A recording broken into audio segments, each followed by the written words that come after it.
Good morning from a surprisingly sunny Zagreb. We've battled all sorts of weather over the last week. We've had rains, we've had storms, we've had to deal with it all. And we've got 5 action-packed matches lined up for you today. We could start off with a few mismatches this morning as Afyonkarahisar and Belgrade are about to take on the likes of the Zagreb Assassins and Ljubljana. These could be some very challenging matchups for the underdogs, but of course we round out the day with a mouth-watering matchup as Ljubljana will take on the Zagreb Assassins. We've been denied the chance to see this matchup because of the weather on a couple of occasions over this past year, but hopefully we finally get to see this match. We're just a couple of days away from finals day, so let's see who will carry that momentum heading into the all-important finals day, and will any of these underdogs come up with a few upsets? Stick around and find out, because live action is up next.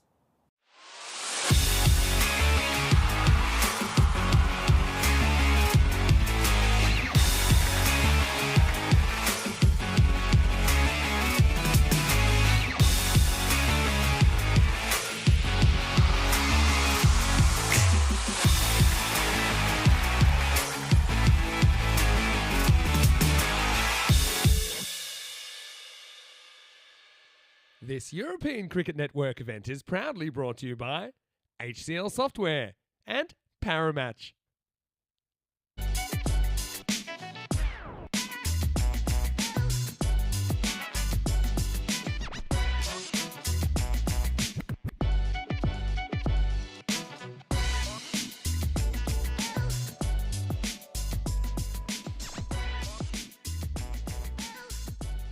Our opening match today is a David and Goliath matchup. Afyonkarahisar are about to take on the reigning champions, the Zagreb Assassins. Afyon have had a number of issues with the bat over the course of this series, but they did manage to pick up just their second victory of this European cricket series in the final match of the day yesterday when they managed to beat the Zagreb Warriors, and they'll be hoping to pull off something remarkable in our opening match of the day. They've got some exciting young guns in their bowling attack, and they'll have a big task at hand going up against a formidable Assassin side who boasts a terrific opening pair in Naushad Babu and Jawahar Danikula, who have almost 600 runs to their name. If they're not careful over here, this match could easily run away from Afyonkarahisar in the opening overs, because this pair are able to accelerate at the rate of knots. So let's see if Afyon can contain them in the first innings, as of course the Zagreb Assassins have won the toss and they've decided to have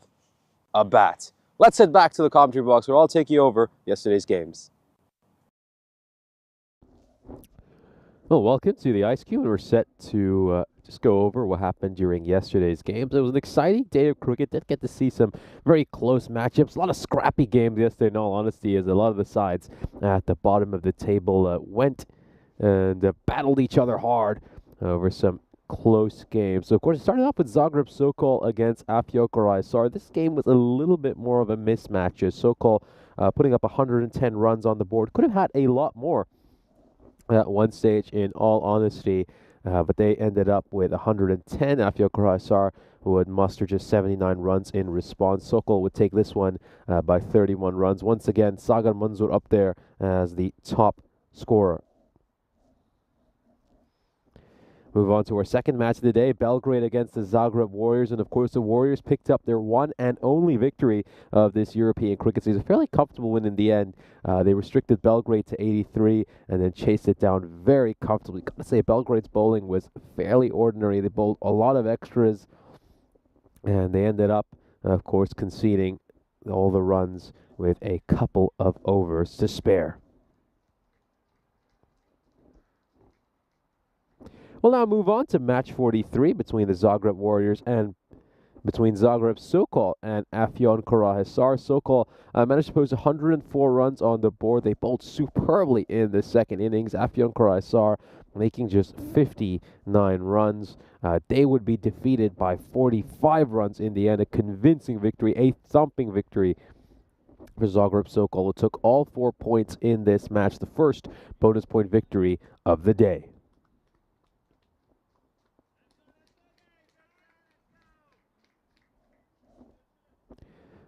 Of course, Belgrade would then take on the Zagreb Warriors in match 45. And of course, this proved to be an absolute doozy. Belgrade just about winning this one out by 9 runs. It was a really exciting match. Of course, Sagar Malik came in at the end, made 14 runs with just 4 deliveries, and you were just left wondering if he had come in a lot earlier, could he have maybe even won his side the game? Well, we'll never know. And in the end, the Warriors fell short against Belgrade. Belgrade picking up their first victory of this European Cricket Series. And then Zagreb Warriors, who play their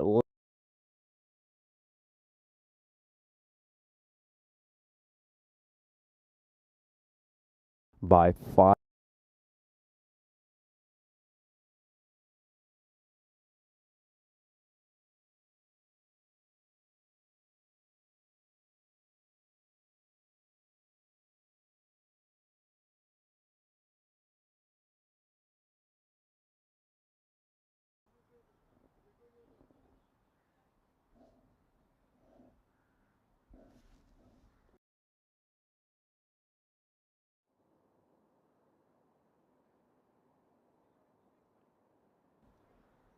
Here's a look at the fantasy dashboard for this game, of course. Afio Croatia, just the 2 wins so far in this ECS. And of course, as we can see, Mesut Öztürk up there with 280 points to his name. Ahmed Kozgun, boy, has he been superb. 234 for him. The young gun really has impressed over the course of this ECS. The Assassins, well, that unit is absolutely stacked. We see Christy O'Brien for the first time this series today. And we start out with a dot ball, so big swing and a miss. And we're underway. It's actually a run off buys. So it's not a dot ball. It looks like Christy O'Brien is opening alongside Naushad Babu. So yeah, haven't seen Christy O'Brien over the course of this EC. It's a good chance to get to know him today.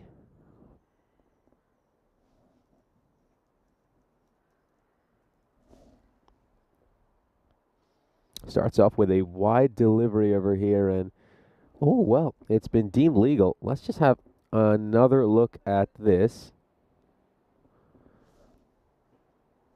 No, I don't think. Well,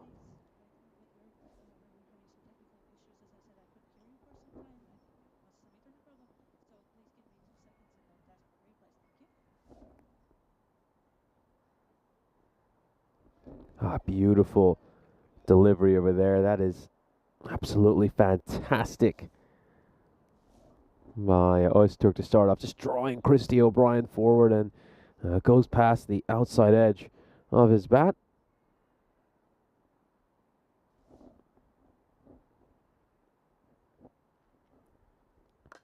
High up in the air, should clear mid-on, or will it?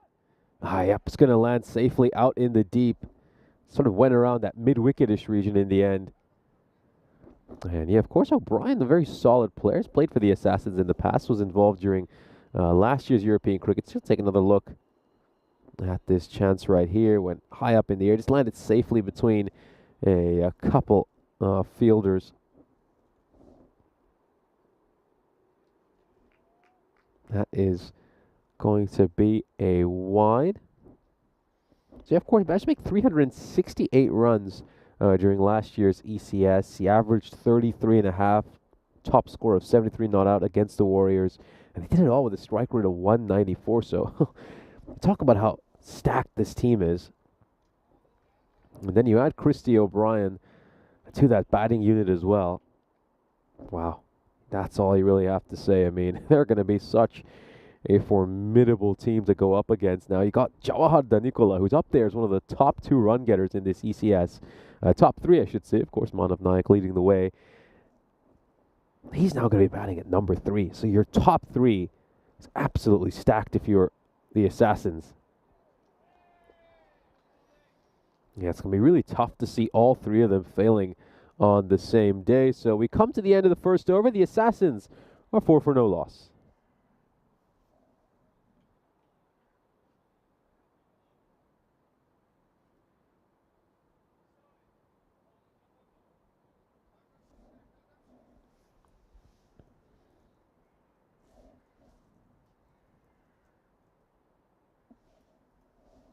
So we'll take a look at the stats for this European cricket series here in Croatia. The run rate's kind of been hovering around 10 for much of this series. It's kind of always been around that 9.9 to 10.2 region. So whenever we look at the stat first thing in the morning, it's kind of fluctuating around that very tiny range.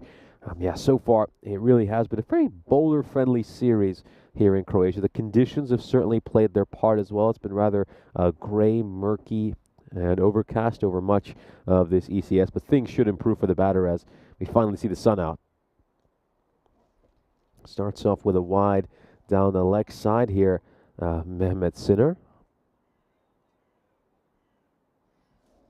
Yeah, just pushing this one down the leg side, so we could have a fairly fascinating contest here. Of course, this Afyon Karahisar side taking on the reigning champs, the Assassins. On paper, this does look like a bit of a mismatch, especially with some of the struggles Afyon have had over the course of this season, particularly with their batting. Just flicked away. It's going to be a big chase here for the fielder, and oh, well, has he made contact with the rope? I think we're going to take another look at that just to confirm.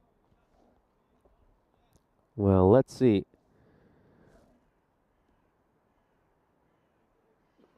Yeah, flicks this one away, flick of the wrist, and oh, just need to see if he saved that cleanly. Looks like he has, according to our match officials. Digs that one in short, so yeah, that's definitely a wide. Might just want to check the height on this one, side on.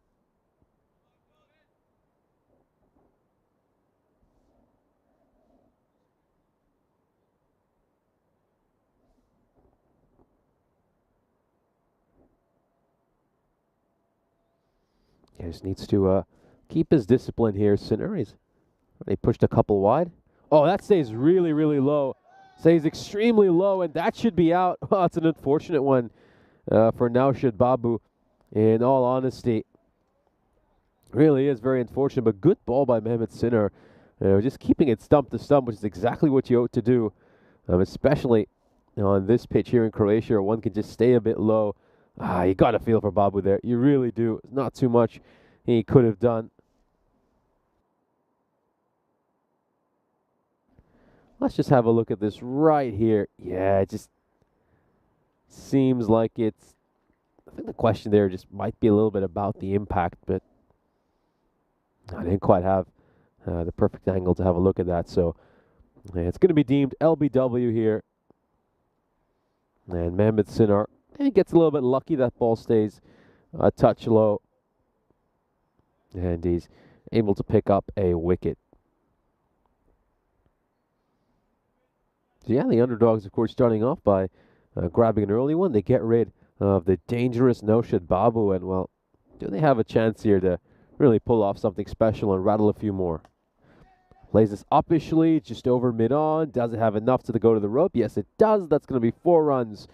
And it's the first boundary of this innings. We'll take another look at this stroke. And nicely played by the new batter. Comes in immediately and plays a wonderful stroke. That's, of course, Jawahar Danikula, who has been in incredible form throughout this ECS, up there as one of the highest run getters.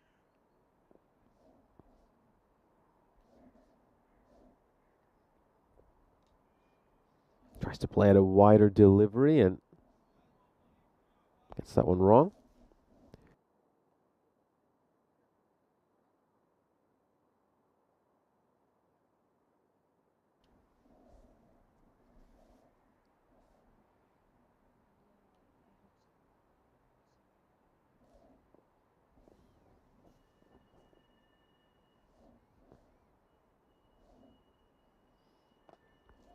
Plays this one away towards the leg side, and off that goes for 4 runs. Yeah, clips that nicely, Danikula, taking no time to settle into his innings whatsoever. He starts off with a couple of 4s. Yeah, very good-looking shot here, just closing the face of the bat ever so slightly, and he's worked that one away just in front of square leg.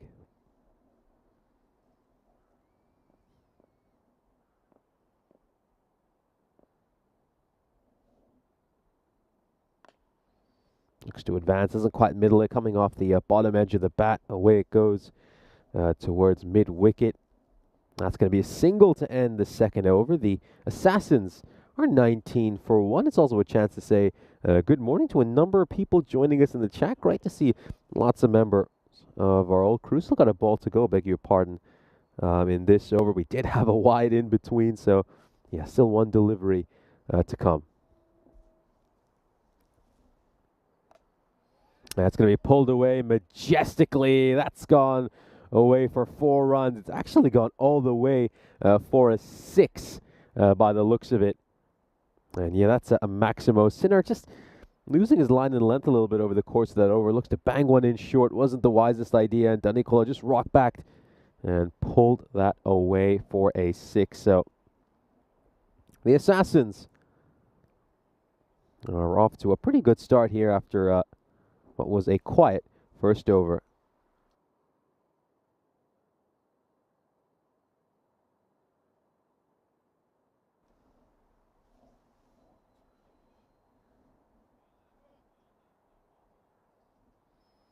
All right, so they're going to turn to Ahmed Koskun to bowl this over, and he really has emerged as one of the bright spots for this Afyon Karahisar side over the course of this ECS. He's been bowling really well and has played a handy inning or two as well. Starts off with a wide that just gets past the keeper, and it's going to go out to the deep where they will pick up a run along with the wide.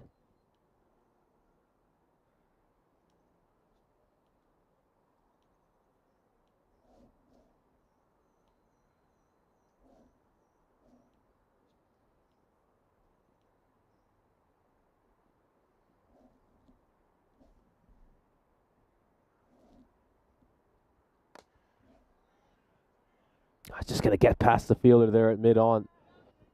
Going to push hard for a second run, and they'll make it back very comfortably. Just an early call to go for the second.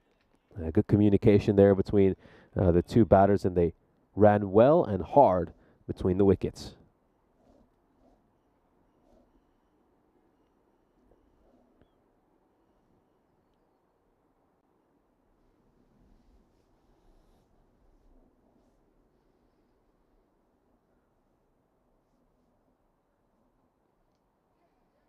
Just climbing up there a little bit on O'Brien. Just a back of a length delivery here by Ahmed Koskun. Nice heavy length. That's where he'll want to keep a lot of these balls. Let's take one more look at this delivery. Yeah, terrific bowling. Just climbs up on him and just actually strikes him not too far underneath the shoulder. So, yeah, nice bowling there, Koskun, getting that extra bit of bounce out of the surface.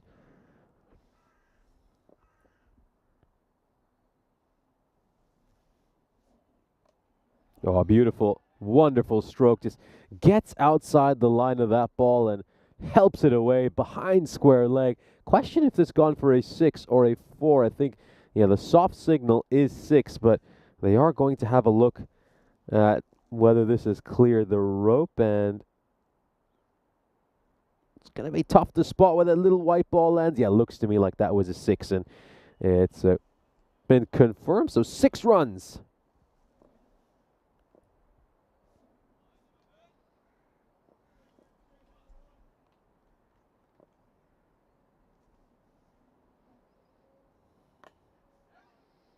Out towards mid-wicket, just the run. So yeah, chance to say good morning to a number of people in the chat. Got Rob Thompson in there.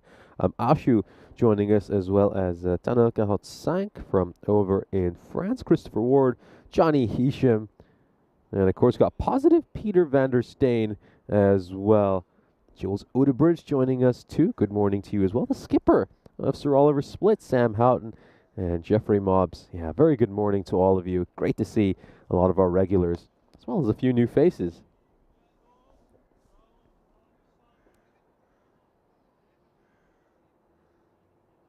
Very good morning to you as well, Bob Pook. Great to see you here in the chat. Yeah, always wonderful to hear from you. Of course, Bob joining us from over in Sussex.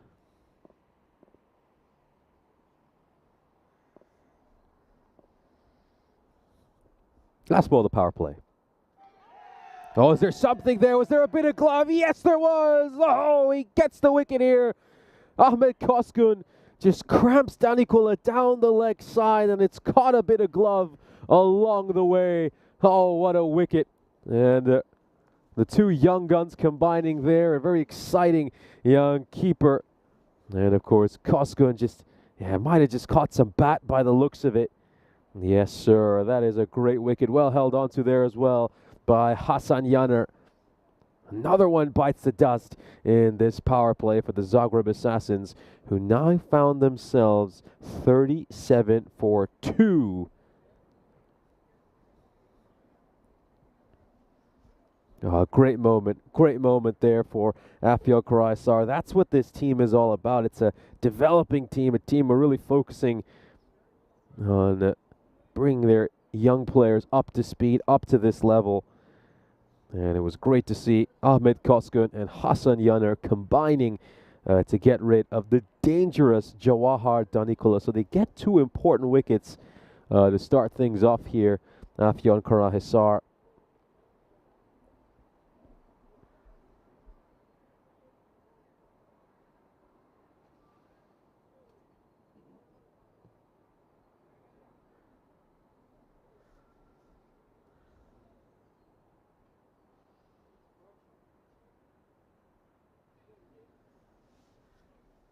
So it's the end of the power play. Fielding restrictions have been lifted. We'll just take a peek outside the tent. Got a long on, deep mid wicket, deep extra cover, deep third in place. Strikes this firmly. It's going to clear the fielder with ease. Oh, that has gone away for a 6. What a shot there by O'Brien. Really isn't easy to negotiate those low full tosses. They're often very difficult to get underneath. But he has stroked this one away effortlessly. Shot. Absolutely wonderful. Looks even better the second time of viewing.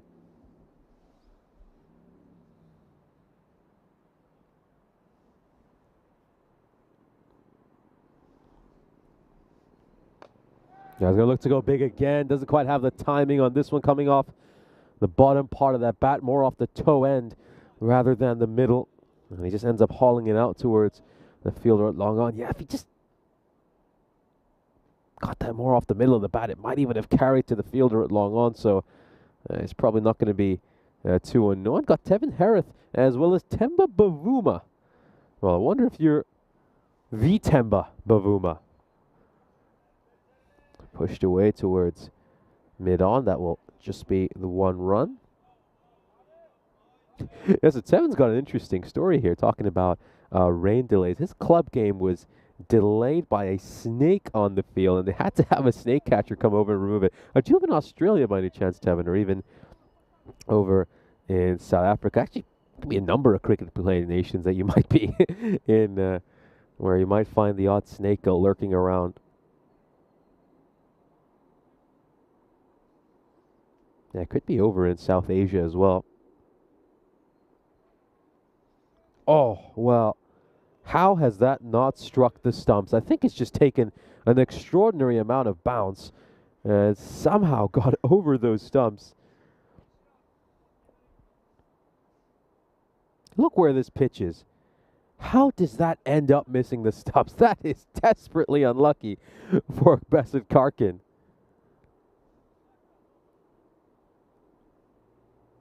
Absolutely shot up off the pitch. You'd expect that to go on and clatter onto the middle or leg more often than not.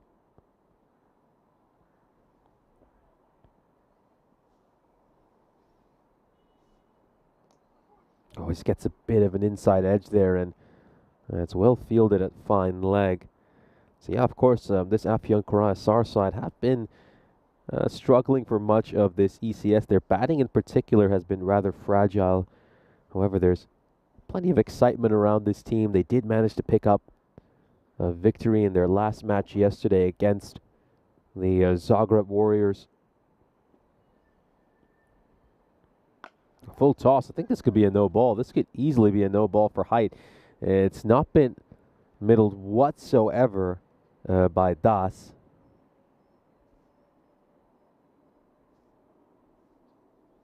Yeah, I think they just want to inspect the height on this ball, and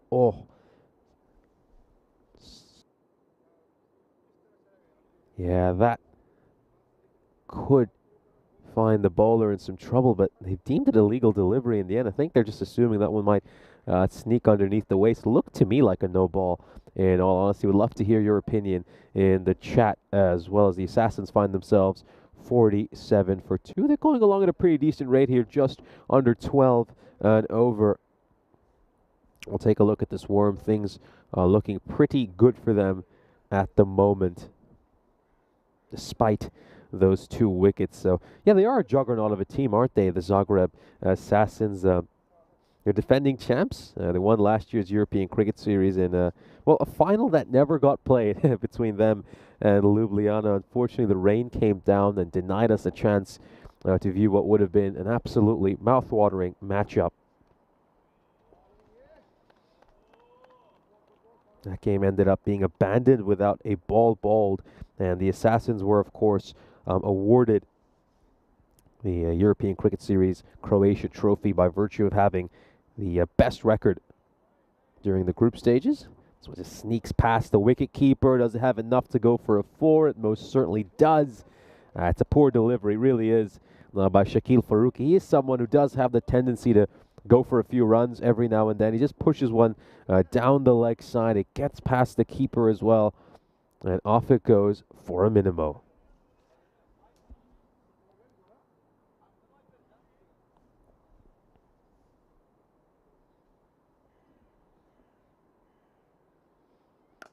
Oh, massive, absolutely massive. That might be one of the biggest sixes we have seen. Look where that's landed. It's almost on the rugby field out in the deep. It is actually on the rugby field. What a massive strike. I think that actually might be an Aussie rules field, looking at some of those goalposts. Enormous shot. Absolutely massive. That is one of the biggest sixes we have seen so far this series. What a tremendous strike by Das.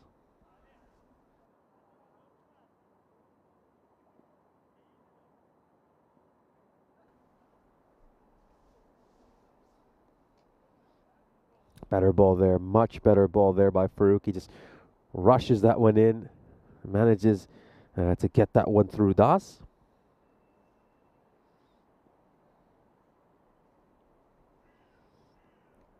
Oh, it just stays a touch low, and that's going to he stopped pretty well in the end by Hassan Yanar.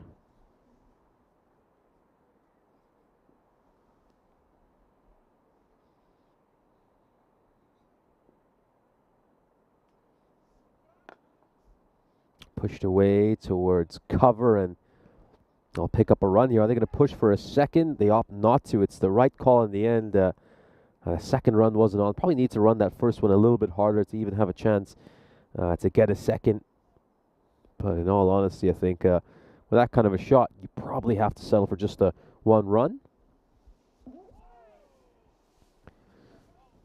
Dot ball to end the over. So credit to Faruqi. Comes back pretty well after conceding a 6, as of course the Zagreb Assassins find themselves 59 for 2, and of course it's a good chance to welcome you into the commentary position, as right now the Assassins are 59 for 2 halfway through this innings. You gotta say credit to Afyon Croatia for not letting this Assassin side get away from them. At the moment, the run rate probably slightly favors the Assassins, but yeah, if Afyon Croatia rattle off a few more wickets, in particular in the second half of this innings, they might have a chance to restrict this Assassin side to something respectable. Of course, the question is, will the Afyon Croatia Cricket Club be able to chase things down in the second innings? We know they've had a lot of issues with the bat over the course of this ECS. A good chance now to return back to the playing field as we're set for the start of the 6th over. Could be a wicket. I think a wicket has fallen. Yes, it has. Top edge. And that is out. So absolutely massive moment there. Yeah, apologies. It doesn't seem like we've been able to bring you a video of the wicket. Yeah, I just caught it right out of the corner of my eye. The batter going for a big shot. And, yep, looks like it is a dismissal. So another batter will depart over here. That is Sarun Das, who has to go, of course, hit a wonderful 6 One that cleared mid-wicket by quite a bit, went all the way into the Aussie rules field, but he's going to have to walk back towards the dugout as his innings will be cut short on 9. Sagar Nepali is the new batter. Salih Ali is doing the trick on his very first ball. It's just sliding down the leg side there, clips a bit of the pad along the way. And that's going to be just the 1 run.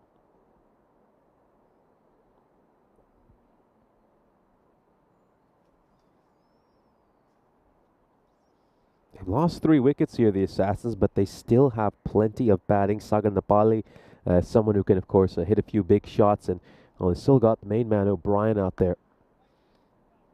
Oh, just kind of drags that one, doesn't he, towards the fielder at mid-on. I think he just slips a little bit, doesn't he, as well on the follow-through.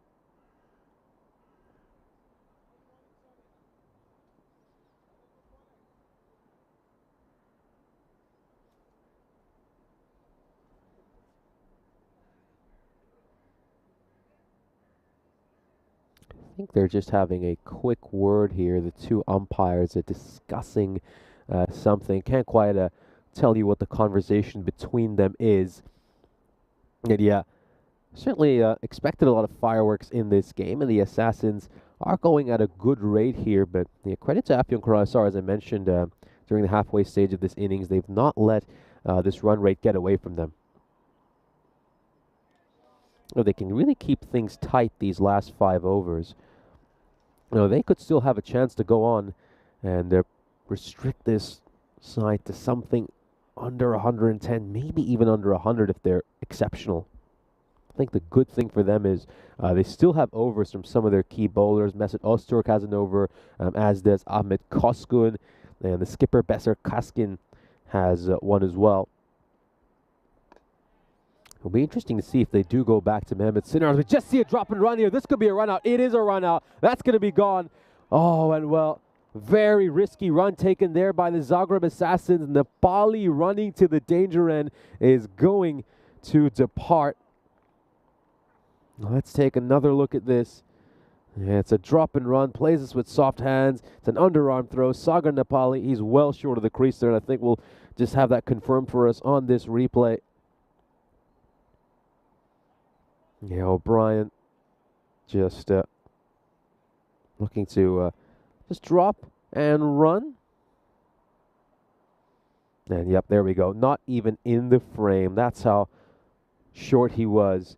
Yeah, very risky run there. Really was a risky run. He could even say suicidal running over there. And Sagar Nepali is going to depart for a duck. Golden duck for him as he faced just the 1 ball.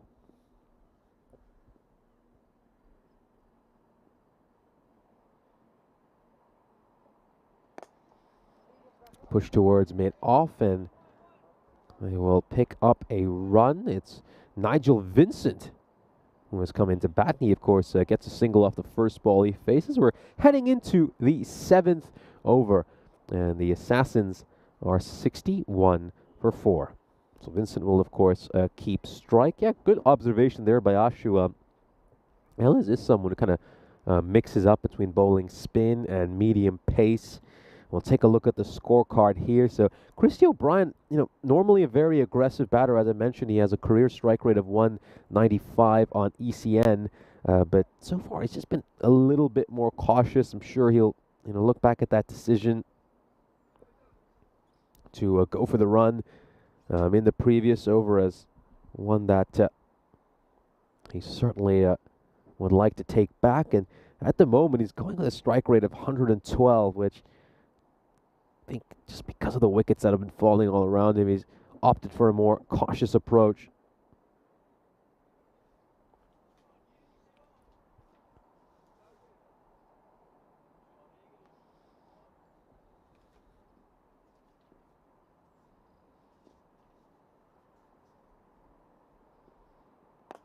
Goes straight down the ground, and this might be coming into the ice cube or not.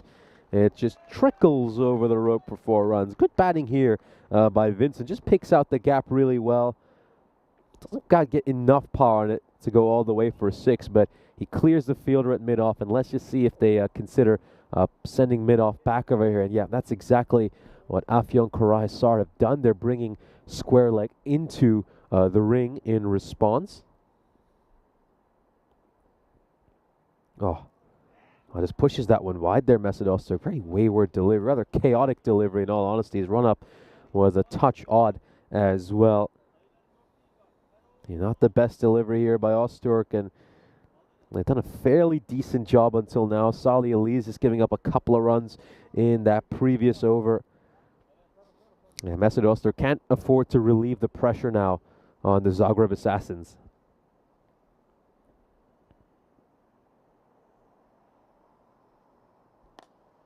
Struck firmly away towards square leg into the stronger together banner. That goes away for a 4 as well, so bit of a disaster to start things off in this over for Mesut Öztürk. 13 runs of 2 legal deliveries.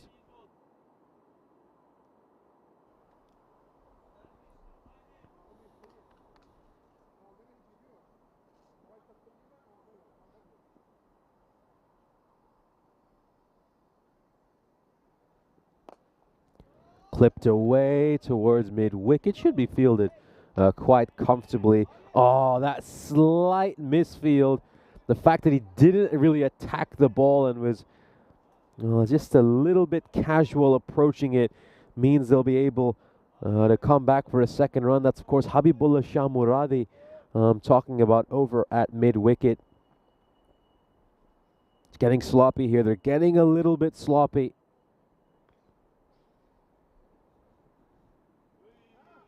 Nice slower ball there by Mesut Öztürk. Vincent was already halfway through the shot by the time the ball went past him. Wonderful bowling. Great deception by Öztürk.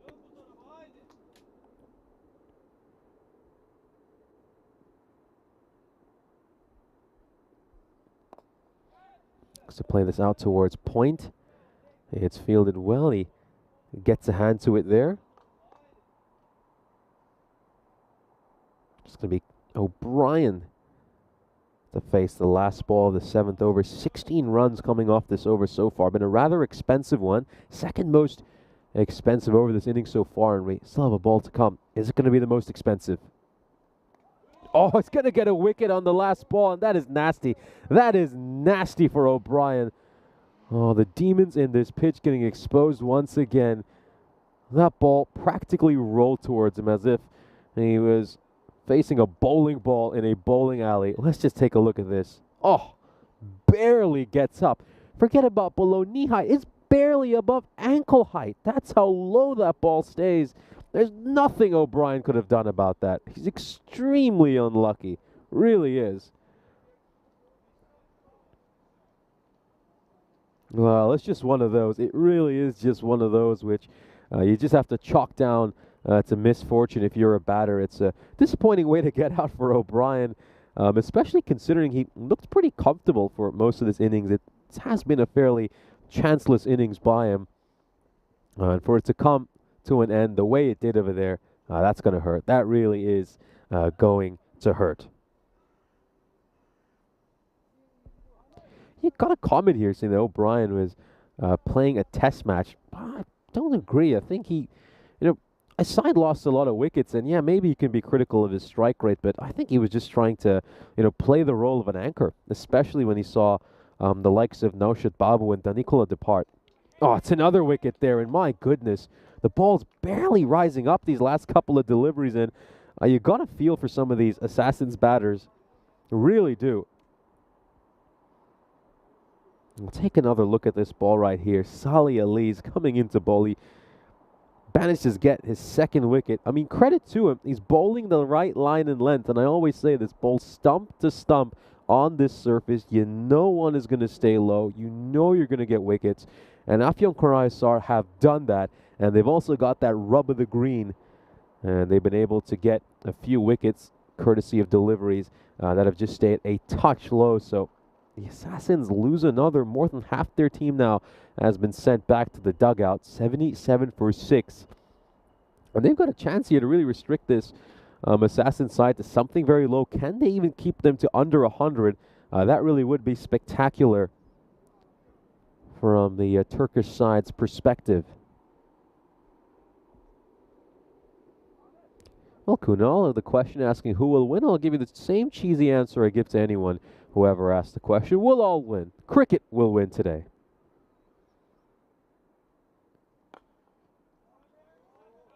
Gets behind that one there, Ganeshan, and blocks it out. Nice straight bat defensive stroke. So,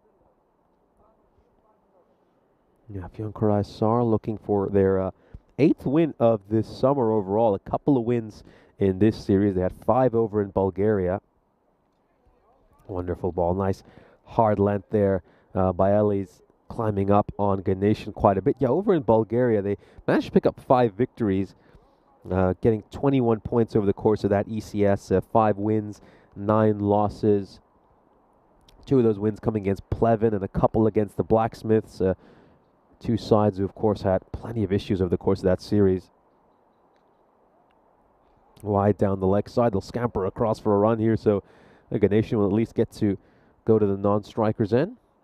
So, yeah, of course, Plevin and Blacksmiths were 2 sides, let's face it, were teams who were really struggling. I mean, Plevin haven't won an ECS match in a couple of years now, and the Blacksmiths just had a lot of young players, a lot of players who, in all honesty, had just been introduced to cricket.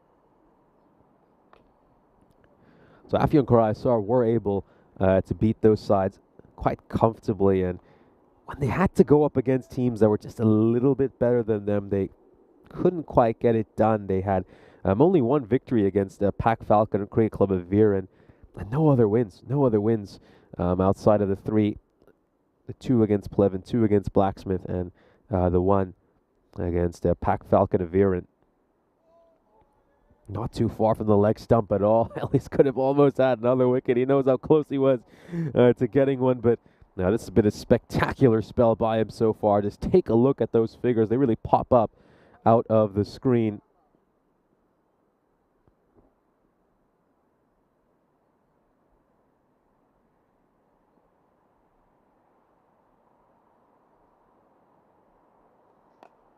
Worked away towards the leg side as a fielder out at square leg. They're just going to stick with a single over here. They were kind of keen to maybe come back for the second run, but they decide not to. Pretty good decision in the end. The quiet over.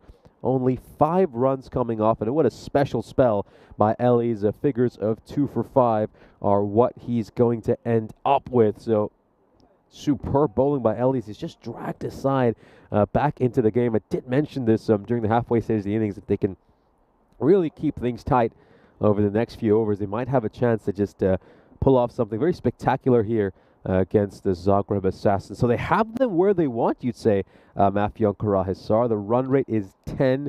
It's a decent run rate, but not out of control by any means. But they've picked up those 6 wickets. They've got a chance now to really clamp down on the scoring in these next couple of overs. I think the main task here for the Assassins is to try to get to at least 100 runs. Oh, could be a mix-up, Good throw needed towards the non-striker, and it just wasn't quite strong enough, was it? Just wasn't quite strong enough.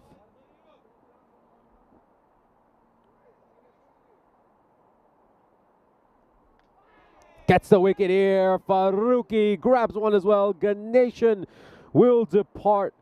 Wickets continuing to fall for the Zagreb Assassins. Faruqi will clean him up.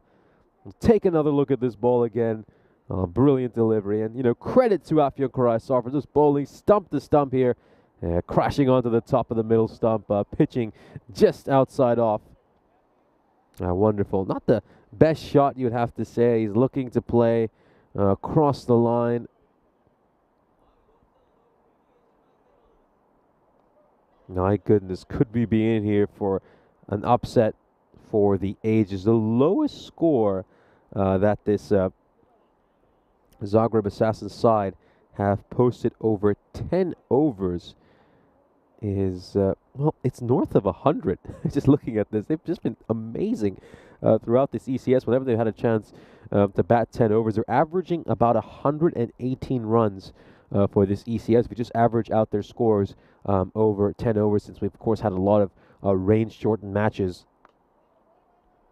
So you would hardly expect to see them I mean, this kind of a position in this game, especially against, let's face it, a side who are really struggling in this ECS, a side we thought they'd be able to brush aside with ease heading into this match. Oh, looking to just nurdle that one down towards deep third.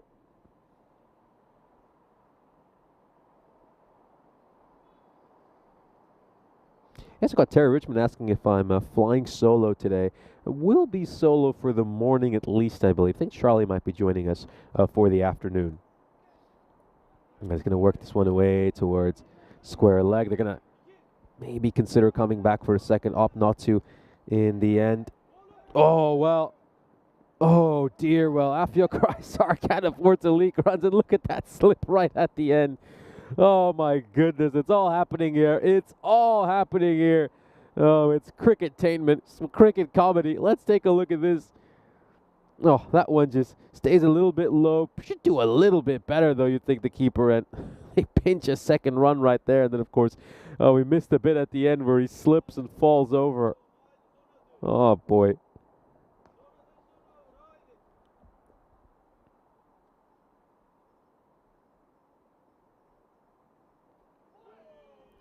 Goes for a huge heave out towards deep mid-wicket. And the over will come to an end. Only 3 runs off it. Faruqi keeping things really tight here. Hey, full credit to him. He's bowling to this tail exactly as he ought to. We've seen just 7 runs in these last 2 overs. And all of a sudden now, the Zagreb Assassins could be kept to under 100 for the first time in this series when they've batted out 10 overs. So, wow, this could really be something of a shock. And maybe Afyon Karaisar will have a slight chance in that second innings to really go off and pull off what would be probably the most shocking result we have seen in this series.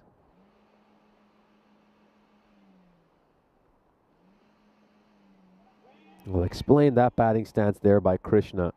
Explain that batting stance.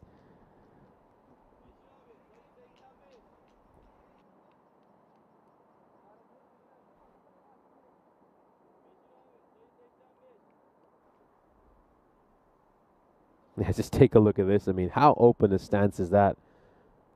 I mean, he's telegraphing exactly where he wants to hit it. You just need to bowl it nice and wide to him. I mean, there's no way he's ever going to be able to access a ball that's just inside the tram line.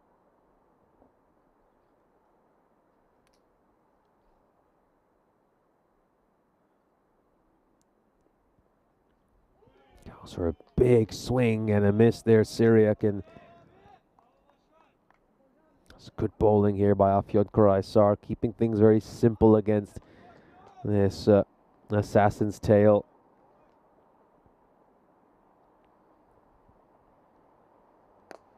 Struck firmly, struck hard towards long off. It's going to be a big chase for Salih Elise, who will, of course, come across and stop that for going away for more runs.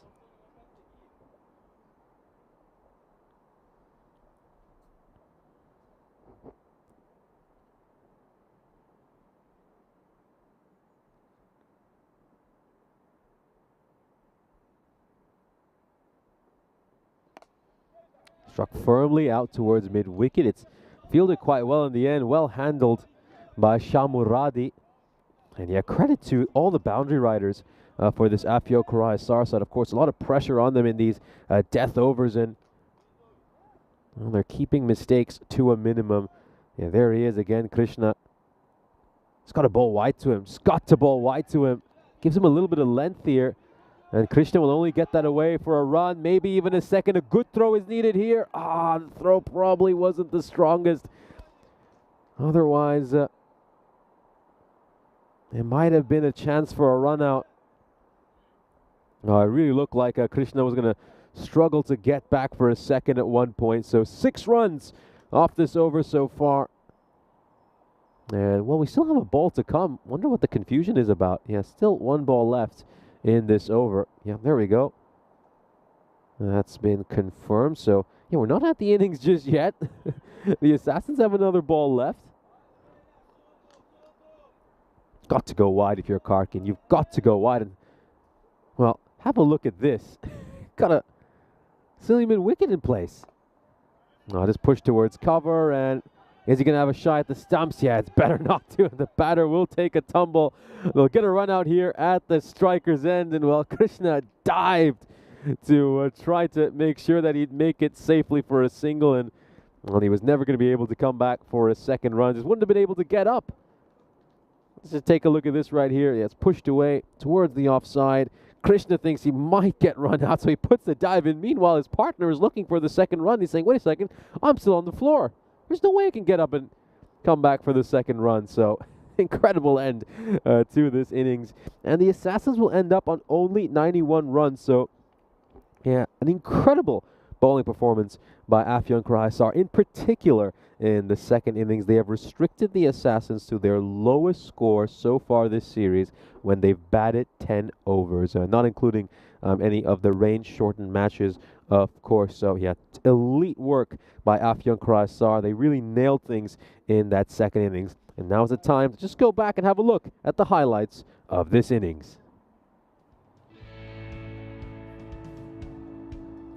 So, of course, it was Naushad Babu who opened the batting alongside Christy O'Brien. Naushad Babu making just 3 runs in this match before he was caught LBW, courtesy of a ball. It just stayed a touch too low, making 3 runs off 3 balls. Christy O'Brien spent a lot of time out in the middle, but he was just rather cautious. Was mostly just looking to play an anchor role and trying to bat out the innings. And of course, he would fall victim to a nasty delivery. We'll see that later in this highlights package. That was the end for Danikola, just getting strangled down the leg side there. Hassan Yanar holding on to that catch. It would be the end for Jalahad. Danikola got off to a good start, but wasn't quite able to convert that into a big score. Southern Das hit maybe one of the biggest sixes we have seen this series. An absolutely massive shot.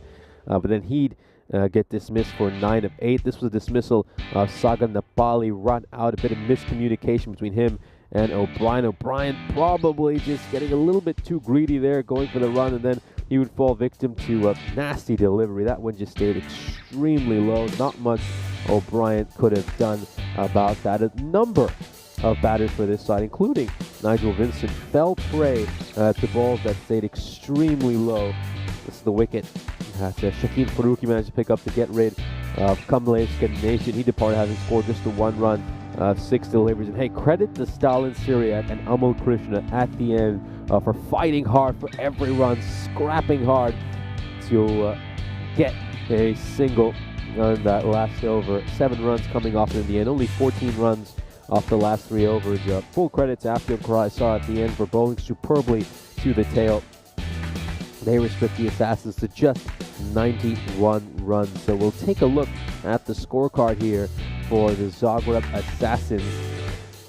And as you can see, no real big scores for the Assassins. That's very rare that we look at their scorecard and don't tend to see players up in the 50s or even the 30-plus scores.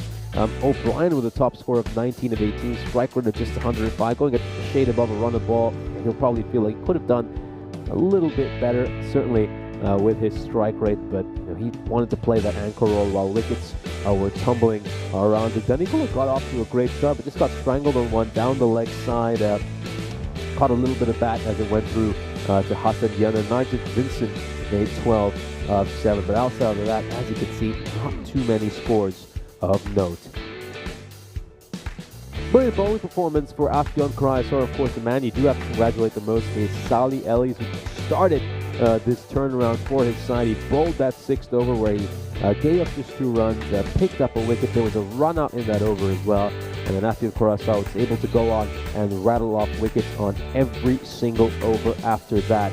Brilliant work by Sali Ellis. The skipper did a good job as well. His figures were 0 for 16, as did Shakil Faruqi. The only concern for them there is the amount of extras they gave up. 21 runs of extras. If they had maybe even kept that to around 10, this score would have been 80, and maybe Afyon Karahisar really been able to go on and pull off something extremely special. So at the innings break for match 47, and Afyon Karahisar chased out 92 runs in the second innings. If they do that well, we could maybe have the biggest upset of this ECS. We'll take a short break, and we'll be right back on your screen for the start of the second innings.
This European Cricket Network event is proudly brought to you by HCL Software and Paramatch.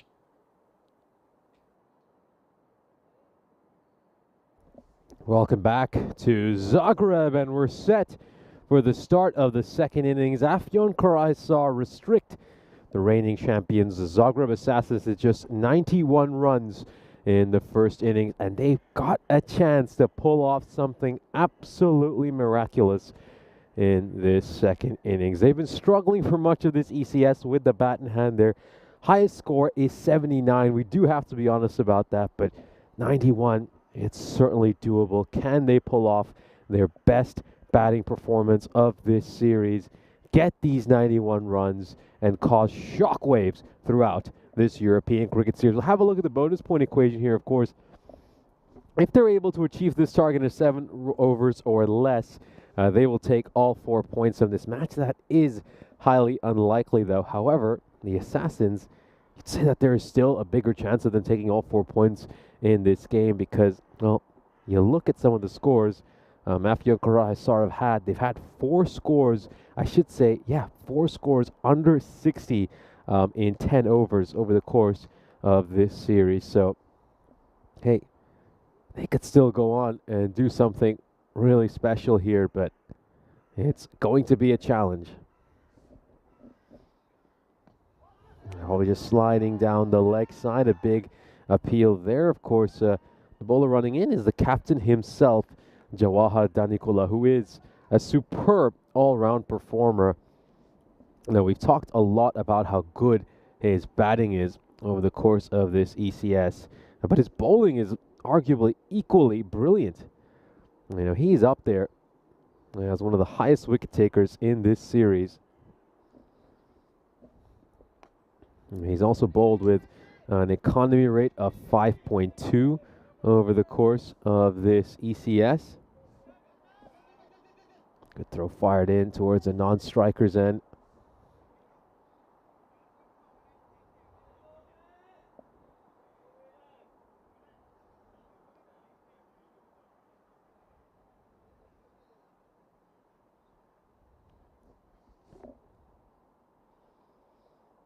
So Afyon Karahisar, massive match for them, and I like the fact that they're opening with Ahmed Kozgun and Shah Muradi. You know, both these two, of course, are maybe one of the few batters in this Afyon Karahisar side, other than Mesut Öztürk, who've shown the ability to get balls away towards the boundary rope. So they'll want to really maximize this power play, get off to a good start, maybe aim for something around 35 to 40 runs. Oh, he's going to go here. He's going to have to go. What a brilliant ball there by Danikola, full and straight. And it clatters onto the off stump. So Ahmed Kozgun, who we've seen him play a few good innings over the course of this series, isn't going to play one here. He will depart. Let's take a look at this ball. Oh, it's brilliant. Absolutely brilliant.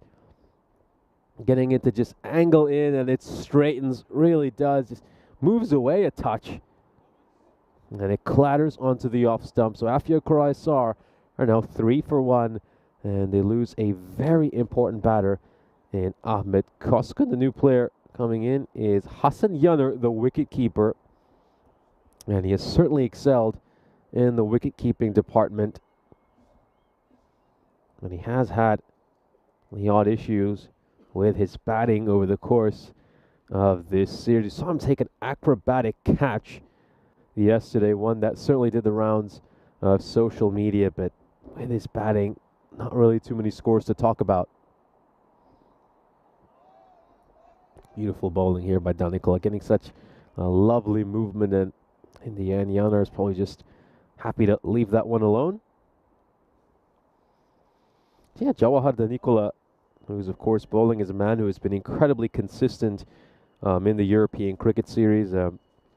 We did mention that he's up there as one of the top 3 batters in this series. Well, that's a place he's been at quite a while. He was the 2nd highest run getter last year, the 2nd highest wicket taker as well.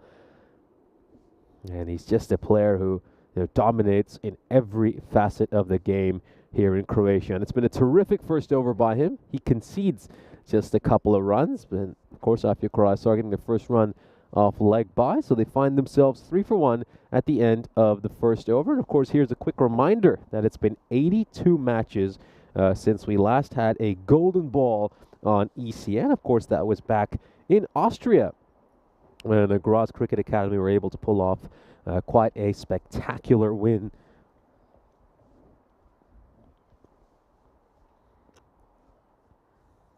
New bowler is Sagar Nepali. He starts off with a full toss, and that's going to be bashed away towards mid-wicket. Beautifully played by Shah Muradi, who is one of the few batters in this Afyon Karahisar side who is capable of finding the boundary rope. Not a great delivery by Sagar Nepali. And away that goes towards the rope.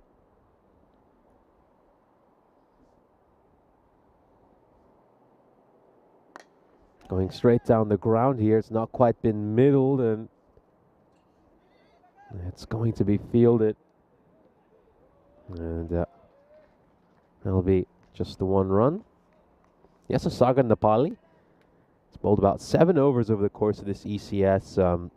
Taken 3 wickets, and his economy rate has been exceptional. Just a shade above 7.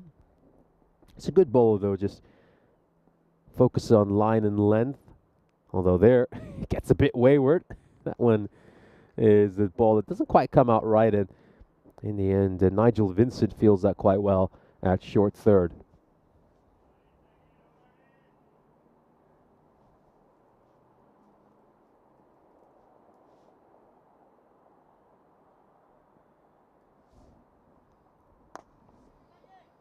Played out towards long on, and are they going to push for a second? There was a huge shout of 2-2-2, but they opt not to come back for the second run. Certainly wasn't on there. It was a good throw as well.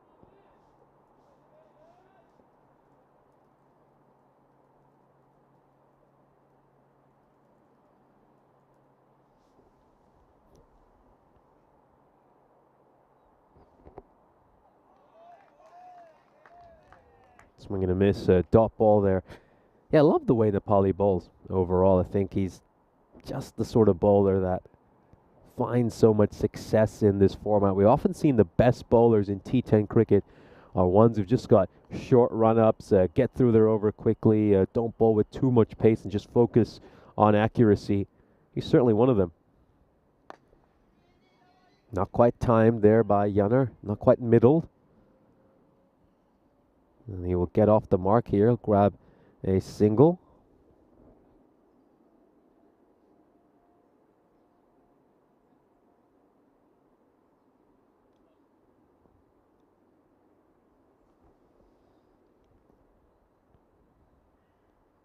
Oh, that was just a whisker away from that leg stump. Was so close. Let's have a look at this. Oh. Well, he is lucky that he's not on his way back towards the dugout. That could have been his downfall. Afyon Karahisar are 12 for 1, going below that required rate at the moment. It's gone up to 10. And even though this is a low score, with the batting issues that Afyon Karahisar have had, I think we're not surprised that they are finding things a little bit difficult at the start of this innings. We'll, of course, have a look at the standings. The Assassins currently sitting in third place with 28 points. Afyon Karahisar had a couple of victories in this ECS. They are third last as things stand.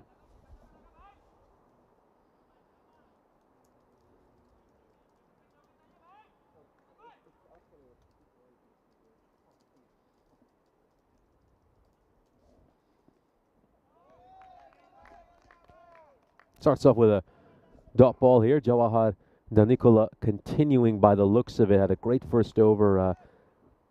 First over went for 3 runs. Of course, one of them was a leg by, so he himself conceded just a couple and grabbed a wicket as well.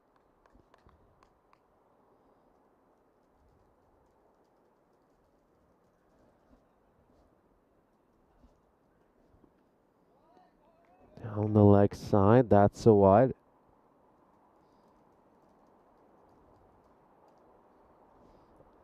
Yeah, so even though this is a pretty low total, 92 would still be the highest score that this Afyon Karahisar were to achieve if they can chase this down. Hit towards mid-off, and he's going to have a shot at the stumps here. Oh my goodness, that was a poor throw. And he struck it straight at Yunner. Awful throw. Let's have a look at this one more time. It's nowhere near the stumps. Oh, well, he's missed the stumps by quite a bit. Well, he's the kind of player that if I went to play a round of darts with him, I don't think I'd even want to be in the same building. Struck away over the rope. That's going to go for 6 runs. And oh, it's taken really well in the dugout. That's, of course, the Zagreb Assassins dugout. I think that might be Rohit Baral, the 12th man who has taken this. It's a ball in the slot. It's sent all the way for 6 runs. And yeah, that is Rohit Baral, the 12th man who has taken that catch. Won't want to be doing too much catching, though, in this innings. Wide down the leg side, and yeah, that's just the pressure after you have been hit for a 6.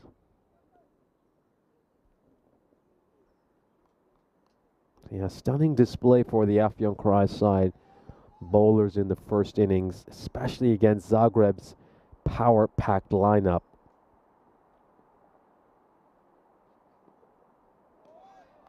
But even though this is a seemingly chaseable target, Afyon haven't quite gotten off to the dream start they would have been hoping for, and some of their batting fragilities just been exposed at times during this power play. But they've got to believe in themselves that they can go off and pull off a sensational upset and hope their batting woes don't resurface later in this innings. Up in the air, just going to fall short of the fielder at point. That's going to be a single. Afyon Karahisar is just about striking that right balance between aggression and caution. Still got to hit boundaries, but a boundary or 2 and over is more than enough. They don't have to swing wildly at every delivery.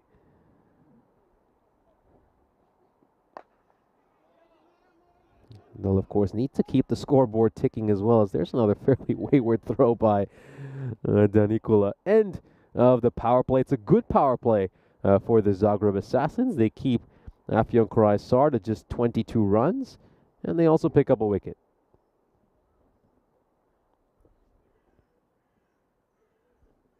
We'll take a look at the comparison between these two teams, and of course the Assassins were 15 runs ahead at this stage. They did lose 1 more wicket, but really it's the second half of the innings. You just take a look at that there. Only the 1 big over with 16 runs.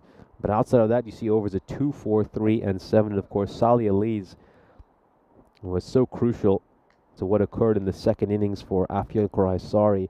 Came in that 6th over, bowled superbly, and just swung the momentum. Definitely going down the leg side here. It looks like they're just going to bowl out Saga Nepali.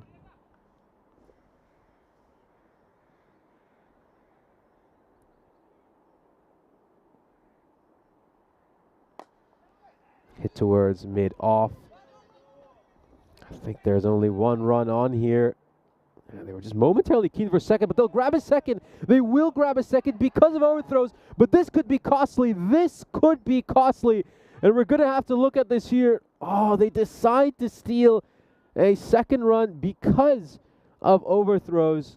Oh, are they going to pay for this? Are they going to pay for this? So originally they were going to sell for a single, and then they see that it just squirms past the fielder backing up. They decide to go for a second, and is this just them getting a little bit too greedy? Let's take a look at this. He's not sliding the bat in.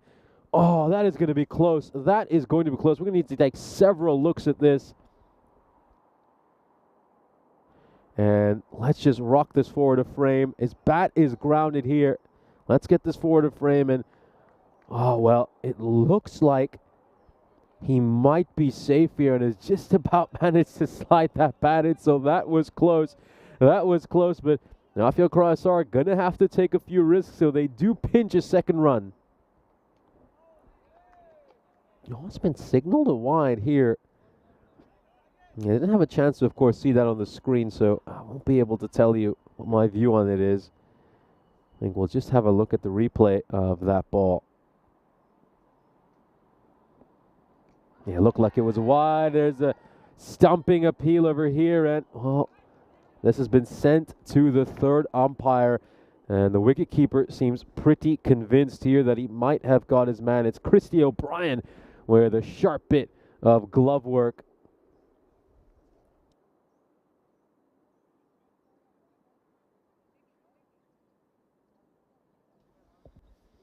All right then, let's have a look here. Oh, well, is there anything behind that line? That's the question here. Are the bails off right there? Oh, dear.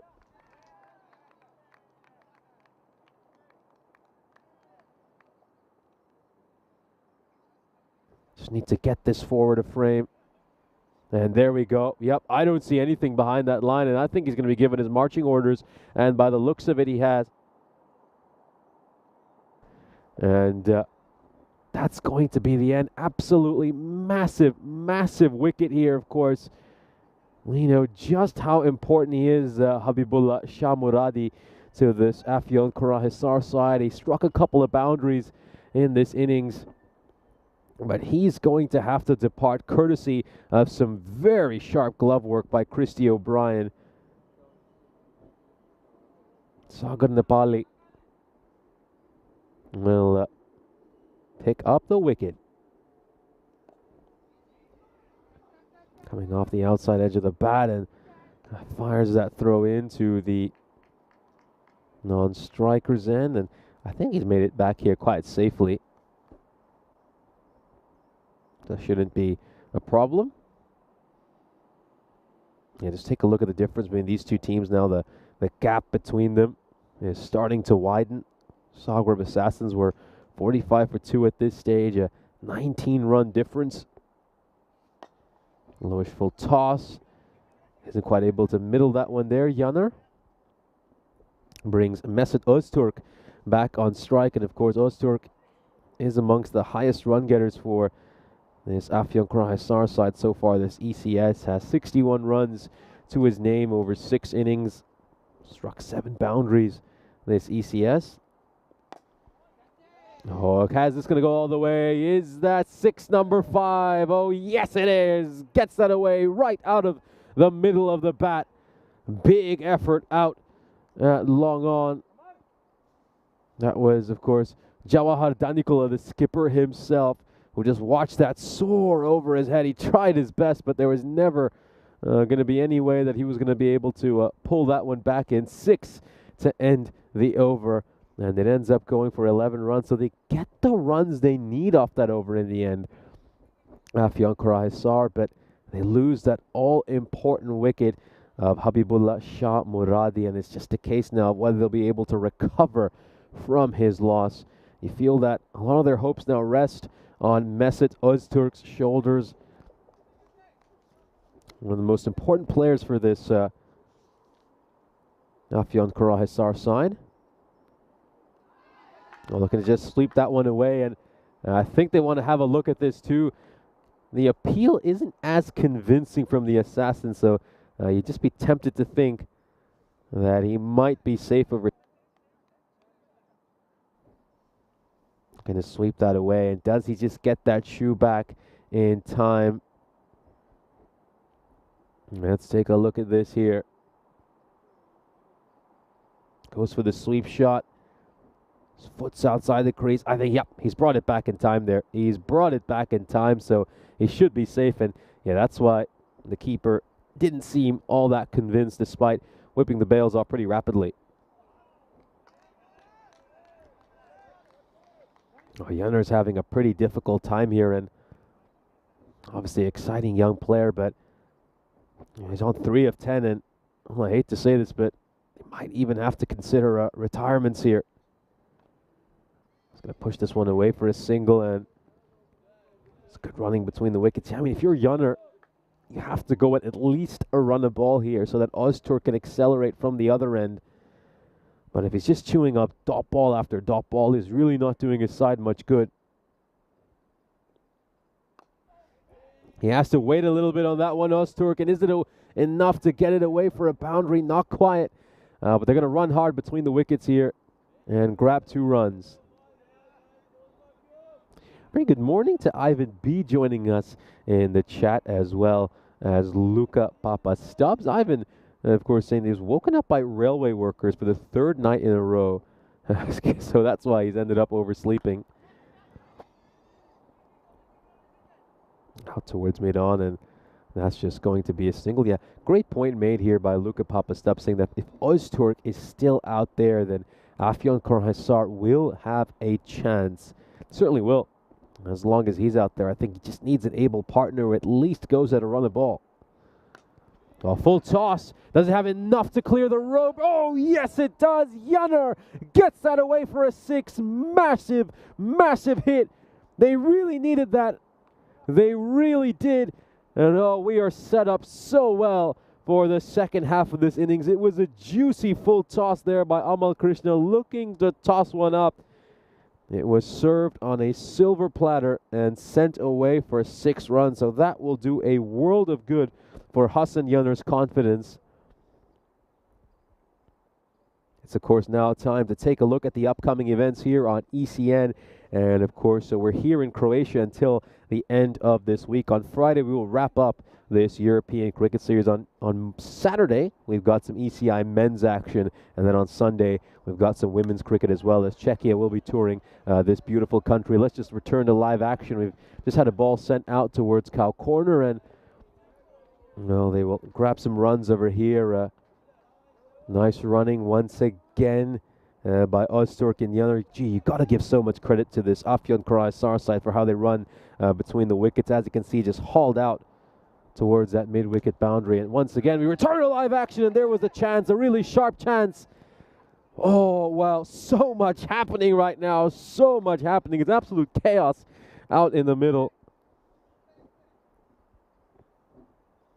I just wonder if Nigel Vincent is okay here, because that ball was struck so firmly at him at short mid-wicket. Oh dear. Oh dear.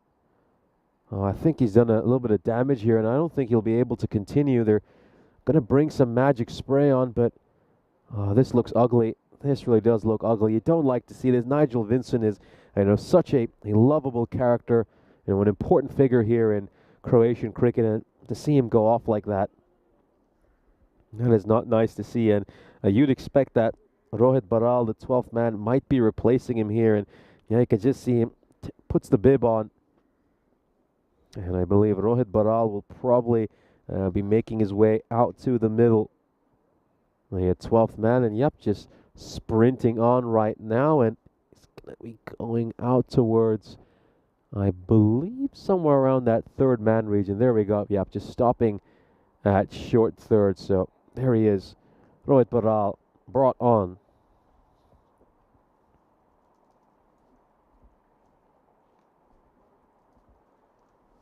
Starts off with a wide here, of course. It's a Pureshwan Puzvakath who is bowling. Young man, Rohit Baral. He's just 23 years of age. Outside edge, and he could be involved in the action, and he's immediately involved. The ball fell just short of him, didn't quite carry, but he's done a fairly good job in the end to just slide across and at least make sure it doesn't get past him. It's barely been on, and he's immediately in the thick of things.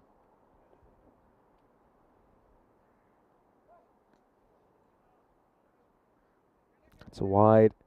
That is a wide. I gotta say one thing, though, about this Assassin side. They've not been too bad in the extras department over the course of this innings, and Afyon Korhaisar probably do with a few freebies. This is pumped. This is pumped. Oh, he's taken that cleanly. Had a perfect view of that.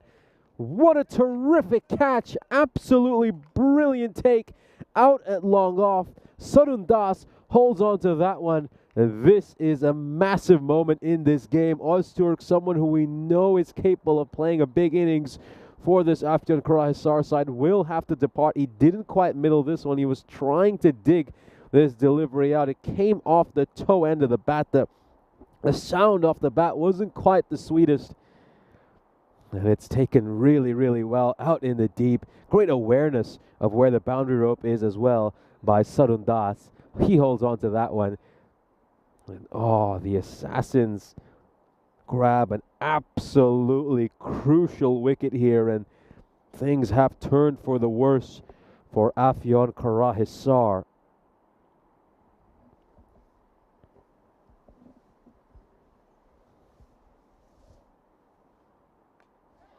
Gets an outside edge. Is this enough to go for a 4? Rohit Baral's been a busy man since he came on. Ooh, could be a run out, could be a run out, is a run out. That has been confirmed. Oh, and another wicket will fall. They go bang, bang here, the Zagreb Assassins. Massive, massive moment. Oh, they continue to lose wickets here, Afyon Karahisar, and you feel like their chase might just have unraveled these last couple of deliveries. Salih Ali's running to the danger end, of course. We'll have a better idea of how short he is from this angle, and yeah, he is well short. No need for the third umpire for that.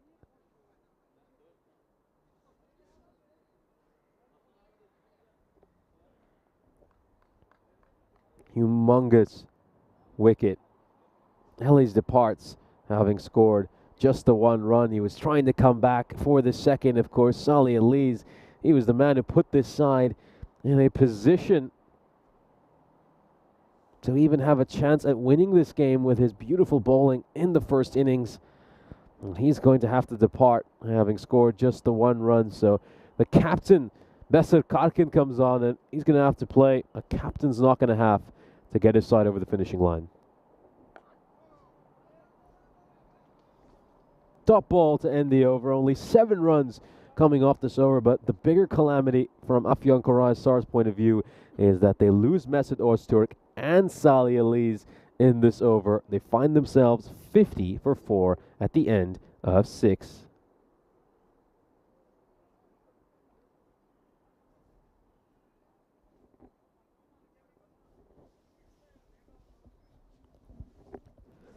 We'll take a look at the scorecard here for Afyon Karahisar, and yeah, number of starts in there by the likes of Shah Muradi and Ozturk, but no one quite able to go on and play that big innings which this side so desperately needed.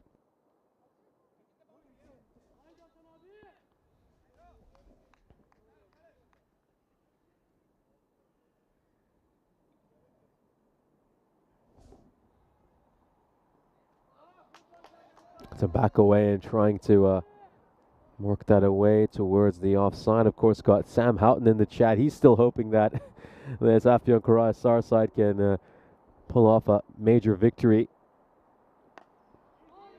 Of course, that would certainly help his Sir Oliver Split team, as they're currently sitting on 40 points. The Assassins on 28. Of course, the Assassins have 3 games left. That's, of course, including this match. So, big appeal over here. This could be very close. Really could be close. I just wonder, maybe going down the leg side, maybe going over the leg stump. Just a couple of question marks about that ball. So, I think the umpires made the right decision here.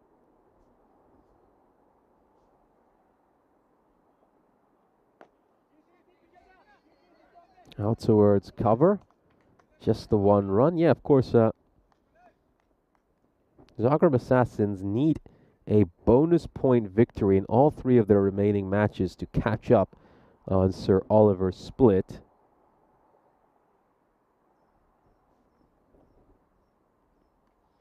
Sir Oliver Split, of course, played all their group stage matches, so they'll be moving on to finals day. Yeah, this is obviously, if Afyon Karahisar get a point out of this match, that should be enough for Sir Oliver Split to top the table. And that is a huge advantage because, of course, you get to play in the second semi-final against the winner of the 4th and 5th place matchup. And of the 7th over. Das getting through that one really quickly. It was a quiet over that brought about just a couple of runs. So here's a look at our upcoming match between Ljubljana and Belgrade. Well, Ljubljana have won the toss and elected to bat first. Of course, they'll be looking to go out there, put up plenty of runs on the board against this Belgrade side, and Ljubljana will be humongous favorites in that match. Belgrade, of course, just the one victory so far in this ECS.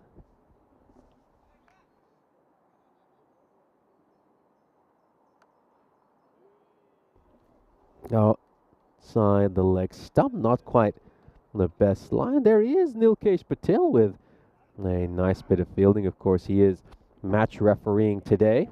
Stefan Gooch enjoying a well-earned day off. And Nilkesh Patel, of course, an umpire and a match referee with just wealth of experience. High up in the air, and that's going to clear the rope and go all the way for 6 runs.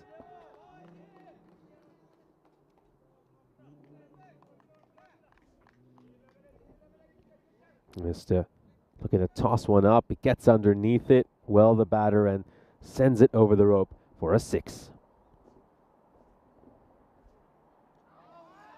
Still got a chance here, Afyon Karahisar. 30 runs needed, 15 delivered. It's going to be tough. The win predictor gives them less than a 10% chance. Most teams, 30 of 15, you'd often even say that the edge goes towards the batting side, but I think it's just because of the fact that Afyon Karahisar don't quite have the best batting. And you feel like maybe this one is just slipping away from them.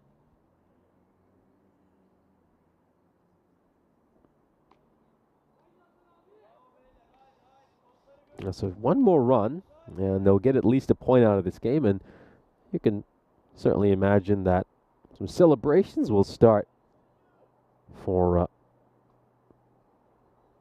Sir Oliver Split Cricket Club. Out towards long on, and there we go. Afyon Karahisar get at least a point from this game, and that means that Sir Oliver Split will definitely finish on top.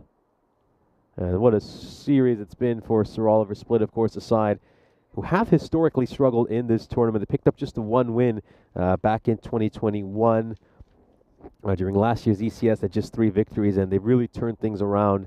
And now they're up there as one of the favorites to go on and win this year's European Cricket Series. Incredible story, they really are. Lots of talented batters, of course. They'll be missing Manav Nayak, one of their star players for finals day, a man who is currently leading the way with both runs and wickets in this ECS. An absolute talismanic cricketer for Sir Oliver Split, but unfortunately he will be unable to play during Friday's cricket. And their skipper Sam Houghton, who's done a brilliant job so far, just going to have to find a way to replace Manav Nayak's runs and wickets. Not going to be an easy task for sure. A bit of width on offer, played out towards the offside, and are they going to come back here for a second run? Oh, could be a run out, and is a run out. That's going to be the end for Hassan Yanar. Well, they had to take a risk, they really did, especially with this run rate shooting up. In all honesty, that ball was a touch too wide, and he should have left it alone and taken the extra run. And let's just see right here. Yep, that is definitely a run out.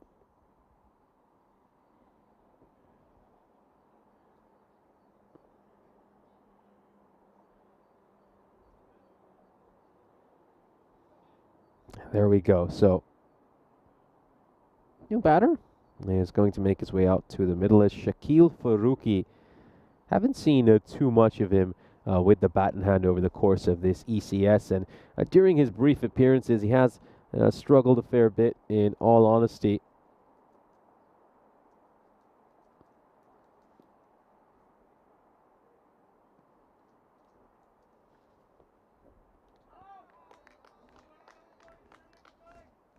Or Shakil Faruqi, just the 3 runs so far in this ECS.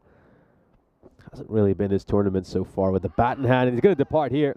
He's going to depart for a duck.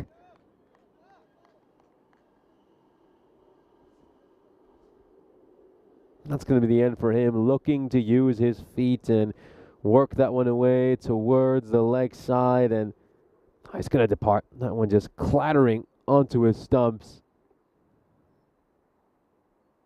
Looking to get to the pitch of the ball and isn't quite able to do it. Ends up playing the wrong line, just going in between that gap between bat and pad for Rookie. This has a very brief stay at the crease. He departs without troubling the scores. It's a duck for him. Sanundas will grab himself a wicket. Starting to unravel now for Afyon Karahisar. They'll get at least a point out of this match, which is something they can be proud of. They've given the Zagreb Assassin side something to think about over the course of this match. That's another wicket. Another one will fall here. Sanundas goes back to back. And he's now going to be on a hat-trick. Ahmed will depart without troubling the scores. It's a golden duck for him. No, they really are starting to collapse here. Things are falling apart for Afyon Karahisar. Goes on to clatter onto the leg stump, cleans him up. It's timber here in Zagreb. So here's a look at the hat-tricks we have seen so far this year. Of course, you can see Jared Newton right there on the front page. Member of our Blue Crew, Croatian native, and of course picked up that a hat-trick during the European Cricket League. We have had one hat-trick so far in this ECS. You can see Parakalam's name on there in that third page. So are we going to get another hat-trick here in Croatia? Here we go. Hat-trick ball coming up. Oh, it's just too wide, isn't it? Just too wide. Should have been on the stumps. Really needed to be on the stumps there, and Altun will survive the hat-trick ball. Sihan Altun is a new batter, and another player really just hasn't had much of a chance to showcase much with the bat. He'll depart. He will depart. It's another wicket here for Das. So that hat-trick has just been spoilt by that wide in between. So it's not a hat-trick here for him, and no, he will have to make his way back towards the dugout. That is the end for Karkin, the skipper. Good bowling. I mean, this is where he needed to be for the hat-trick ball to Sihan Altun. 4 wickets falling in this over. It's been an absolutely disastrous one for Afyon Karahisar, whose hopes of winning are now fading away.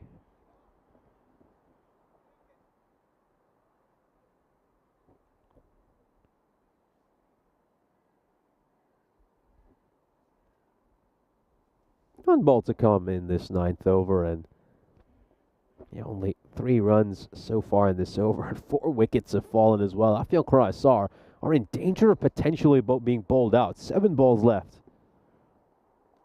Oh, what a brilliant ball there by Das. Absolutely wonderful. This is gripping viewing, and what a shame that his spell has to come to an end here. Brilliant spell of bowling, picks up 3 wickets, concedes just 5 runs. And now Afyon Karahisar just have an over left in this innings.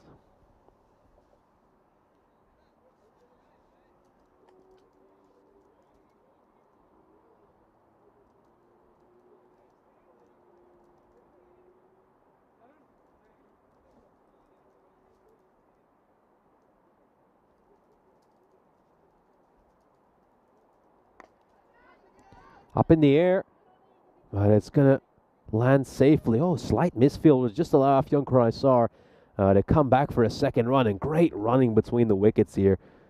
Gotta love the way this Afyon Karahisar side run between the wickets. They always run hard. They give it their all, despite the fact that results aren't always going their way. I mean, credit to them for keeping this chase alive for as long as they did. I don't think any of us expected this game to even be interesting at points. I think we came here, we expected the Assassins to go on, post something in the 130s, the 140s, and for this Afyon Karahisar side to just roll over, but, well, they didn't roll over. They really tried hard. They flirted with the idea pulling off a miraculous victory as we just watch Altun getting his shoelace tied by Bureshwaran. Pushpakavath. Hard out towards mid-on. That's going to be a single. But yeah, unfortunately for Afyon Karahisar, just a few key moments not going their way in this match. The composure wasn't quite there when it counted the most, and ultimately the Assassins just showed their championship pedigree and their experience. High up in the air, should be a comfortable catch. Oh, it's not going to be. Well, I wonder if that was the bowler's catch instead. Should he have gone for it? Of course, the keeper has the glove, so he did decide to go for that chance. But when we take a look at this replay, maybe you'll feel like, well, the bowler would have been in a better position to take this. Really should have been the bowler's catch. Really should have been his. Just sent straight down the ground. That's going to be a run. Ultimately, though, despite pushing the Zagreb Assassins, the Assassins will come out on top in this match. And we just watched Pushpakavath falling over after delivering that ball. And there it is, a victory for the Assassins. So despite a fairly dismal performance with the bat in hand in the first innings, their lowest score of this ECS over 10 overs, they'll end up winning this one fairly comfortably. They were given a fright by Afyon Karahisar, but it just wasn't enough for this Turkish side, as they're going to end up with just 74 runs. It's disappointment once again for Afyon Karahisar, but plenty of positives to take from this game. This side, of course, a developing cricket team, and they've just got to hope to get better and better with each match, and they can certainly be proud of the fact that they pushed the reigning champions to the final overs. But ultimately, scoreboard pressure proved too much, and their batting frailties cost them dearly once again. A valiant effort, but they're just not quite able to pull off the upset. So we'll take a look at the fantasy dashboard here. Ljubljana and Belgrade about to take on each other in about 20 minutes time. And of course, you can just see some of the key players to look out for in this upcoming matchup. You've got the likes of Ramanjot Singh, who we know is a terrific player for Ljubljana. Karun Chudasma as well, with a couple of scores north of 80 in this ECS. We'll now take a look at the highlights of this innings, and well, it certainly was gripping viewing at the start. This game was ebbing and flowing during those first few overs, and you've got to give credit to Afyon Karahisar for hitting some opportune boundaries, keeping this match interesting. Jawahar Danikula bowled superbly in that first over, getting rid of the young man Ahmed Koskun, who we know is capable of hitting a few boundaries. This was an important run out to get rid of Hassan Yanar. He, of course, ended up making 14 runs, 19 deliveries. A stumping attempt here by Christy O'Brien to get rid of Shah Muradi. And how important a moment was that? Shah Muradi was batting superbly on 16 of 11. If it had been able to hang around a little bit longer, then maybe this Afyon side could have gone on to pull off something incredible. Mesut Öztürk managed to club a 6. He was on 13 of 7, ran well between the wickets as well, but he didn't quite get this out of the middle of the bat. He hauled it out towards Sarun Das, who took a great catch. Wonderful awareness of where the boundary rope is by Sarun Das. We saw Afyon Karahisar push hard for a couple of runs. They were just about able to lose a wicket here, as a matter of fact. That was, of course, a run out. Sally Elise, the substitute fielder who came on, managed to get the run out there. So some fancy points for Rohit Baral, the 12th man who came on after Nigel Vincent hurt himself. Wickets would continue to tumble, in particular during that 9th over, where Das picked up 3 wickets, getting rid of Karkin, Faruqi, and Noor Ahmed. All 3 of them clean bowled during the course of that over.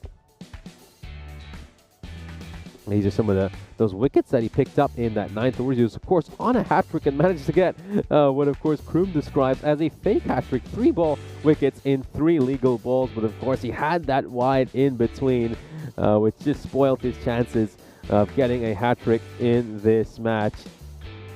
Great bowling by him right at the end. He really put the cherry on top for this Zagreb Assassins side and ensured that they would go on and pick up this victory.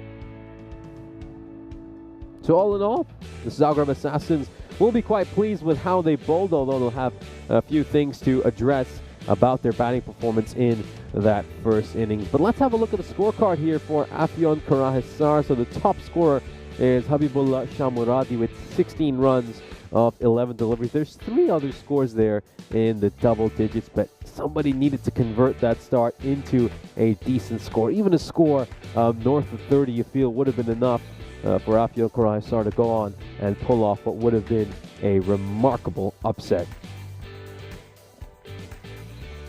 It's now time to turn our attention to the Assassins' bowling figures, and well, Jawahar Danikola, how good is he? How good is he as a cricketer? Is there anything he can't do in this game?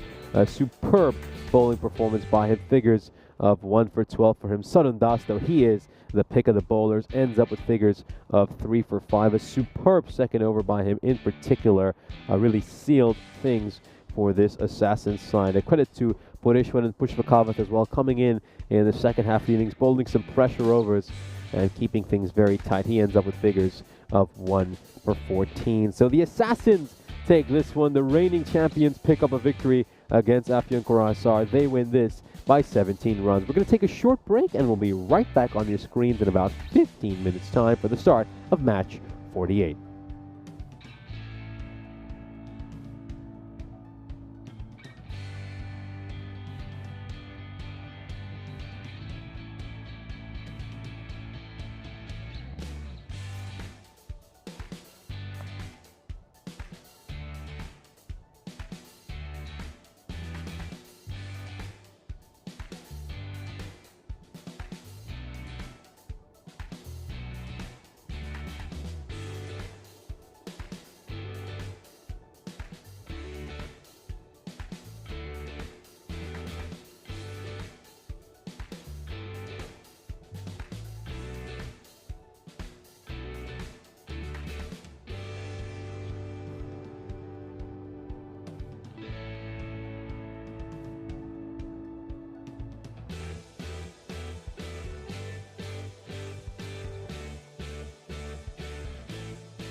This European Cricket Network event is proudly brought to you by HCL Software and Paramatch.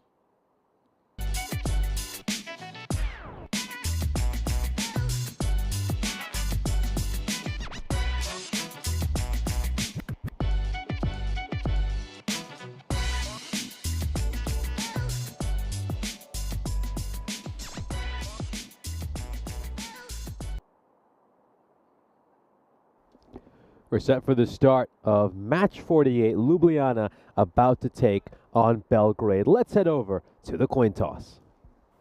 Belgrade is your call. Head is the call, and it is tail. We are going to bat first. Ljubljana want to toss and decide to bat first. Thank you very much to match referee Nilkesh Patel for that update. So Ljubljana are going to have a bat, and they'll certainly feel like they can go on here, make some big runs against this Belgrade side.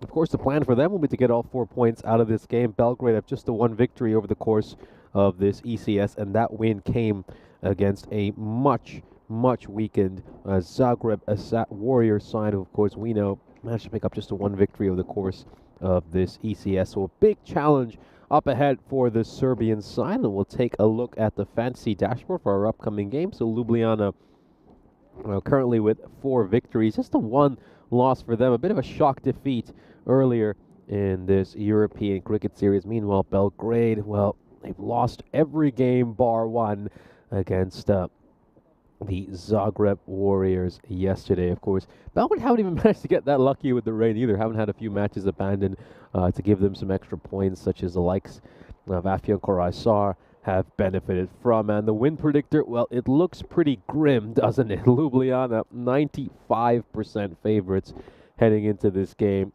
It's really tough, isn't it, to find positives from Belgrade's perspective and just find ways that you think they might win this match. This could really be a very challenging one. It could even get ugly for Belgrade, in all honesty, but they have been making slight improvements as this series has progressed, and they'll be hoping to at least get a point out of this game here against Ljubljana.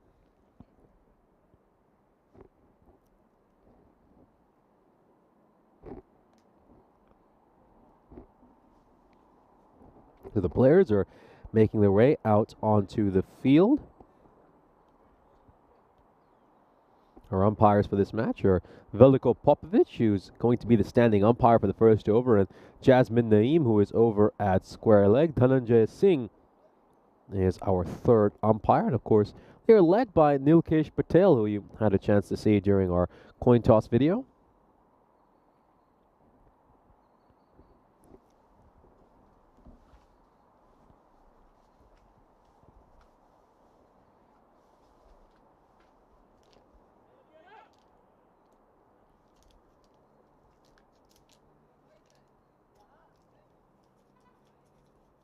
So here we go. A few changes for this Ljubljana side, of course. Many of you will see that Ajay, who is such a great bowler for this team, is not playing today. Might just be getting the match off, so a few different bowlers could get an opportunity here. However, the dangerous Ramanjot Singh as well as Karun Chudasma are still there, along with Abdul Hassan. Here we go. The first over is going to be bowled by Muhammad Ahmed. A bit of width on offer there, and that is just worked away towards point. It's going to hold up on the outfield, and they should be able to come back here for a couple of runs. So, yeah, well done there by Ramanjot Singh. He's able to open his account with a couple of runs.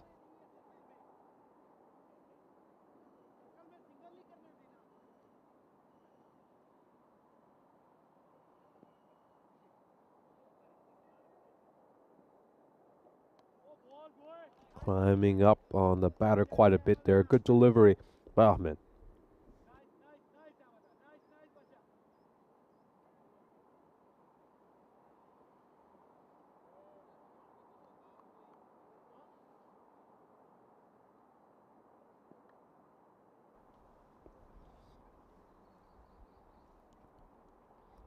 That's a no ball. That's going to be a no ball. It just lands off the pitch there. The thing is, the bowler gets in the way of the umpire's line of sight as well, which certainly doesn't help. Let's take a look at this here. Yeah, off the pitch. That lands off the pitch.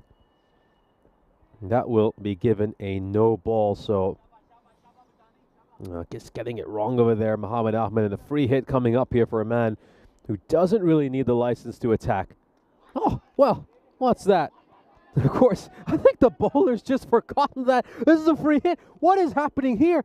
He's going to get run out in the end, so it's absolute chaos. Oh my goodness, you just turn your head for a second, and all of a sudden, you see Ramanjot Singh batting left-handed. He gets bowled. For some reason, the bowler forgets it's a free hit, and then Ramanjot Singh ends up getting run out. So it's a good thing there was somebody on that playing field who had their head screwed on. Yeah, of course, you can get run out on a free hit.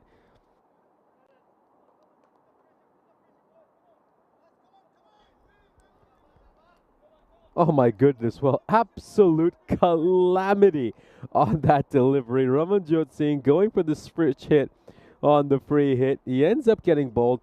It's, of course, a no ball and a free hit.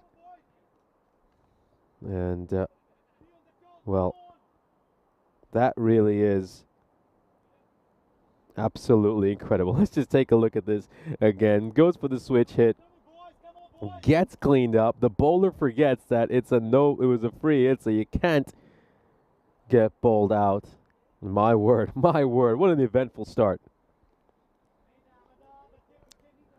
Well, that was going down the leg side. It was just over the leg stump, I wonder. Yeah, it does catch the back anyway of the batter, so it's been signaled as a leg buys. They're just catching Chudasma's back along the way. I think the umpire just asking him if he's okay. Oh, well, that one sneaks in low. That one stays really low, doesn't it? You know, we've seen a few that, of course, that caused some issues. Oh, well, a number of batters for the Zagreb Assassins fell victim to balls that stayed low, and the demons in this pitch awakening once again in this over. Ljubljana are 4 for 1 at the end of the first over.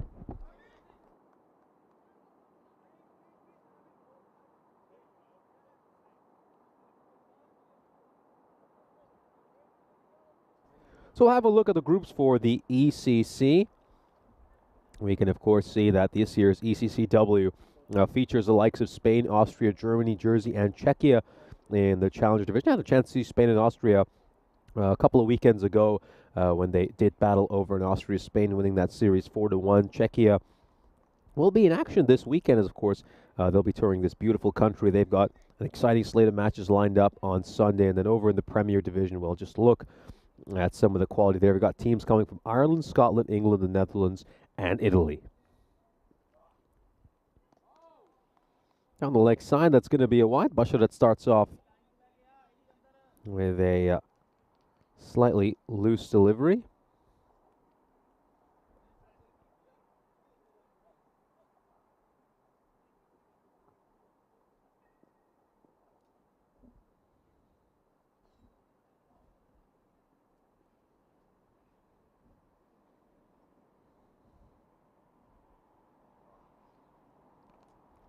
Wide.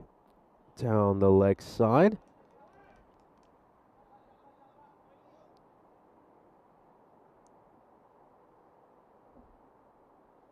He's getting his line wrong over here. Basharat.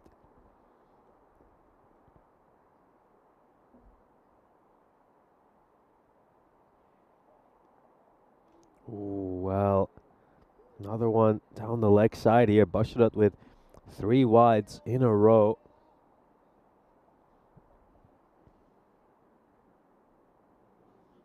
Just needs to get his line right over here. Really does.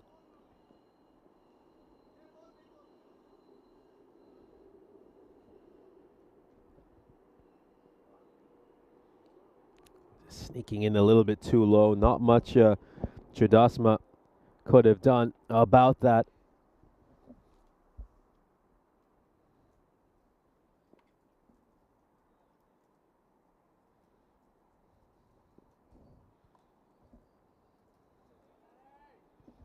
Walked away for a single, so Chudasma will get off the mark with a run.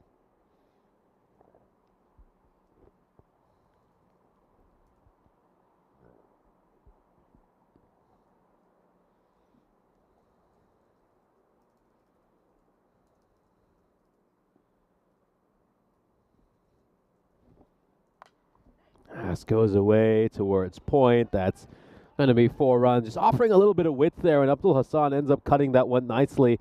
And it's gone away for a boundary. So yeah, Belgrade obviously giving an early fright to this Ljubljana side by picking up the wicket of Ramanjot Singh. And it comes down to Hassan and Chudasma now to just build a good partnership here and set that platform up for the rest of this Ljubljana order.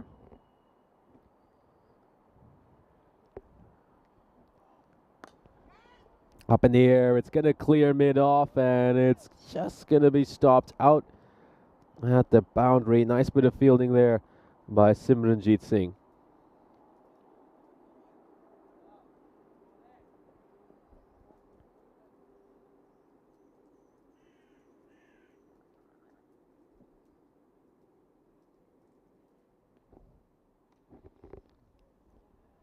Must be given a wide here for...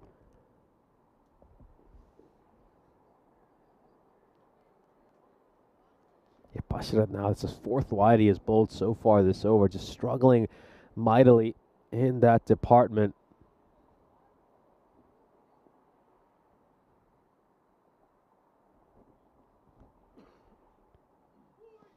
Just looking to shuffle across here, tickle that one down towards fine leg, but that ball ends up being not too far from the stumps. Let's just take a look at this. Oh, whisker away. Whisker away could easily have been cleaned up. As we come to the end of the second over, is there still a ball to come? Yeah, there is still a ball to come, actually. So, yeah, still have a ball to go in this over.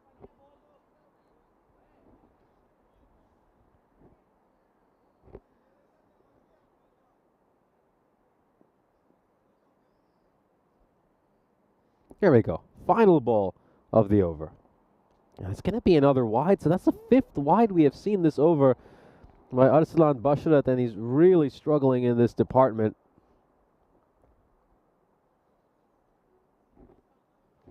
Needs to get it right, really needs to get it right here.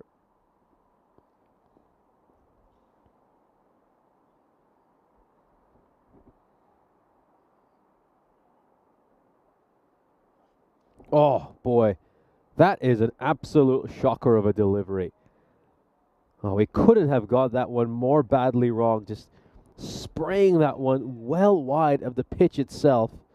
I don't think I've seen that big a no ball ever. That has to be probably the widest I've ever seen a delivery sprayed. So a free hit coming up here. That's going to stay a touch low again, and it's going to be the end of this over at last. And of course, we have seen 5 wides in this over as well as a no ball. So he ends up bowling a 12 ball over in the end. Yeah, a lot of discipline issues there for Asanan Basharat. Ljubljana are currently sitting in 5th place. Of course, they played just 8 matches so far in this ECS. They have 21 points. Meanwhile, Belgrade, they've been struggling mightily, and it's going to be tough for them to pick themselves up off the top of the table.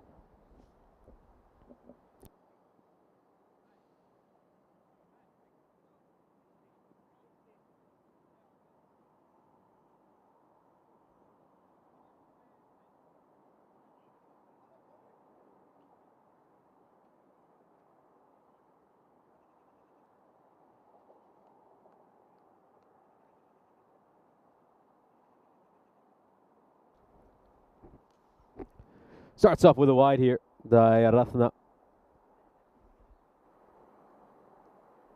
Yeah, Dayarathna, of course, another key player for this Belgrade side. You really feel in the second innings with him and Bashir that they're going to be so important. But right now, it's about his bowling, and he's going to grab a wicket here. Not the best shot there by Hassan. That was a pretty poor stroke, in all honesty.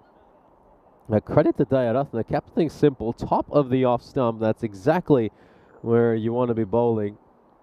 And he will grab himself a wicket over here. So Ljubljana just looking a little bit off color to start things off with. This is the wide, not the wicket itself. Here we go. Should have a look at the wicket now. And yep, just hits that top bail. And it is going to be the end for another batter. Abdul Hassan does a very brief stay at the crease. He will depart, having scored just the 5 runs.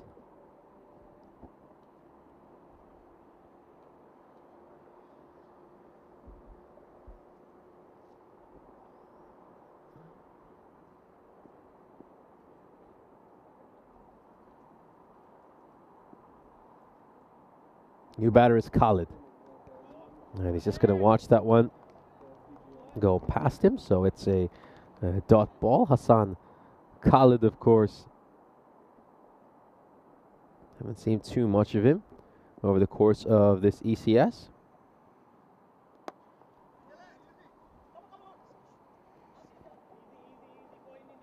Pick up a run over here.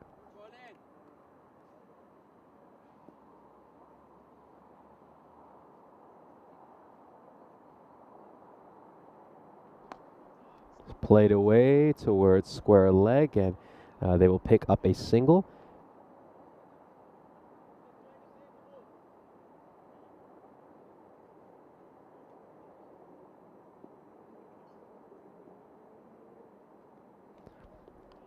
Looks to pull this one away. They'll pitch a single over here. Good running between the wickets, and yeah, nice early call there by Karan Chudasma.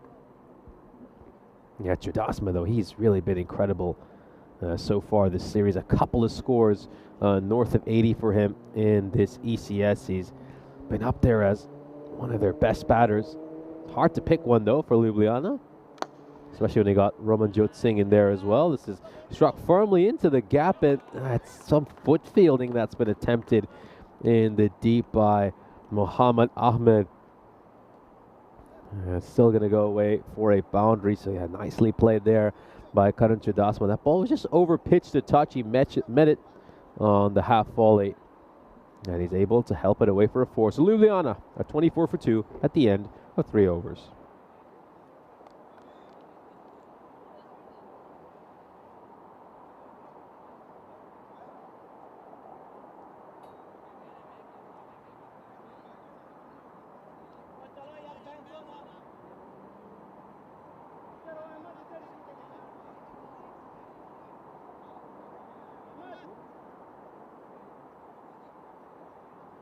The new bowler for Belgrade is Sami Ullah. And of course, he bowled some crucial overs at the end yesterday when Belgrade were able to pick up a victory against the Zagreb Warriors.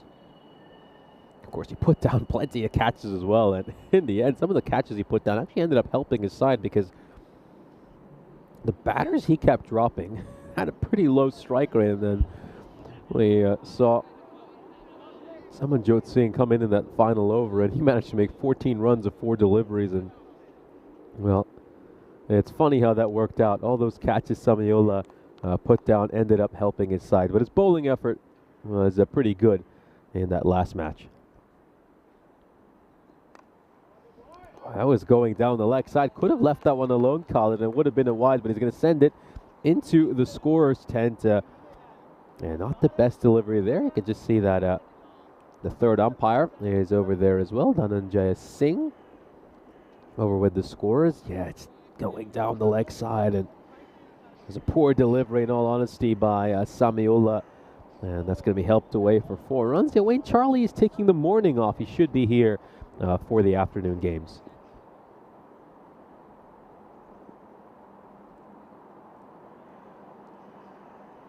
Oh, it's another one that's gone down the leg side. These extras and wides have just been such an issue for Belgrade so far this innings. We're already up to 11 runs of extras, and 7 of those are from winds. Need to maintain their discipline.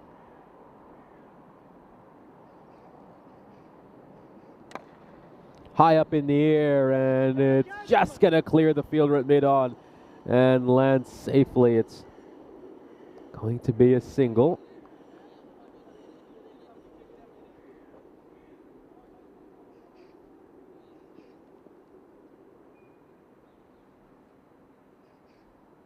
Just 3 boundaries so far this innings. Certainly got to credit Belgrade for that.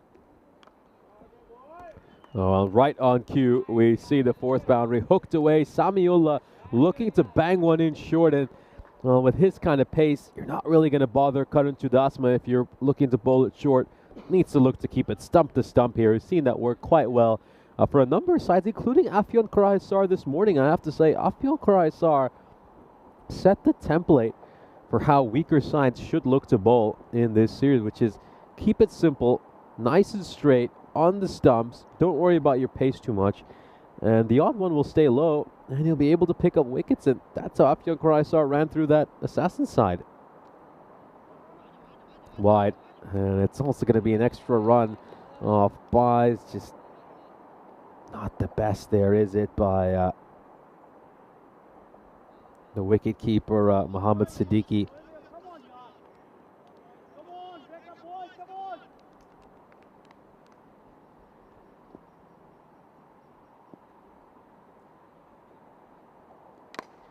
High up in the air, and where is this going to land? Safely by the looks of it.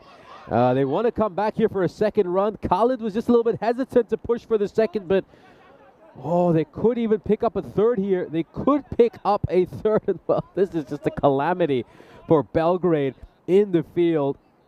Oh my goodness. Oh my goodness. Well, Khalid feels like he's run a marathon here with all the extra ground he's had to cover. There have been a couple of occasions where he thought that, okay, just a single is fine. And then watch this right here. He's told to come back for the second run. I was like, okay, I'll take the second. But I wish we captured that third run as well. I had time to show it. Oh, it's going to be caught, but a foot was outside the boundary rope. Just lost awareness of where he's standing there, Simranjeet Singh. And that's going to go all the way for a 6. Just have a look at this right here. They're looking to go for the big shot, and yeah, Simranjeet Singh's feet are well outside the boundary rope. He forgot where he was standing.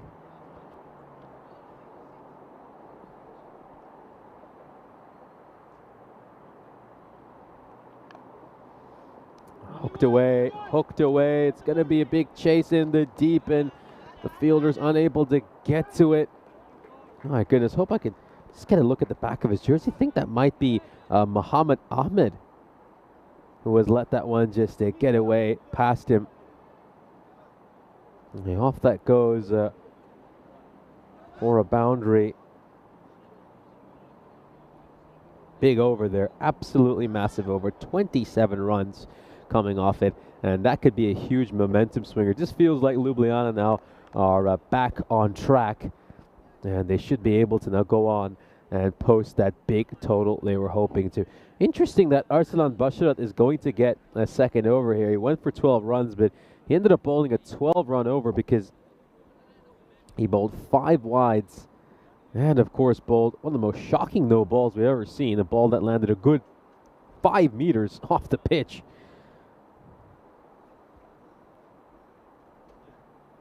Hassan Khalid is going to face him.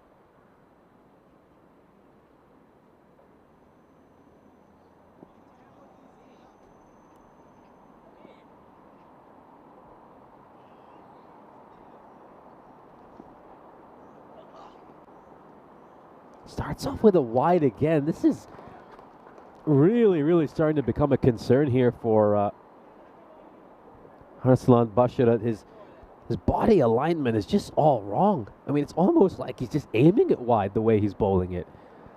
I mean, this is an absolute shocker. Let's just take a look at this one more time. Yeah, I mean, needs to get that alignment right there. Really does. He's just going to keep bowling wides at this rate. Better, much better ball. That's going to be a dot ball. Yeah, so that's 6 wides Basharat has bowled so far, along with a no ball as well. Outside edge, shouts to catch it, but it's going to take a thick edge and go away for 6 runs. Effort ball there. Well, Arslan Basharat looking to hit the deck hard over here. And it goes flying over third man for a 6.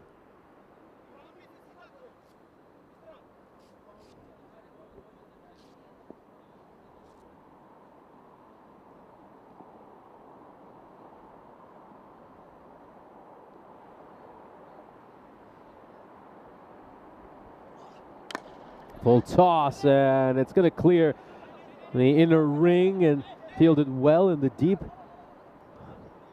by Simranjeet Singh. Let's have a look at this right here. It wasn't the best delivery. It was a full toss asking to be hit. Was hit, but not hit just well enough to get towards the rope. Struck towards mid-on. That's going to be a single. Muhammad Ahmed feels that quite well.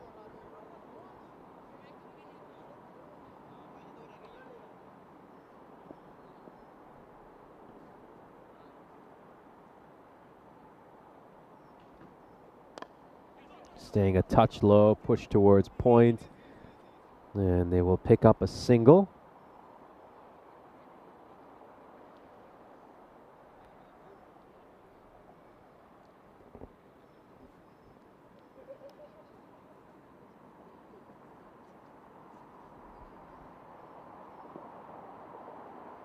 Here we go, last ball of the 5th over, and might want to check the height on this. That's definitely a wide for height. Yeah, that was just far too short. Basharat's discipline has just been all over the place.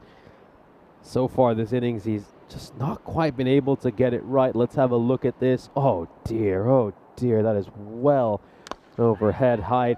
This is going to be sent away all the way for a 6, so an expensive spell in the end for Arslan Basharat. That over ends up going for 19 runs as Ljubljana are back in cruise control after a slightly quiet power play, as find themselves 70-2. A good chance to welcome you into the Ice Cube. Very good morning to everyone wherever you're joining us from around the world. So we had an exciting first match of the day. It was a bit of a David versus Goliath sort of match, wasn't it? With Afyon Karahisar going up against a very talented Zagreb Assassins team. And credit to Afyon Karahisar. They play their cricket the right way, and they made things very exciting during this morning, ultimately falling short. As for Belgrade, well, they had a good power play. They kept things pretty quiet, but things have really unraveled since the end of it. These last couple of overs have been extremely expensive, almost 46 runs coming off these 2 overs. We'll now return to the playing field for live action, as the over will start off with a single. It's Muhammad Ahmed who has come back for his 2nd over here. He kept things very tight in the opening over of this innings. Looking to just get behind that one. It's a dot ball.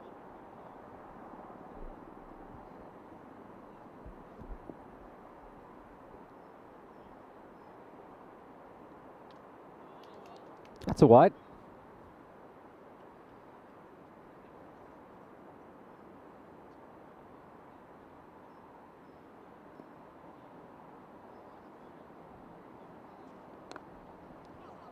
Push towards point, and well, they will pick up another run here. That's going to be another single, just keeping the scoreboard ticking.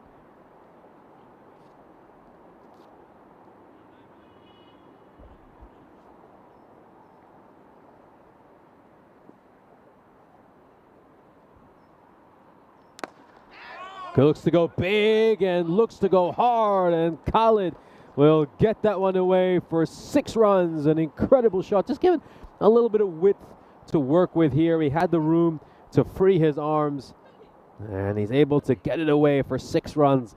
Bottom hand taking over during that shot as well, and it goes away for a Maximo.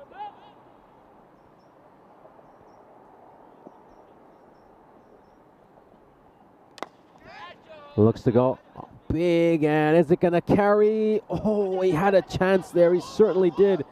Would have been a great catch if Samiola had taken it. He covered a lot of ground. But it just goes right through his hands. Let's have a look at this one more time.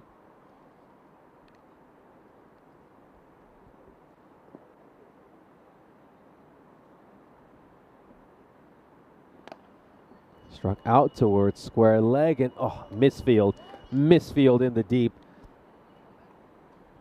Just doesn't quite get himself in the right position here. I think it's Muhammad Ahmed who's out at deep square leg. He tries to attack the ball here a little bit, but it ends up going to the right of him. It's a boundary to end the over. Another expensive over. You got a feel for him. His figures are going to get slightly spoiled over here. Of course, Muhammad Ahmed, the bowler, not the fielder on the deep, do have to make that correction. So here's a look at the scorecard. Karan Sridhasma on 37 of 18. Hassan Khalid making 23 runs off 11 deliveries. And this partnership has been very fruitful so far. Worth just about 60 runs. They've been able to just reconstruct things after it was a pretty difficult power play for Ljubljana. This is going to go all the way for 6 runs. A great shot there by Karan Sridhasma. Beautifully hit. He gets this one right out of the middle of the bat, and it goes flying over long gone.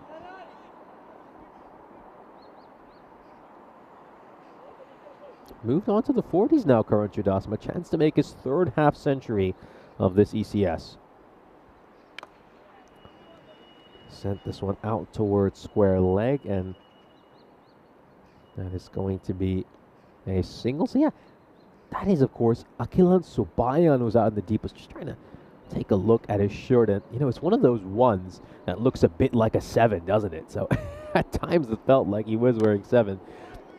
Big, absolutely massive. Is this another one into the playing field next to us? No, but it's going to come off the roof of Ljubljana's tent. And, well, his teammates will be saying, send plenty more our way. Oh, enormous hit. Absolutely massive. You can just see coming off the roof of the tent. 6 more runs for Ljubljana.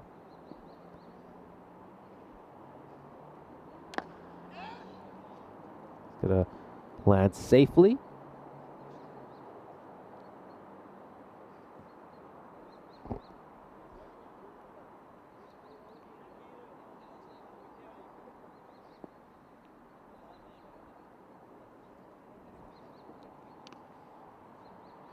That's a wide over there. Dayaratna just pushing this one wide towards the offside.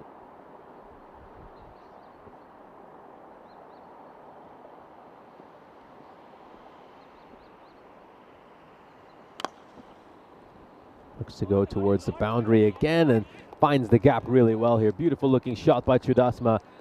Wonderful strike. And he will now move on to 48. Gets to the pitch of the ball. Plays it wonderfully.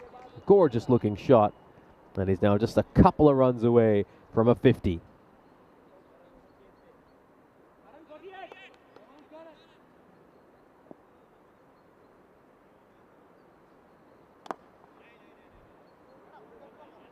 Nice ball there. Good comeback delivery there by Dayaratna. Sridhasma just blocks that out. So this over ends with a dot ball, but it's still a pretty expensive one. 19 runs off it. And these last 4 overs have been incredibly expensive. 80 runs off the last 4 overs. It's been an extraordinary acceleration by Ljubljana since the power play.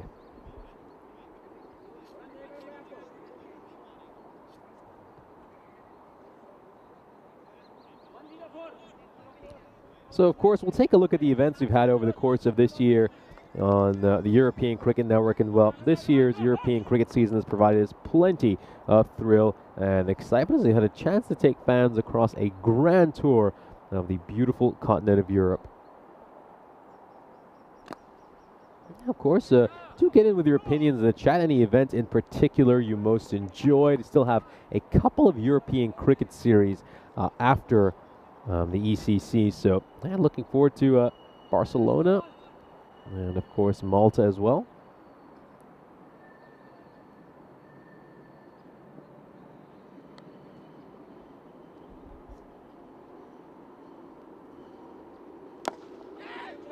Shouts to catch it, but this might clear the fielder. It was a good effort. It really was a sensational effort out in the deep, but he's unable to stop that from going to the 6. Iresh Dayaratna leapt up, and well, it was just a bit too tall for him. And a bit surprised Samiulla's been given a second over after going for 27 in his first. Well, that's optimistic appeal and a half, isn't it? Going down the leg side, and only the keeper decides to go up, and no one else joined in.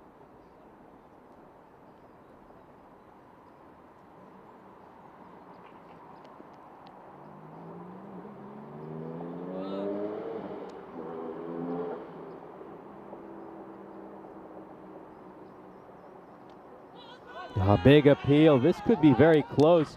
This might be interesting, but he's going to get dismissed anyway. Yeah, sharp work there by the keeper. I think the batter just still losing awareness of where he was, and he's going to get dismissed here, Karun Chudasma. Yeah, very intelligent cricket there by Mohammad Siddiqui. Saw the opportunity, and he's going to be able to grab himself some fantasy points.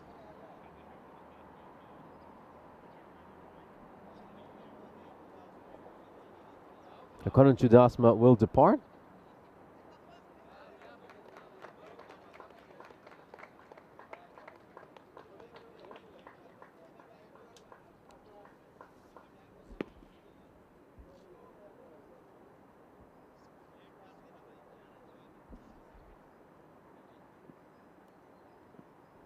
Ahmed Siddiqui, of course, ends up running out. Karun Chudasma goes all the way for 6 runs, and that's been sent into the dugout. Goes away for a Maximo. Great shot there by Omkar Nath off the first ball. Let's just take a look at this. Yeah, wonderfully hit. Gets that over cow corner all the way for 6 runs.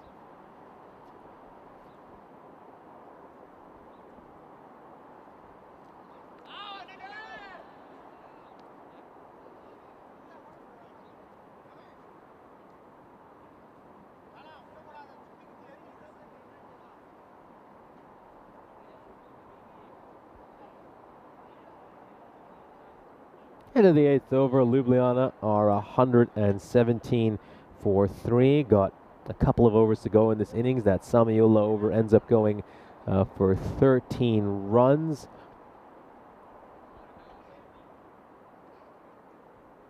Now, it's going to be interesting to see who bowls these last couple of overs for Belgrade. Of course, they've bowled out 4 different bowlers so far, so they're going to have to introduce a 6th bowler into the attack regardless. Yeah, interesting. Very interesting that they do choose to use their bowlers in this way, where it just forces them to use 6. This is absolutely launched by Khalid. Massive, massive shot. Goes all the way for 6 runs. A rough introduction into the attack for Eswar.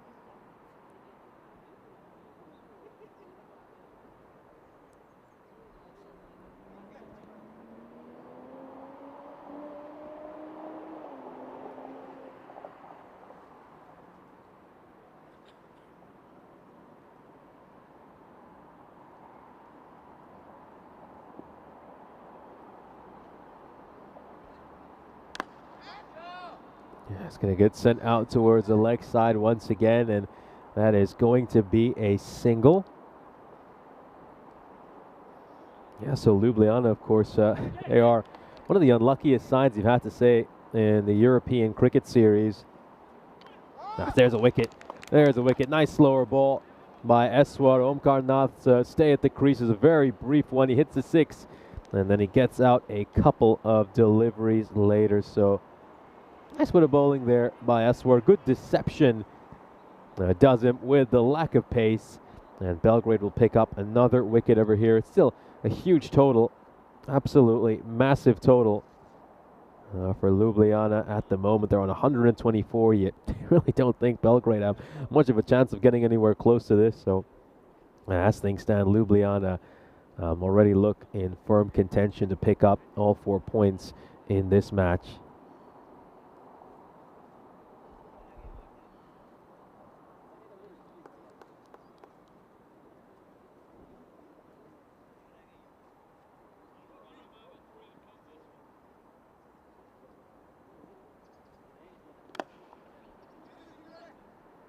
Out towards the leg side, that's going to be a single.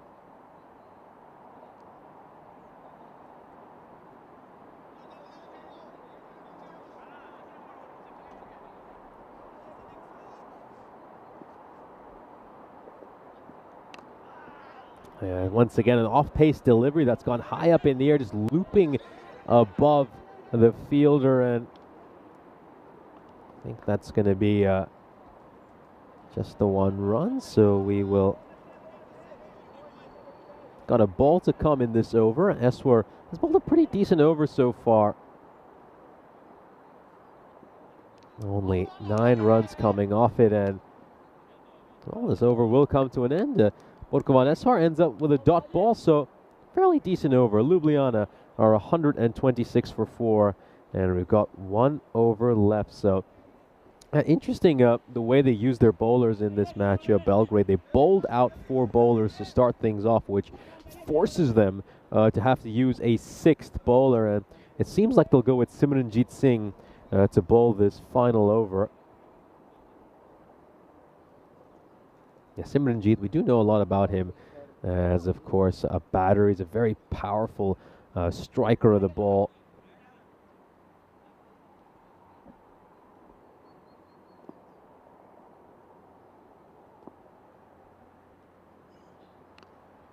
Starts off with a wayward delivery, and you know, one thing you do have to be critical of this Ljubljana side is they do spoil a lot of wides, and I think the best sides in this format, they take those wides, they get the extra runs, and then they punish the extra deliveries as well.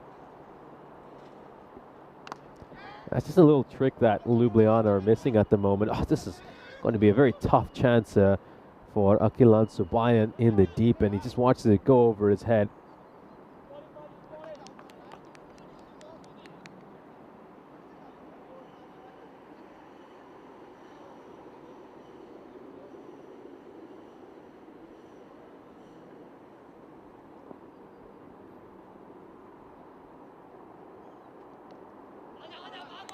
Now they're going to go charge for the single here, and I think it's a good thing that the keeper doesn't go for a shy at the stumps in the end, because how often do we see players go for the throw, they end up missing, and then they give up far more runs of overthrow. So honestly, does the right thing in the end just to hold on to that. Yeah, there was of course no one backing up, so if he misses that throw, a solid chance is going to go away for a boundary.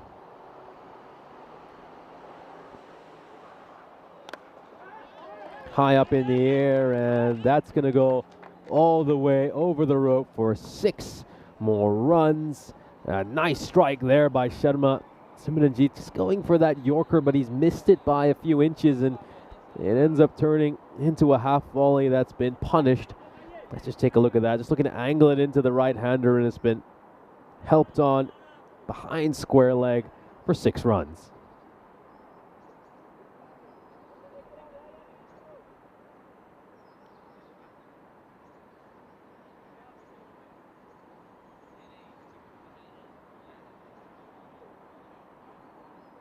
Yes, we do have a few questions over here about how to run someone out, in case the bails have already been broken. So there's a couple of ways to do that when you're using, these stumps with a rubber base. All of us, of course, are well aware of how you would do that with your traditional set of stumps, where you would just look to uproot them. So I'll just read that out to you after we get through this ball. Just looking to get the field setting right here. Belgrade. Now goes for the shorter delivery. That's going to be hooked away, and that's going to be another 4. So boundaries continuing to rain down on this Belgrade side. Let's just take a look at this. He's trying to bang that one in short there, Simranjit Singh. I really question a lot of the tactics of this Belgrade side over the course of this innings, but of course I'll just refrain from that at the moment, and we'll get back to answering this question a few people asked. So, had word, of course, from our match referee, Stefan Gooch, and it will inform you that you have to knock over the stumps to the ground once the bails have been dislodged. You can also pick the stumps up with the ball touching the stumps. If you can pull them out of the groove in that rubber base. So yeah, those are a couple of ways that you can get a run out once the bails have been dislodged. We just see a boundary struck on the last ball of this inning, so it's 3 consecutive boundaries to round things out there. Simranjit Singh's over ends up going for 17 runs, and in all honesty, you have to say that was a pretty poor bowling performance by this Belgrade side. I think they were just overdoing things at times, banging far too many in short. They gave up 20 runs of extras as well. A lot of issues for them to address. I think they should have taken a page out of Afyon Karahisar's playbook earlier today. Afyon Karahisar, they kept things simple. They bowled stump to stump, and then they got that little bit of luck as well when a few balls stayed low. Again, you know how this pitch is going to behave. If you bowl on the stumps, one of them is going to stay low, and that's where you'll pick up a wicket. I really didn't understand the way Belgrade went about that innings. And of course, this was that disastrous over by Arslan Basharat, where he bowled 5 wides, gave up maybe the worst no ball I've ever seen, one that lands about 5 meters off the pitch. I did see the odd bright spot for Belgrade. They did pick up 4 wickets over the course of this innings. Irish Ratna cleaning up Abdul Hassan. Omkar Nath was dismissed by Prokarman Eswar. We'll of course see that highlight. But Ljubljana, they were a little bit slow during that power play, going at just about 8 and over. But after that, they never looked back. They really put the pedal to the metal and accelerated for the rest of the innings. It just got away from Ljubljana. They end up with a strong score of 143, and you just get that feeling it's going to be a very long second innings for Belgrade, who will probably struggle to even get a point out of this match. We're just seeing some of the sixes that were struck. There were a grand total of 11 sixes hit over the course of that innings.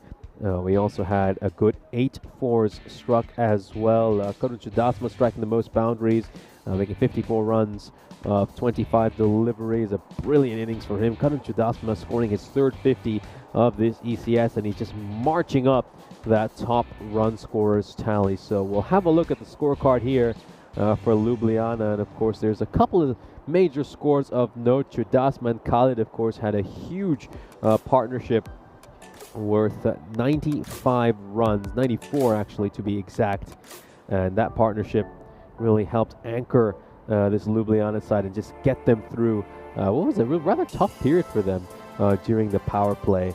And then of course you can see Omkar Nath coming in at the end, hitting a 6, Tarun Sharma hitting 3 boundaries as well, 2 fours and a 6, 15 runs, 5 deliveries for him. We'll take a look at the bowling figures here for Belgrade, and of course, as we can see, Muhammad Ahmed with figures of 0 for 18. He was fairly economical. Eswar just bowling the 1 over that went for 9 runs, but the rest of the attack, though, they were just far too expensive. Samiullah had a very difficult time today, giving up 40 runs in the 2 overs he bowled. But Arslan Basharat, 7 wides and a no ball over the course of 2 overs. That is very, very disappointing, and for someone of his quality, I think he'll certainly feel like he could do a whole lot better. So Belgrade now find themselves having to chase 144 in the second innings, and in all honesty, they're probably going to struggle to get a point out of this game. We'll take a quick break, and we'll be right back for the start of the second innings.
This European Cricket Network event is proudly brought to you by HCL Software and Paramatch. Welcome back for the second innings, and boy, Belgrade have a huge challenge over here. They have to try to chase a target of 144 down in this second innings, and well, if they could pull this off, it really would be one of the most remarkable outcomes we have seen so far in this ECS. We'll take a look at the bonus point equation here, and in all honesty, you'd really fancy Ljubljana's chances to get all 4 points in this match. They'll have to keep Belgrade at under her 100, so about 10 and over is what Belgrade will have to go at to even get a point out of this match, which is going to be a challenge for a side who have yet to score 100 so far this ECS, and they have to do it against a really, really good team, of course. Ajay Sharma is missing today for Ljubljana, which is a big blow for this Ljubljana team, but they would still fancy their chances to get all 4 points against Belgrade despite his loss.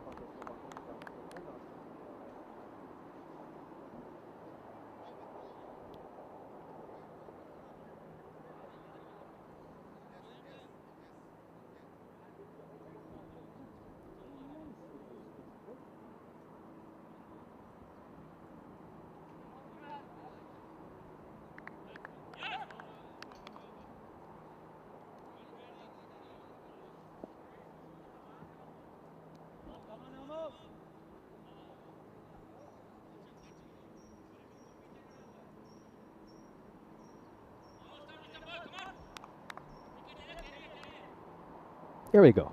First ball coming up. And this could be an absolutely magical moment here. Let's just take a look at this one more time.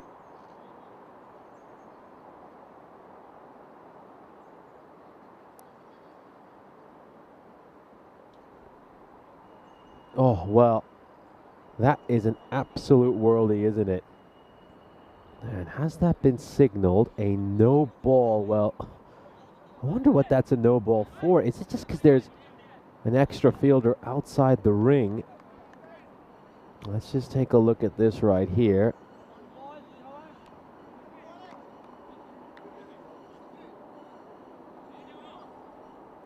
He has so signaled a no ball.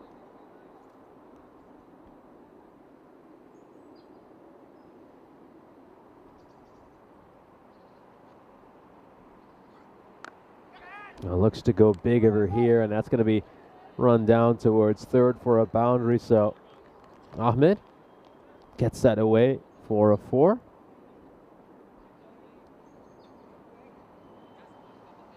Yeah, not maybe quite able to place that exactly where he wants. Maybe goes a little finer than he would have liked, but off it goes for a boundary.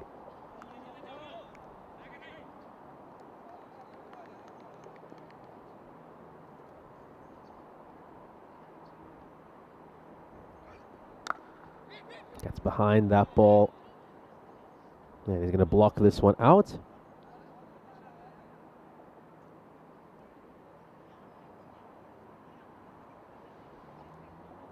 Yeah, so a dot ball right there, and it's going to be tough for Belgrade, isn't it? You would imagine. Looking at Belgrade's record so far this ECS, they of course have just the one victory that came yesterday against the Zagreb Warriors, who themselves only won one match over the course of this campaign. Oh, is there an edge there? Is there a little tickle? Yes, there is. It will get the wicket here. Omkarnath. Ahmed survived one earlier, but he won't this time around. Well taken by the keeper. A much easier chance this time around. Ramanjot Singh will hold on to that. You can just see he's looking to advance, trying to bash this one over the offside. It just takes a thin edge through. And it's well held on to. Ramanjot Singh holds on to the catch. Omkarnath will get his man. And Belgrade lose their first wicket. It's Muhammad Ahmed who will have to depart, having scored just 4 runs.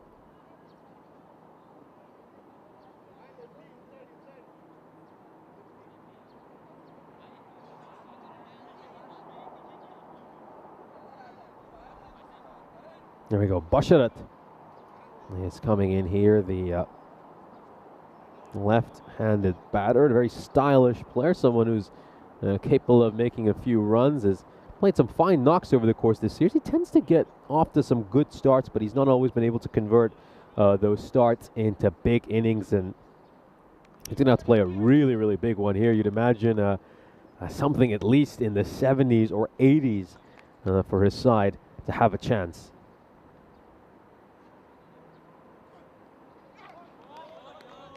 He loves that stroke, doesn't he? Just loves to play it towards fine leg, likes to get down on one knee and just use the pace of the bowler, but it's a risky shot for sure. Get it wrong, could be on your way back towards the dugout.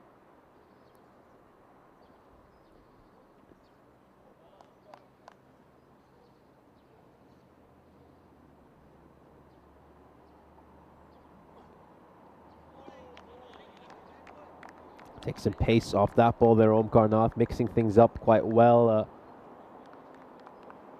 Going with an off-pace ball. It's been a great over so far. 5 runs off it, and Belgrade, look at that required for them. They have to go at just under 15.2.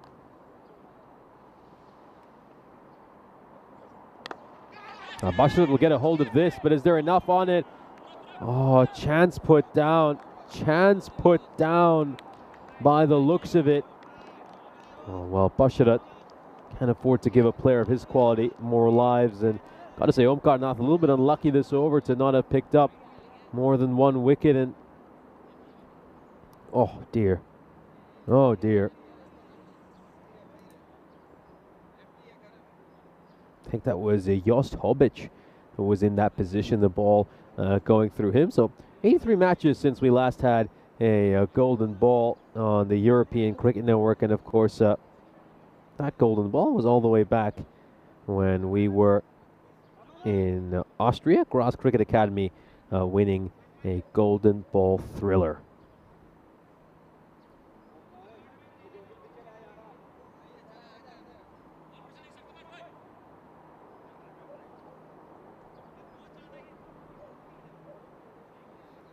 It's going to be new bowler coming in here, Talal Ahmed. And he's going to be bowling to Basharat.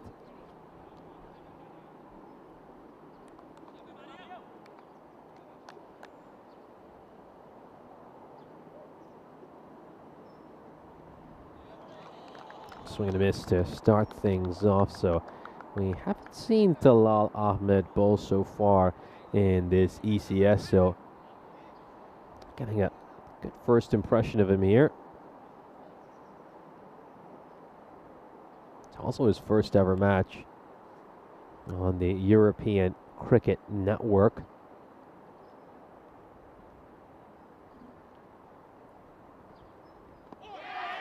Big appeal over here. That could be gone, and that should be gone. So Ahmed picking up his first ever ECS wicket. That one just angling into the stumps. It stays a little bit low as well, so height's obviously not an issue.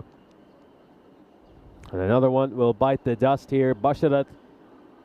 And it's going to be a very brief stay at the crease for him. He was dropped earlier, but he's not really able to make that extra life count. And yeah, that looks like it's going to go on to hit the leg stump. We'll just slow it down here. And yep, excellent work there by Spring Productions to just show you the conclusive evidence that it is most certainly out.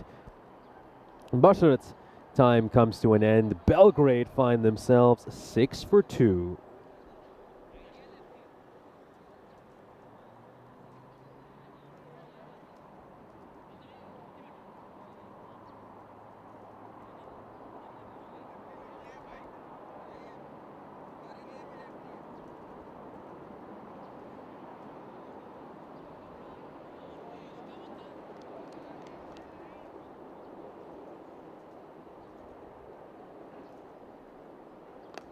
Outside edge, and it looks like it's going to go towards the rope for 4 runs. So a streaky boundary here for Belgrade. Their side have generally struggled to hit boundaries. Second one of this innings, and it comes courtesy of an outside edge.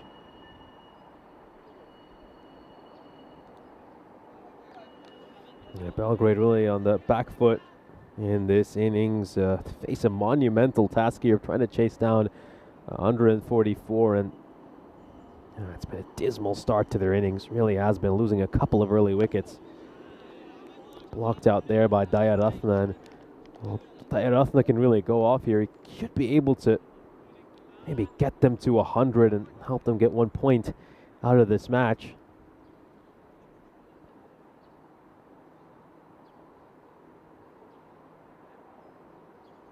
It's a real shame, really, isn't it, for Belgrade, I think. This is a side who, regular viewers of the ECS Croatia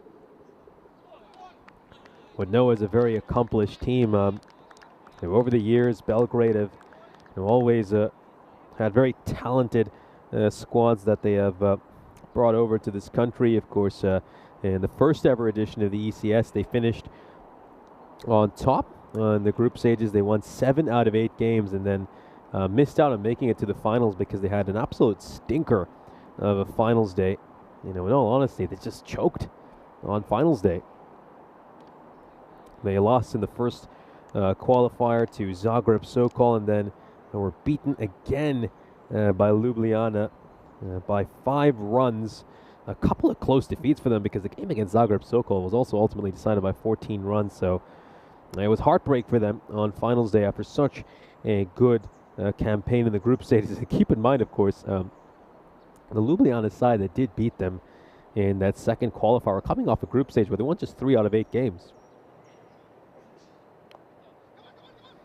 Yeah, that year Ljubljana just managed to sneak in to finals day, and they ultimately caused a huge upset by beating a Belgrade side who so many people thought were destined to meet Zagreb Sokol in the final. Both those sides were the top 2 teams during the group stages. They each had just a loss apiece. Belgrade ultimately were on top because of a vastly superior net run rate.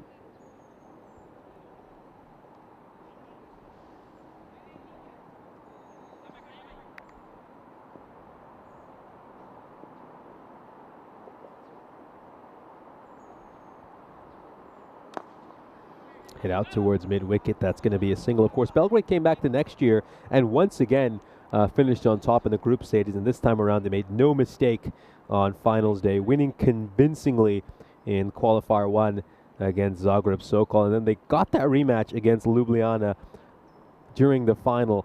And basically, the rain came down. That match was abandoned just about 8 overs in to Belgrade's first innings. And Belgrade eventually won that trophy by virtue of the fact that they had a better record during the group stages. So during their last ECS appearance, they did lift this crown. They didn't take part in 2023, and well, the side they have sent out for this year is nothing like the team we've seen in the past. Here's a look at the standings. Ljubljana, of course, looking to catch up on Sir Oliver Split, who are currently at the top of the table. And for Belgrade, well, they really are playing for pride in this ECS.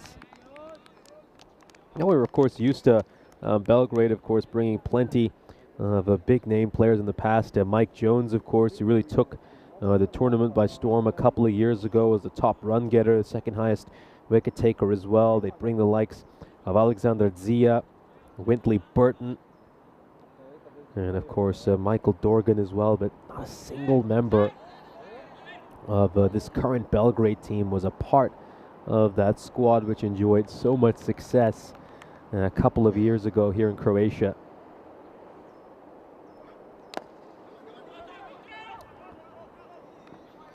And of course, this is, for some of these players, a good chance to, of course, go out here, get some ECS experience under their belt. But yeah, this Belgrade Cricket Club will, of course, be hoping to bring a much more talented side to future ECS and really be able to challenge for a title.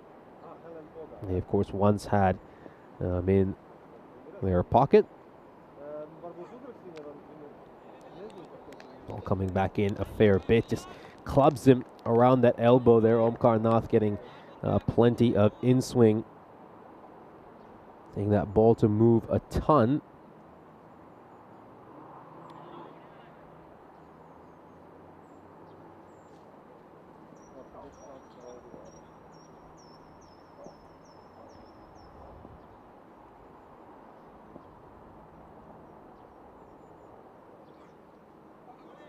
staying very, very low over there. It wasn't too much that Siddiqui could have done about that, in all honesty, even though he might be able to just question the shot selection a little bit. But this is a wicket where the odd one does stay rather low. Very strange for what is an artificial surface.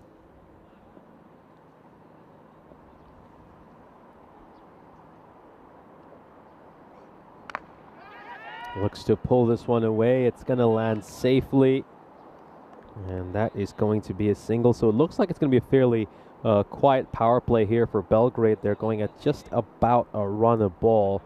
And they've lost 2 wickets over here as well. It's getting rather warm now. It really is. I think it's first time in about 5 or 6 days. I think a few people have their jackets off. Of course, you can see the umpires not out there with their jackets either. This catches the outside edge, and it's fielded well at deep third. Yeah, just starting to get warmer now. I have to say it's looking a little bit better than it was originally forecast. I think originally forecasted that we'd have quite a bit of rain over this week as well, but not as much as we had over the weekend. But thankfully, things have been a little bit more optimistic over the last couple of days than previously forecast. So we'll take a look here at the stats, and of course there's 6 runs behind with Ljubljana. We're at this stage, but Ljubljana of course accelerated so much during those middle overs, and in all honesty, it's kind of hard to see Belgrade doing the same in this second innings.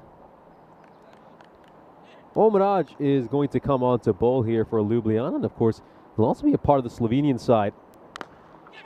Are going to play this weekend. This is just dragged out towards mid-wicket and well fielded.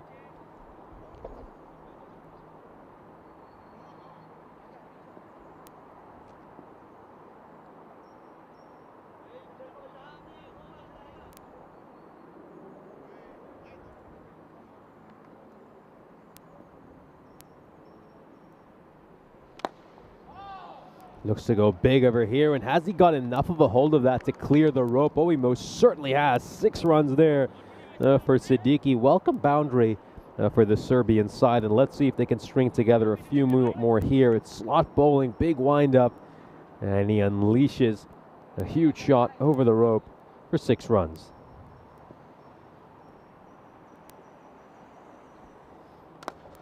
Looks to go big again. There's shouts to catch it. Is there a fielder underneath it? Oh, he's put it down. That has been dropped. It's Karan Chudasma, of all people, that puts that catch down. You don't tend to see him dropping too many chances. He's normally brilliant in the field. It looked like it was a fairly comfortable catch for him as well. It came at a nice height. Yeah, it's just a rare drop, a rare mistake by Karan Chudasma, but you don't feel it's going to hurt his side too much in this match. Yes, Uncle Omraj, who was bowling this over, is going to be a part of the Slovenian side, who are going to take on Croatia this Saturday. The Croatian men, of course, because we will see some women's cricket on Sunday as well.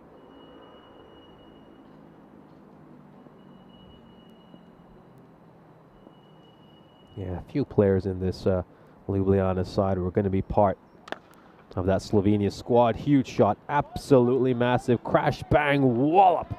That goes over the tent, and it goes the distance for a 6.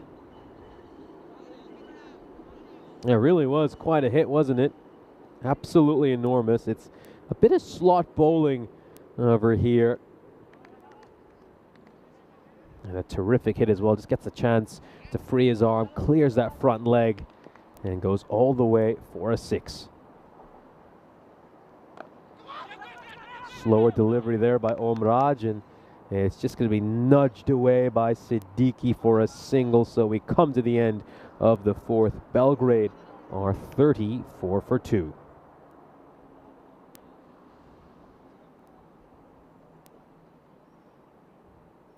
We'll just take a look at the comparison between these 2 run rates, and as things stand, Belgrade are still below that rate. They need to pick up a single point from this game. Of course, the blue line is the rate you need to go at to get 1 point. The red line is for the win. I think it'd be nice if we could add a line for the bonus point as well. I think there's plenty of colors on there as well, but I think, yeah, in general, I mean, of course, Belgrade are not going to even get this victory, let alone a bonus point.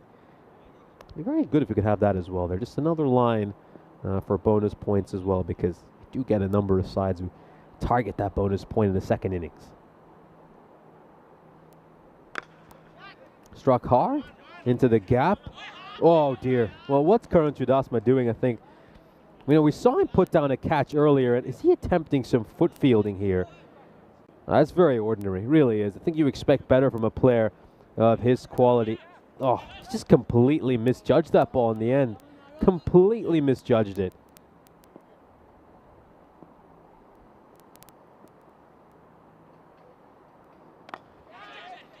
Oh, it's going to go aerially here, and it looks like it's another one that's going to go away for 4 runs. So Siddiqui looking to attack.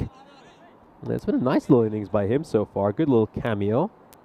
And he's given a bit of width on offer here as well. You got to say, they just kind of lost their discipline a little bit as well, Ljubljana. I just wonder if they're maybe getting a bit complacent in the field as well, I think. They all just look a bit too casual. I think after that second wicket, they just seem to feel like they probably wrapped this game up. So it's important that they don't drop their standards here. It really is. Yeah, Reynolds is, of course, bowling this over. Haven't seen too much of him bowling this series. Struck back towards the ball. That's, of course, a bump ball, just in case anyone got a little bit excited whether there was a chance for a catch there.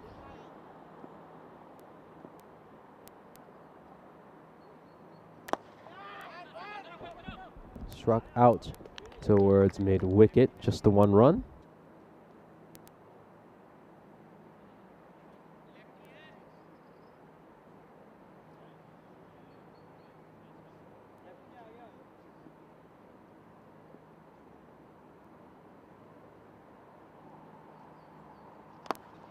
High up in the air. It's going to be a tough chance for the bowler, but it's going to land safely. It's going to land safely, and it was just beyond his reach. Just going to wonder if he was going to charge towards that boundary rope to try to get to the ball, but ultimately it's not going to matter too much, is it? One ball to go until the end of this over. Belgrade 44 for 2.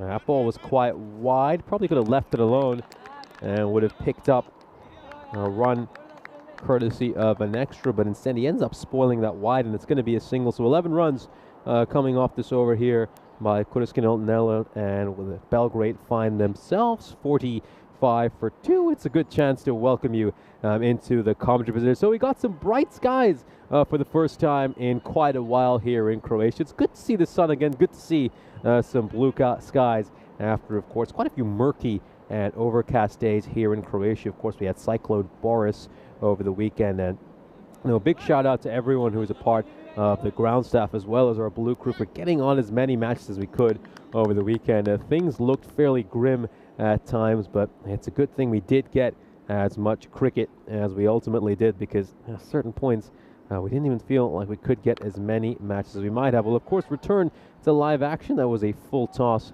that has been worked away, and it's going to be aided by a misfield over here as well.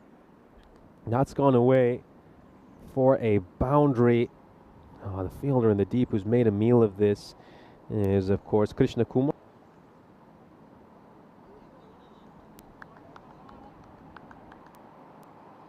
Just check the height on this delivery. Oh, well, I mean, he is falling down as he plays that shot, so that's pretty hard to tell, isn't it? It's a tough decision, I mean. Let's see if the bowler's just going to get away with it. So ultimately deemed a legal delivery and not a no ball. Abdul Hassan is bowling this over. Looks to go over long off, and that's going to be a 6. Goes away for a Maximo. Oh, a terrific shot, isn't it? Just over pitches the delivery, though, a little bit. Abdul Hassan, it's not quite getting the length right, is he? To start off this over, he, of course, gave a shocking full toss to start things off and ends up bowling an over-pitch delivery here that's in the slot and asking to be hit. Can Siddiqui bring up a 50? That'll be the first half century by a Belgrade player this series. Great fielding off his own bowling there by Hassan.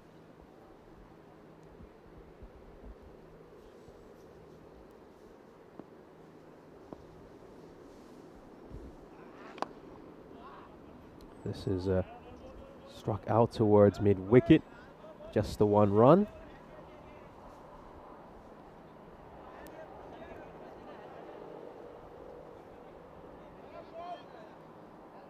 So 45 runs needed of 26 deliveries for Belgrade to pick up a point. And with Siddiqui still out there, they have a chance to get at least a point from this game. I think the victory probably eludes them at the moment.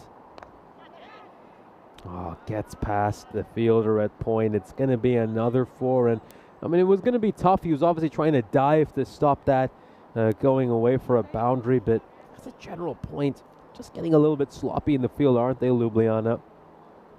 Seen a couple of dropped catches. We're starting to see some misfields as well, especially since that second wicket fell. They've just had a few errors creep into their game.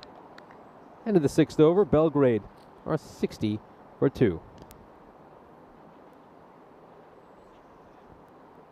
Yeah, so Mohammad Siddiqui currently on 38 of 18. This partnership is worth 54 runs. We'll take a look at the scorecard here. Both Ahmed and Basharat were dismissed fairly early in the innings. Muhammad Ahmed losing his wicket in the first over, Basharat in the second.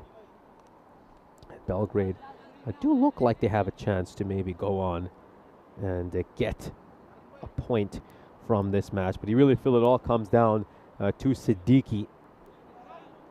For the victory, of course, they need to go at a rate of 21. And yeah, you just feel like that is past the point of no return at this stage.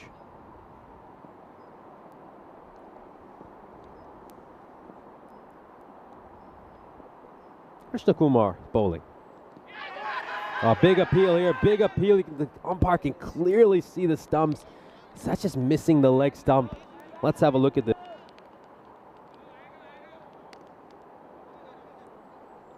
Let's just take a look at this delivery right here. So he just shuffles across his stumps a little bit, and where does that strike him? Yeah, the impact looks like it's maybe just in and around the outside of the leg stump, so it's probably going to go on to miss leg stick. Oh, mix up, could be a run out, Just about manages to make his way back in time there, Siddiqui. And well, if Siddiqui was gone, you really feel like this could have been the end of any hopes they have to get a point out of this game. And away for one run. Yeah, like the way Kumar is bowling here, keeping things very nice and tight. Krishna Kumar has bowled 4 overs so far this ECS. It's been a little expensive prior to this over, 43 runs off it, but I think against this Belgrade side, he might just feel like he has a chance to improve his bowling figures. Very animated over. It's the most excited I think I've seen Ljubljana in quite a few overs.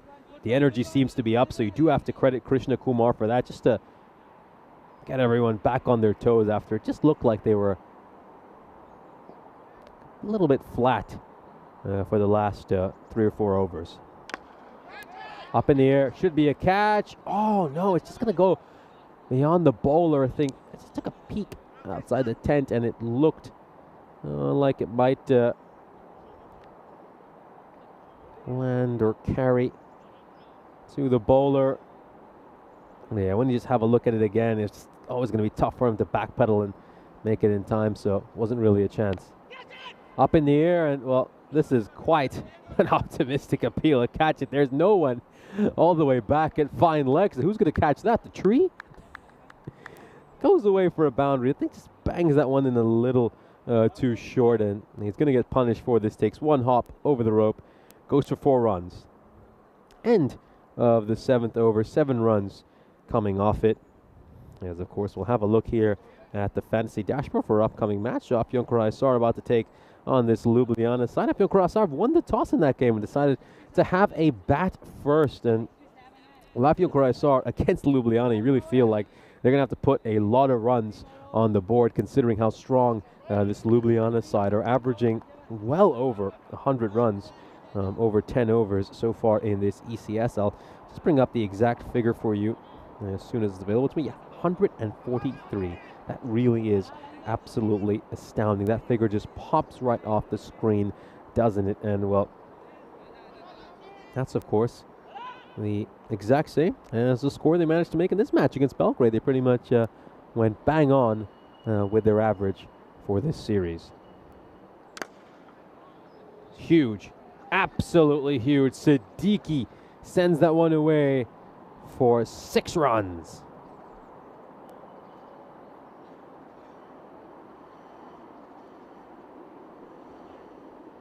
And gets that one away over cow corner. That has gone for a Maximo. Great strike by Siddiqui. If he gets a 50 here, that's of course quite an impressive milestone for Belgrade. The first Belgrade batter to have a half century this ECS. Out towards the leg side, fielded quite well. He moves on to 46. Mind you, it's already the highest score by a Belgrade batter this series.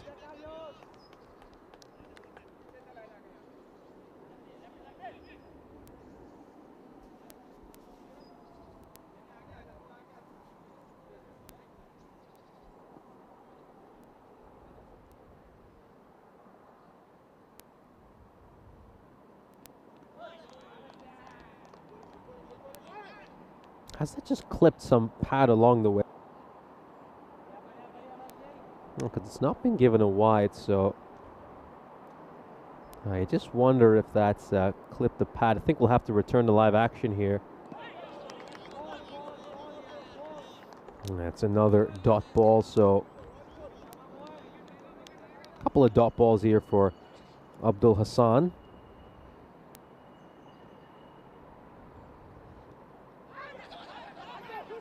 As they're going to scamper across here, they should be able to get some runs. Of course, let's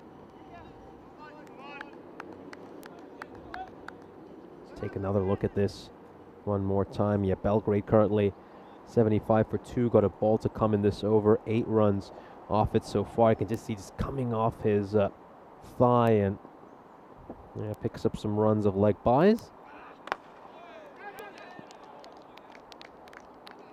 That was, of course, a bump ball, so don't know what that appeal was there by the keeper. End of the over. Belgrade are 75 for 2.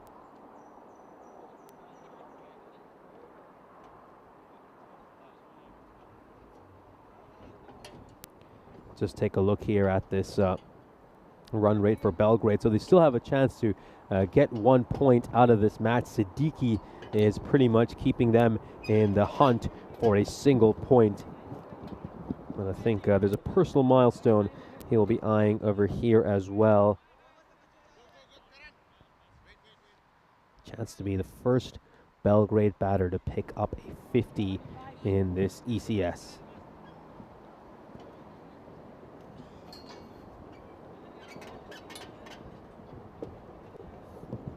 There we go. It's going to be Krishna Kumar bowling this over.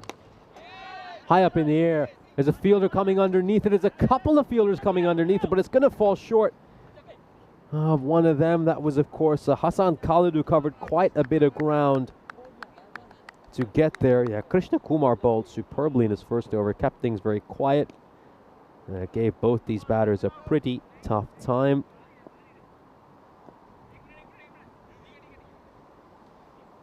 If he can get this 50 here, Siddiqui will be his first career half century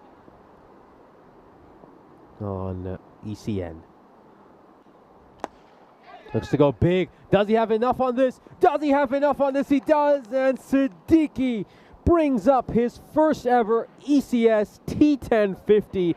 What a fine moment for Mohamed Siddiqui. I don't quite know if he's realized just yet that he has brought up his half century, and his innings has also given his side a chance to go on and pick up a point in this match. So fantastic knock from Mohamed Siddiqui. And he will depart after scoring that half century, and Kumar is absolutely pumped. Not the best shot there by Siddiqui after bringing up the 50. It's not the kind of stroke you'd expect from a man who has been batting so well for these last 25 deliveries. A really rash and wild swing in the end. We'll have a look at this again. Yeah, it goes on to strike the stumps, and well, look at how pumped Krishna Kumar is. He can't hide his excitement. He really can't.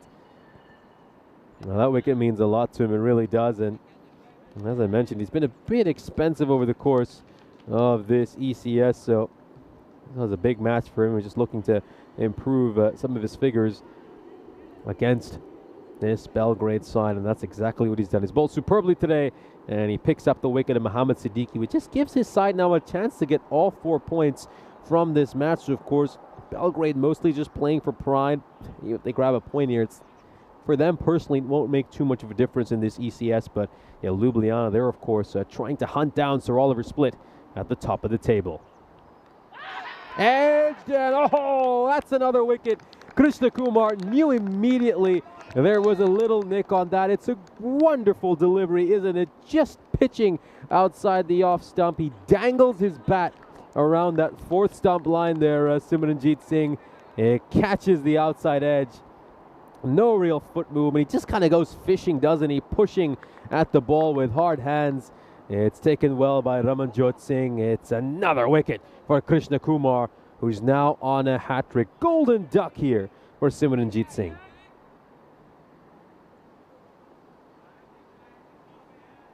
So here we go. We got a hat-trick ball coming up.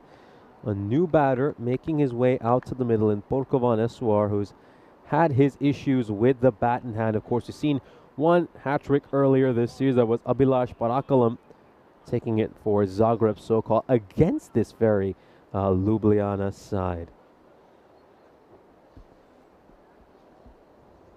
Here we go, hat-trick ball. And he's going to negotiate it quite well in the end. That is going to be a single, so Eswar off the mark with a run.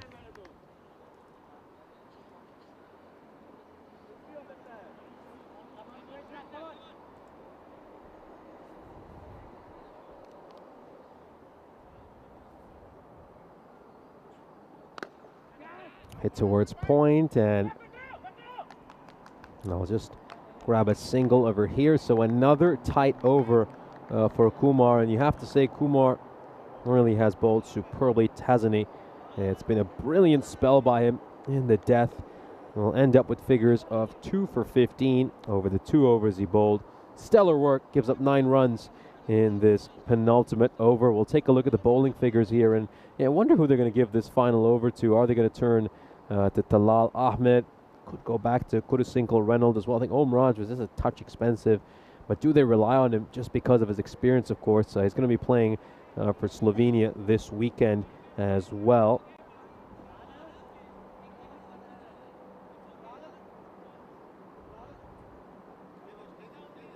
So here we go. It's going to be Talal Ahmed, of course, the man who bowled the cheapest over out of those 3.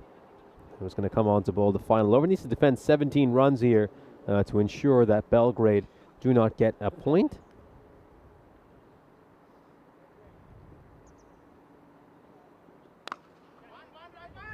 Cut away, and it should go away to the boundary rope. So a great start to the over for Belgrade. Not the best ball to start off by Talal Ahmed, especially with no deep point in place. There really isn't anyone who I can see on the offside, riding the boundary, just the fielder at long off, and of course they got a very fine deep third in place as well, so he can't afford to give any width here. He's got to keep it nice and straight. Nice and straight.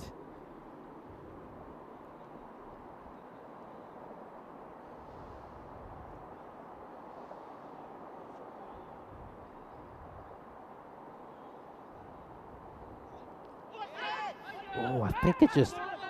wonder if that was bat or pad. Sounded a bit like bat to me. There might have been a chance there for a wicket, I think. Gee, do you put that down as a drop there for Ramanjot Singh? Is there a little bat on this? Oh, yeah, I think it might just have caught an inside edge, and Ramanjot Singh puts down an opportunity Talal Ahmed could very easily have had. His second wicket right there. There we go, 12 of 4. Belgrade, can they get away some boundaries here and sneak a point in? Struck hard, down the ground. Are they going to push for a second? No, they won't, I think. They don't need to. You'd want Dayaratna on strike. So 11 needed of 3. That's 2 6s. There were a 6, a 4, and a 1. Those probably going to be what they'll need over here. 6, 4, and a 1, or a couple of 6s. Oh, can they do this here? Belgrade, can they do something really miraculous? Well, it's launched, and it's away for a 6, so they've got a chance here, Belgrade, to pick up a point. What an incredible hit there by Dayaratna. Just given a chance to free his arms, a little too much width on offer, and that's been sent away for 6 runs, so it's now 5 of 2. A 6 gets Belgrade the point. 4 runs and a single will be enough as well. Well, are they just going to let a point slip away from them here, Ljubljana? Best batting innings, by the way, for Belgrade so far this series. It's a wide, so any boundary will do the trick here for Belgrade, or they could run 2 a couple of times. Amazing, absolutely amazing. I mean, the twists and turns you do see in this game. Of course, they can't win this, but the bonus point just makes it that much more interesting. Belgrade did once score 92 against Zagreb Sokol. This is, though, their highest ever score. Oh, it's helped away. Is this going to go for 4? Is this going to go for 4? Oh, it's a great bit of fielding in the deep, and I think Belgrade have only taken 1 run, so they will still need a boundary off the last ball to get a point. Let's just have a look. He's looking to angle it in, and he gets a little bit of bat on this. This is an incredible bit of fielding. Good safe pair of hands as well to ensure it doesn't get past him. And all of a sudden, we do have something to play for here in the final balls of this innings. Yeah, Ljubljana, it's quite simple here. Can't afford to give up a boundary. They put a slip in place as well, and they've got a kind of short mid-wicket. Don't quite understand this, and it's going to be a dot ball. Let's just check the height on this to make sure it's legal.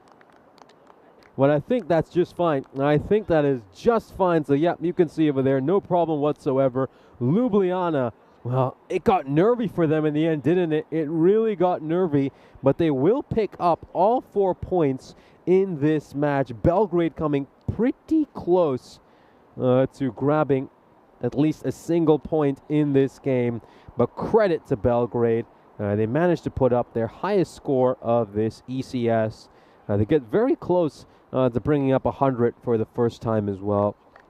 But I think they really just have to look back at that first innings. There was so much to criticize over the course of the first innings, where you just have to say their bowling plans were all wrong. They were very wayward, banging far too many in short as well. So here's the fantasy dashboard for our upcoming game. Afyon Karahisar, of course, made their way back to the ground. I could just see some of their players coming in with their kit, and they'll be taking on this victorious Ljubljana side. It's going to be a tough task for them, and you feel they're going to have to put plenty of runs on board in the first. And you can just see Sam Houghton in the chat as well. He'll be a little bit disappointed that Belgrade couldn't pick up a point in that match, and he makes a good point there. Why would you not run hard?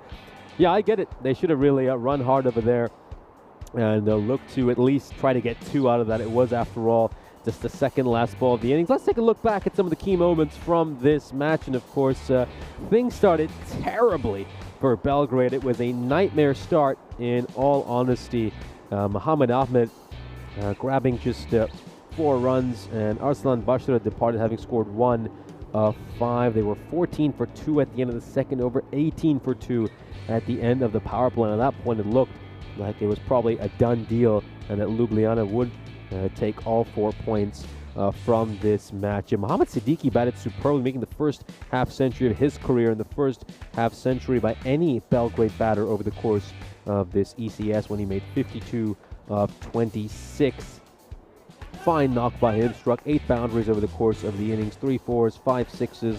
It was just a fantastic display in T10, batting a strike rate of 200. He was ably supported by Ires Dayaratna, making 33 of 22, 5 boundaries for him, 4 4s and a 6. And that little partnership by Siddiqui and Dayaratna gave their side a chance to pick up a point from this match. It was a 76-run partnership, a handy one for sure. This was, of course, that brilliant little spell of bowling by Krishna Kumar. He picked up back-to-back wickets, had a chance to get a hat-trick as well, but Purkavanaswar managed to get a single off the hat-trick ball. Great bowling by Krishna Kumar. He ended up with figures of 2 for 15, and he, of course, bowled both his overs in the death as well. Talal Ahmed's last over went for 14 runs, and of course, as you saw, Belgrade had a bit of a chance to go on and pick up 1 point from that match, but they were unable to get it in the end. Ljubljana taking all 4 points in this one. Here's a look at the scorecard. Mohammad Siddiqui top scoring 52 runs of 26 deliveries for him. Reste Ratna with 33 of 22, and then the rest of the scores are all in the single digits. It's time to now move on and have a look at Ljubljana's bowling figures, and a great all-round performance. I think Omraj just a little bit expensive in the sole over he bowl, but then you take a look at the likes of Omkar Nath with 1 for 10, Krishna Kumar with 2 for 15. You really have to say that all in all, this Ljubljana side can be very impressed with the way they bowl. Sure, they'll be disappointed that they do give up 98 runs to a side like Belgrade, who of course struggled with the bat in hand, but they got the job done. That's the important thing. They will restrict Belgrade to under what Belgrade needed to get the bonus point, and Ljubljana win this one by 45 runs, a convincing bonus point victory for last year's finalists. We'll take a quick break and we'll be right back on your screens for match 49, when the victorious Ljubljana Cricket Club will take on Afyon Karahisar.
This European Cricket Network event is proudly brought to you by HCL Software and Paramatch.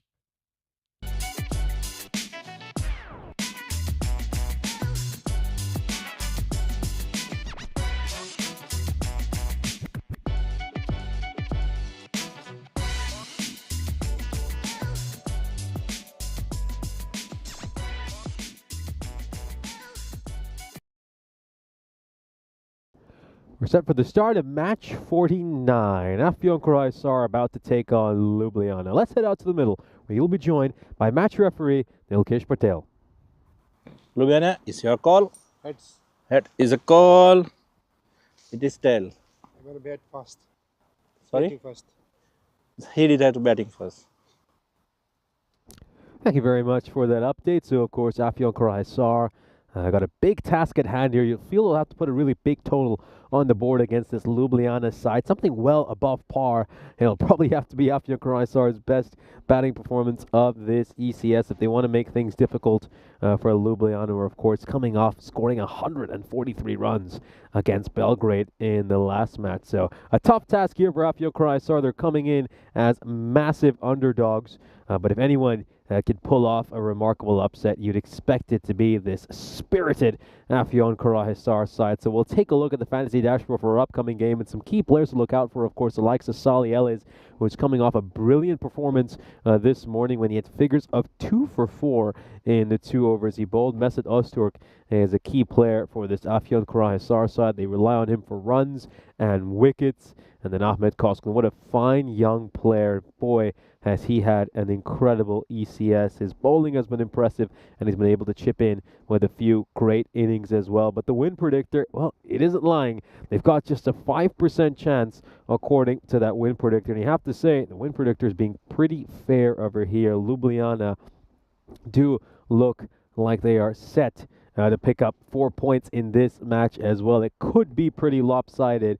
But we saw Afyon Croatia this morning make things interesting against the Assassins, and they'll be looking to do the same over here. No Ajay Sharma for Ljubljana today, and well, they'll be hoping he's available for the final match of the day against the Assassins, which is an absolutely mammoth matchup. But you feel they have enough talent in this team that they should still be able to get a comfortable victory against this Afyon Croatia side without him. So here we go. We're just moments away from the first ball.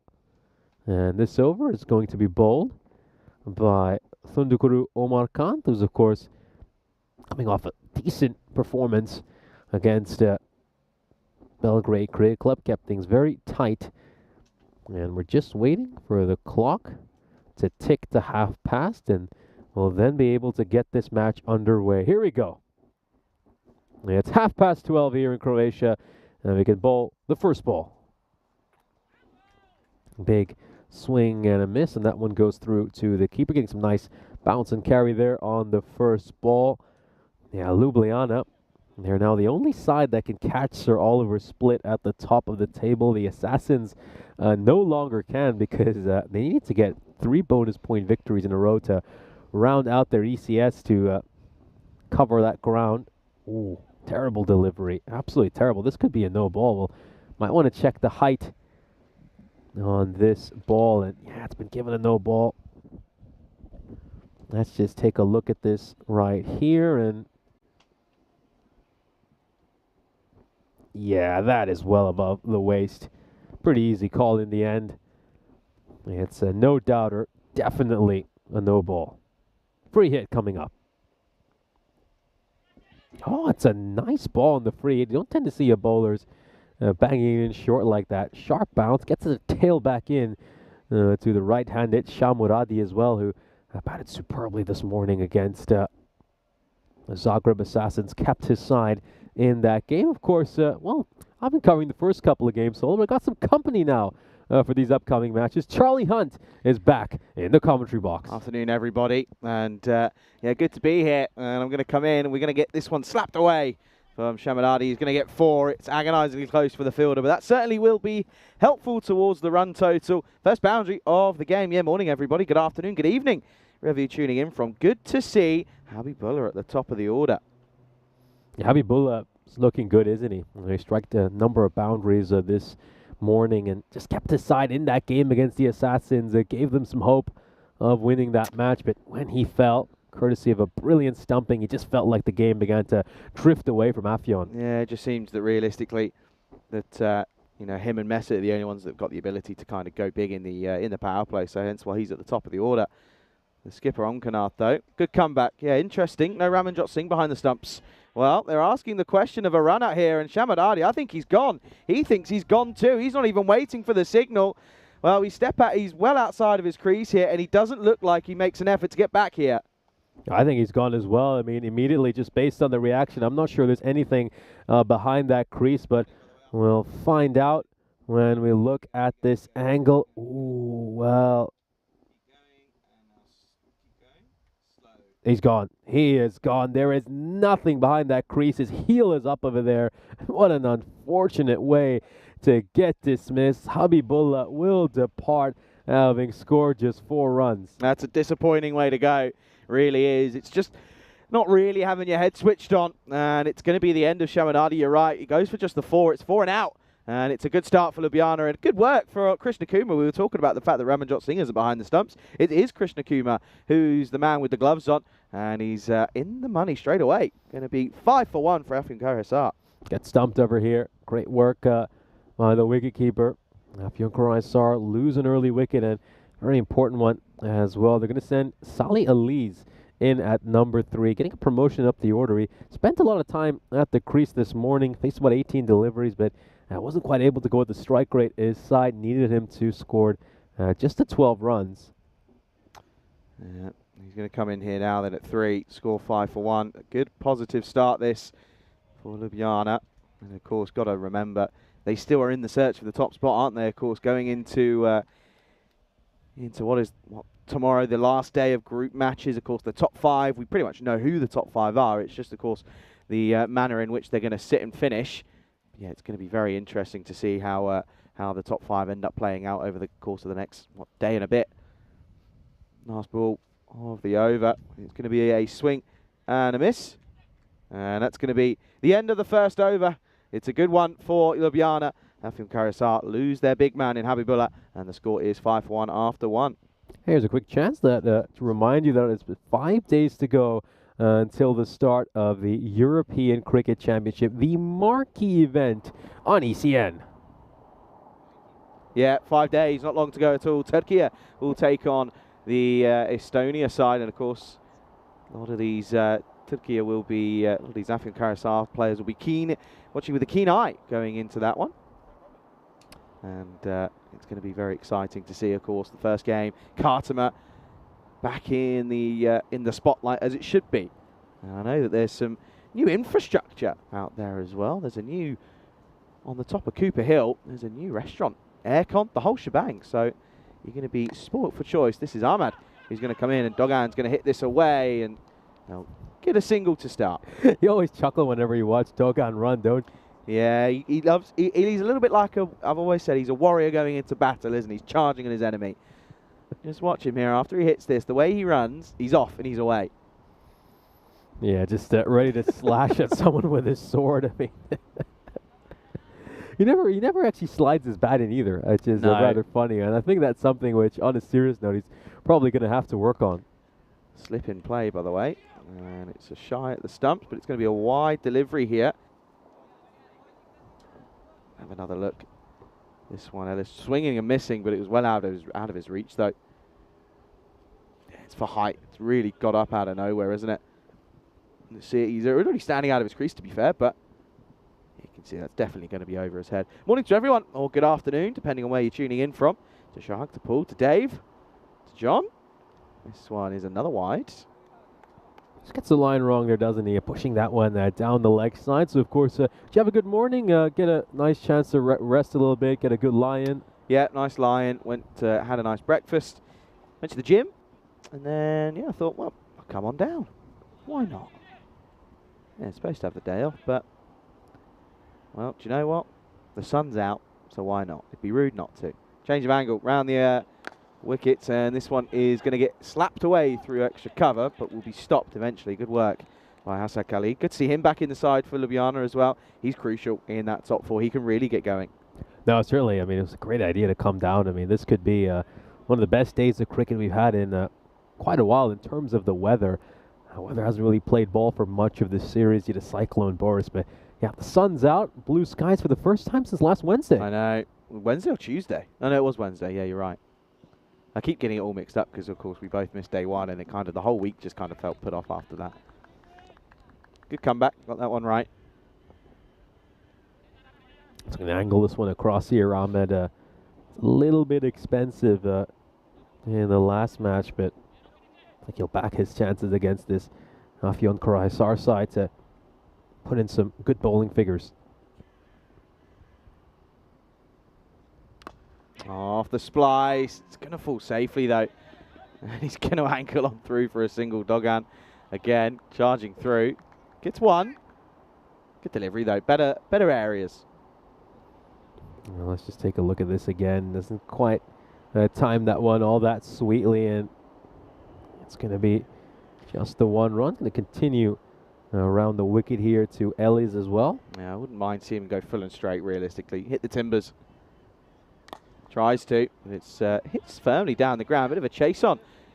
And it is eventually cut off. They're going to try and come back for 2, and it's excellent running. Very quick between the wickets, these two. Yeah, I've got one thing about Afyon Karahisar is they just make up for their lack of boundary hitting by running very hard between the wickets. They have a side of a knack for converting singles into doubles. It's definitely one of the best features about their game. Yeah, absolutely. I think tomorrow there's a slight lookout rain-wise, but it's great for the rest of the week that we haven't got to even worry about it after tomorrow. But I think we'll be okay, though. We'll get games in. Of course, as long as we don't miss anything on the Friday, then that's fine. Finals Friday, of course. Peacock Friday as well. Slower ball and dragged, very much dragged. Leg side and a bit of a misfield, and it's a genuine misfield, but it's not going to cause them any issues. Will just be a single to the total, and it will be the close of the second. Not a bad one. 8 runs coming off it. The score at the end of 2 is 13 for 1. So Afyon Karahisar just going a shade above a run of ball at the moment. We're so early in this match, but in the win predictor, giving Afyon Karahisar a very slim chance to win this game. It's just at 3% at the moment. Yeah, the overs come to an end. It is 13 for 1. It's taking a while to update on the scoreboard, but I'm sure it will ASAP. Yeah, I have to say, I'm going to come in here early with it. Good food last night. Matzalitsa was consumed, and that is one of my favourite dishes that I think I've found on tour. It is so good. Matzalitsa. Yeah, it's Matzalitsa. On Raj here, by the way. Top ball to start. Give it a Google, go on. Basically, it's just sort of, it looks like sort of sausage on bread, and it's kind of spread, but it's more than that. It's so good. I think I've absolutely butchered the spelling of it when Google's saying there's no results. Probably. Or my pronunciation is bad, one of the two. Another wide ball here, though. Extra's just an issue, and have been throughout the entire course of the tournament, of course, but yeah, they're now already giving away. That's the 4th so far, not even at the end of the over. Hit firmly, gets past Raj. He's going to again get away with a single. They're nerdling here, really, aren't they? They're not too concerned about trying to hit the big boundaries, and that's just the issue. There's just no intent. I was talking about it with Gucci, of course, Stefan Gooch. You know, I was actually just asking him, what's his preparations and how's he feeling for, next week, of course, with Estonia. He sort of just said, he's worked, the mentality, deepen your crease, go over the top, back yourself. It's only 50 meters. Down the leg side, another wide. Morning to DJ and to Velko. The dream team back out on the field. Yeah, but for Estonia, though, they're just so spoiled for choice when it comes to their batting lineup. It's arguably one of the most stacked batting lineups in the Challenger division when you look at all the talent they have in their order. Oh, not far away. This one sneaks down a little away from the leg stump. The score, by the way, apologies for the frozen graphic at the moment. It's having an issue, just internet-wise, I think. I've got the score down as 16 for 1 with 2.4 gone. Apologies, folks, again, but everyone's going to have a little conversation, a little chat here. So yeah, it's going to be great to see, of course, Khartoum back under lights as well. First game, I think, at 11:45 local time, and yeah, it's going to be great. It really is. I have to say, I also can't wait to get there on the Tuesday. I'm going to get there Tuesday afternoon. I'm going to sit there and I'm going to watch the cricket, and I can't wait. They've got some great matches as well, especially under the lights. I mean, I always feel that cricket under the lights is so much better. On day one, got Croatia against the Isle of Man, and during our evening match, and then day two got Turkey taking on Bulgaria. Big pardon, that's on day three. Day two, of course, we'll have Estonia against Slovenia under the lights to round things off. So yeah, some really exciting matchups coming up. Just looking at the schedule of Group 1. Big game of that Group 1 is, of course, the Isle of Man taking on Estonia. Game 2 of the Wednesday's fixtures. That is the big game. That's the clash of the Titans, essentially, in that group. Of course, yeah, Group 1, and then Group 2. Two teams qualify from each group, from Group 1 and Group 2, to go to the playoff group from the of course, Challenge Division. And, of course, they'll play in the playoffs in a couple of weeks after that. Cannot wait. It's going to be a great spectacle of cricket at Khartoum. Always is. And, yeah, I've heard that preparation's well underway in getting the ground and everything ready and raring to go for that first fixture. Looks as if we're almost set and ready to go. Maybe. Maybe not. Again, just having a few issues. We apologise, folks. But we do hope that you're, of course, enjoying yourselves here on the European Cricket Network. If you haven't followed us on our socials, please do so. Do make sure you go onto European Cricket on Instagram, on X, or Twitter, whatever you wish to call it. We're on TikTok. We're on everything. We're on Josh, I think, which was out in India at some point. Everything. We're there. We're on it.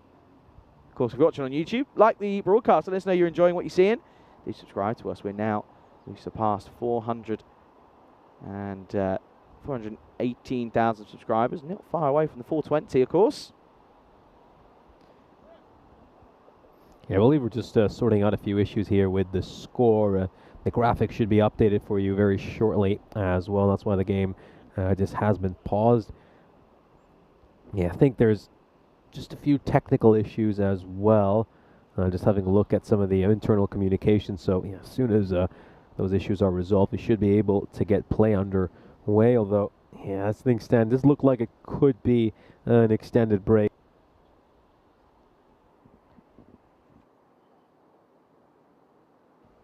So realistically, it's going to be a bit of a pause here, but we'll, of course, keep you with some form of entertainment. Of course, got to remember that all this does build up to finals day, and of course, finals day, well, it's going to be an exciting one. Of course, tomorrow is actually the last day of 5 days that we're going to have 5 games a day. We're going to have.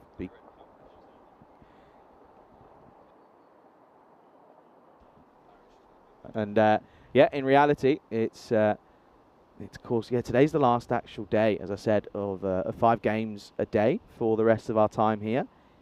Of course, move on to the weekend where it's 4 games a day, so we'll have 4 men's internationals on the Saturday, 4 women's internationals on the Sunday. That's where we'll be very, very excited. Of course, the squads will be released soon, and that will be Croatia, Slovenia. Looks as if we are going to have a genuine pause here at the moment. Looks as if players are going to make their way off to just maybe take a bit of a break here, just because unfortunately we just had some powering issues here at the ground. But I'll carry on talking about it. Yeah, so of course, looking at the fixtures for the ECS over the next couple of days. Of course, the last 2 games here today, Belgrade take on the Assassins, and then the likes of the Assassins take on Ljubljana in that last game. That last game could be a real thriller. And then tomorrow, Afyon Karahisar, Belgrade is the first fixture. The Sokol side take on Belgrade in the second. The Chiefs Ljubljana, that's a good game in the third, and of course that's a battle for positions in that top 5. Looks as if we might be back, folks. Looks as if we might be ready and almost ready to get go. And then it all goes down, of course, to match 57, which is, of course, at 9 o'clock. We do start that 15 minutes or half an hour later, sorry, on Friday. Of course, we start with the Eliminator. And then, of course, Qualifier 1, Qualifier 2, and then the final, which will be at 4 o'clock come Friday. crazy how quick this actual 2 weeks has gone, isn't it? Yeah, certainly has. It's just motored along, hasn't it? And yeah, the batters are just making their way back out onto the field. So looks like we should be able to resume play. I think there's just a few signs now that things are starting to improve. So hopefully some of the power issues have been resolved and we can get play back underway. Yeah, big couple of days. Of course, there'll be some jostling for positions amongst that top 5 as well. I think our top 5 is fairly set. It's just a case of where everyone's going to finish. This Ljubljana side obviously want to catch up with Sir Oliver Split, who are currently at the top of the table. So they've got some crucial matchups coming up. And, well, the likes of the Chiefs will, of course, want to finish in the top 3 and avoid that eliminator match. So, yeah, some of these top 5 teams will want to avoid having to play in the eliminator, and of course those who can in Sir Oliver Split and Ljubljana, they'll want to hold on to that top spot. Looks as if we're ready to go once again. It's 16 for 1 at the end with the back end of the third over, 2.4 gone, and this is Omraj bowling to Dogan. It's a dot ball. Thanks for your patience, folks. Not all plain sailing all the time. It's kind of look cool as well. Got a nice breeze at the moment. Good playing conditions. Oh, into the pads, going down the leg side. Well, the non-striker's getting caught here, and well, DJ wasn't really moving. He didn't think anything was going to happen here, but I think he's just got his bat down. Let's have a look. Yeah, it might be worth having a look at here. I mean, they could grab themselves a second wicket. We did see a stumping in the first over. Let's see what's happened right here at the non-striker's end.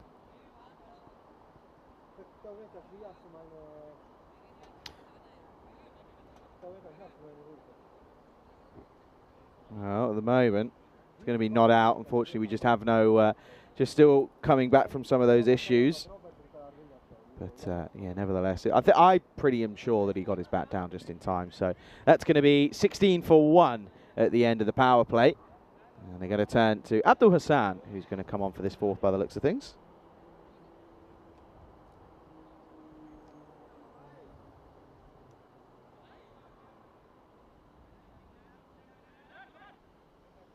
So Abdul Hassan, going to see him bowling for the first time today. Very solid bowler. Of course, we know a lot about him as an opening batter, where he's part of that explosive player alongside Ramanjot Singh. Going to bowl a little bit of spin here.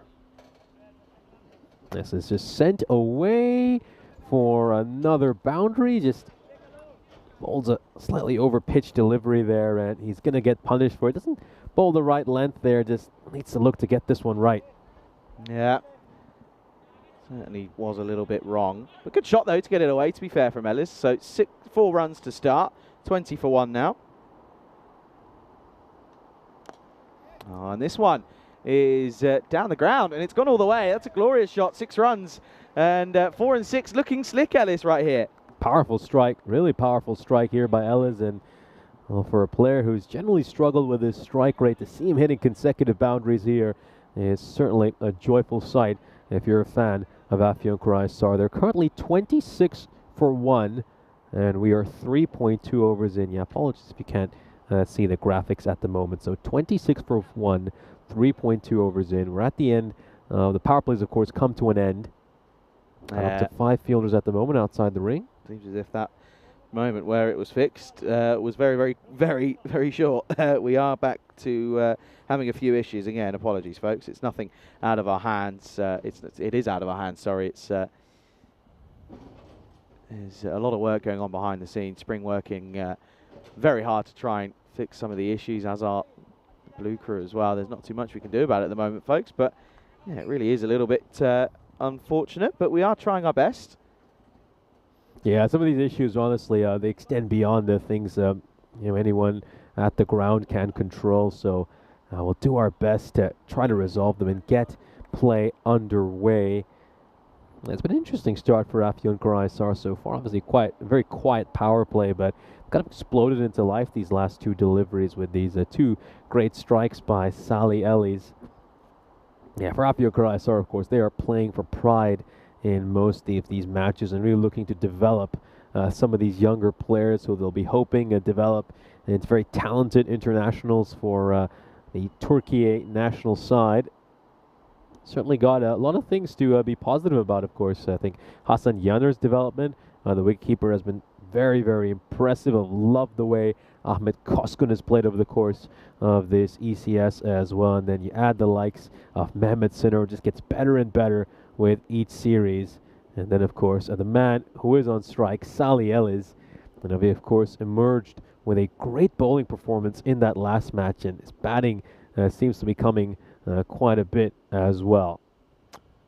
Yeah, again, folks, just if you just joined us, we're just having a few connectivity issues at the moment, so we do apologise, but yeah, we'll of course be looking to get these fixed as much as possible. But the good news is that we can still read the chat. So yeah, Pete says he's off to the beach. Enjoy yourself. Thunder says that Eastern should arrange a tournament for their audience named the ECN Audience League. Yeah, they should. I reckon we should. There should definitely be an opportunity where people can, like we do the sponsors match at the end of an ECC. There should definitely be.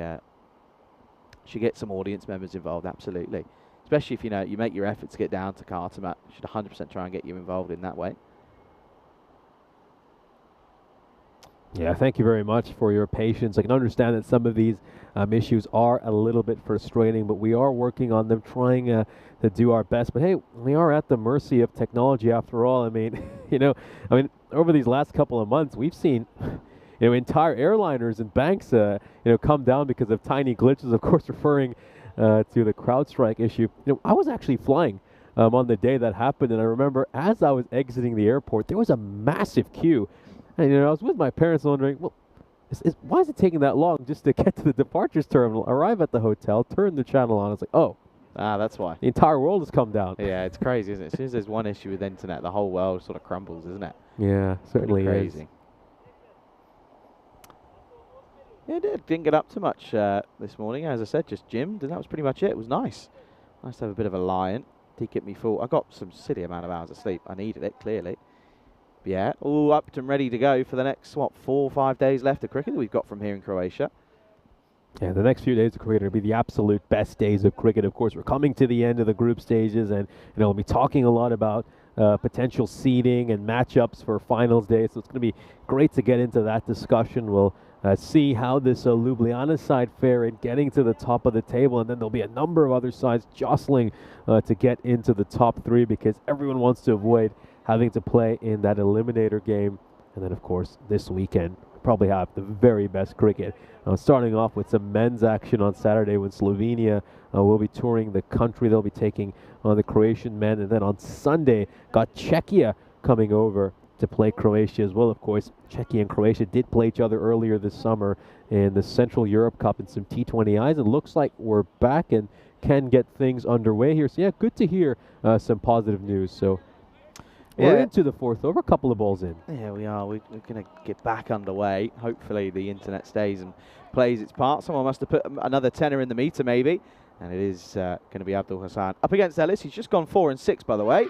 Well, the break has led to his downfall, and that's really frustrating as a batter because, unfortunately, you get into a bit of rhythm, and then all of a sudden, things out of your control means you lose your rhythm, and he's going to go. He goes for 15. It's 26 for 2 here in this, 4th over. Frustrating for Salih Ali. It's probably just spoils his rhythm a little bit, that break, and he's going to strike a couple of boundaries in a row, and then he'll get dismissed here by Abdul Hassan. It's a pretty good ball as well, you have to say, by Hassan. Well directed, strikes the leg stump, and that's going to be the end of Ellis' innings. Yeah, you were talking about the Slovenia side, the likes of Tundri Okmanath, Ramanjot Singh, Mohammed Tarun Sharma, Krishna Sharma, Izaz Ali in the lineup in their side as well. There are Omraj is there as well, but there are also some different names coming involved and getting involved, which is good to see. So yeah, plenty of exciting times this weekend. Yeah, good to see, by the way. Did I see that Mr. O'Brien was here this morning? Yes, he was. First time we've seen him since, I believe, last year when he was at some ECIs. That was the last time I saw him anyway. New batter. Looks as if this is Ozturk. And this one gets up. Just pushed away. They're going to nerdle a single. That's good running. Tries to kick this one back towards the wicketkeeper there. Just a bit too lazy to reach down and get down at that ball. Gee, I wonder whether it was. I think that's Ramanjot Singh. Usually he'd be wicket keeping, but not in this match. Instead, Krishna Kumar has the gloves. quite interesting, though, because Krishna Kumar bowled superbly in the last match. This one, again, hit through cover. It'll be a single. I just love the way he runs. I mean, how can you not? It's just unique. There's nothing like it. Just super keen. I like it. It's good. You can't complain. He gets down. Yeah, it's when he doesn't slide his bat in that annoys me. Ozturk comes down and strikes this away. And that's a glorious shot. That's gone all the way. 6 more. Yeah, great strike there by Mesut Ozturk. Good use of the feet as well. Meets this ball. It's a full toss. And gets it away over that mid-wicket boundary, soaring over the fielders, and it just gets it on top of his team tent. Yeah, watch out, watch out. There's a Mesut about. End of the over then. It's going to be 34 for 2 at the end of the 4th over. So they managed to get 18 runs off that over, by far the biggest over of this innings. More runs in that over on its own than the entire power play. Yeah, getting a little bit of acceleration here up young Croatia. The only low point about that over is they did lose the wicket of Salih Ellis.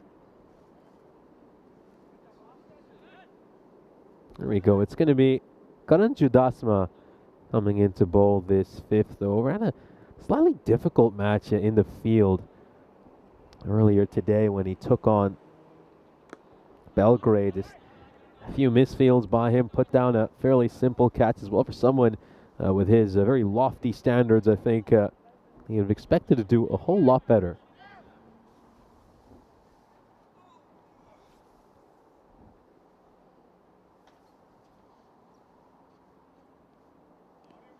Wider delivery. And Dogan won't get near that one, so Chudasma will have to re-bowl it.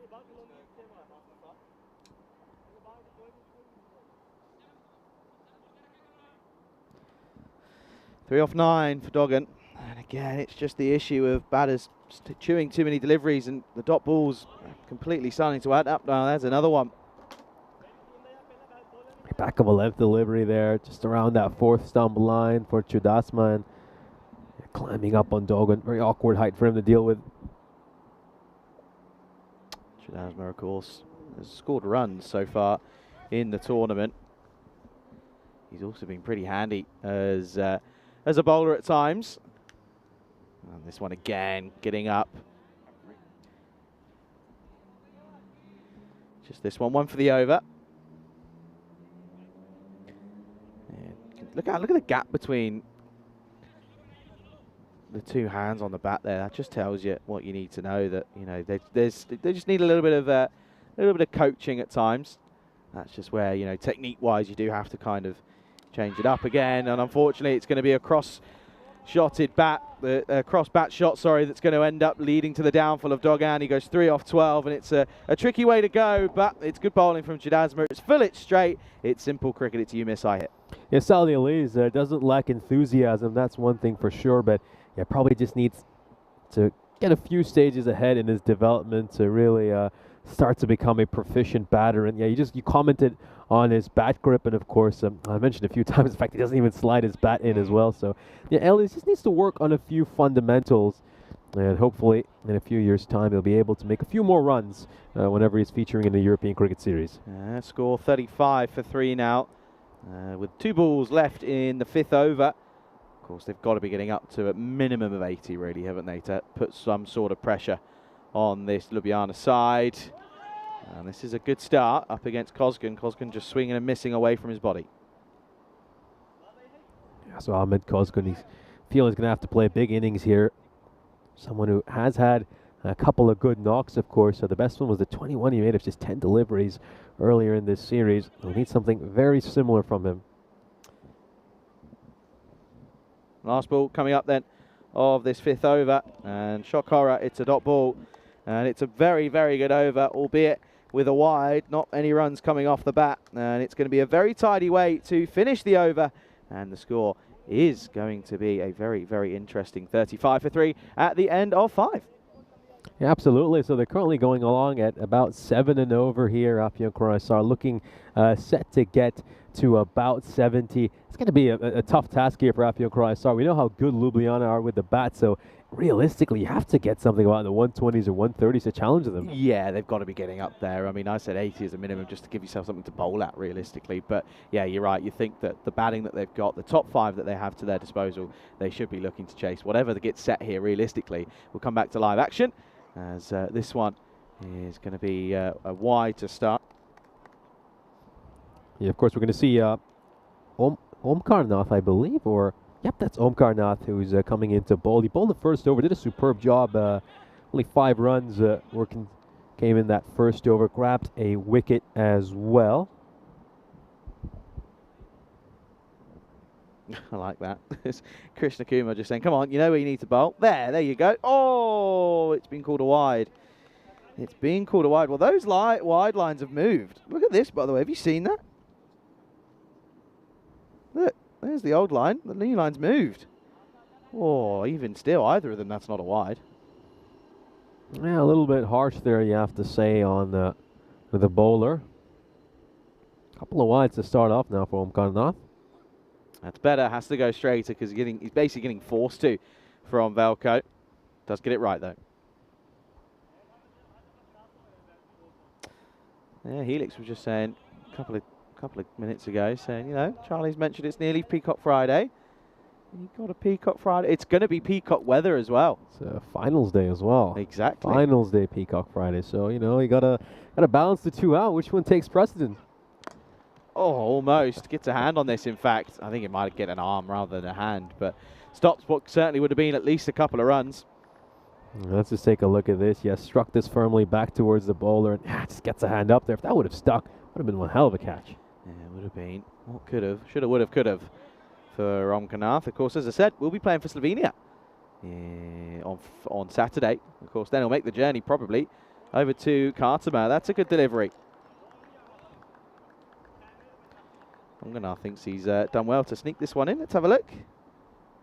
Yeah, that's fine. No issues there.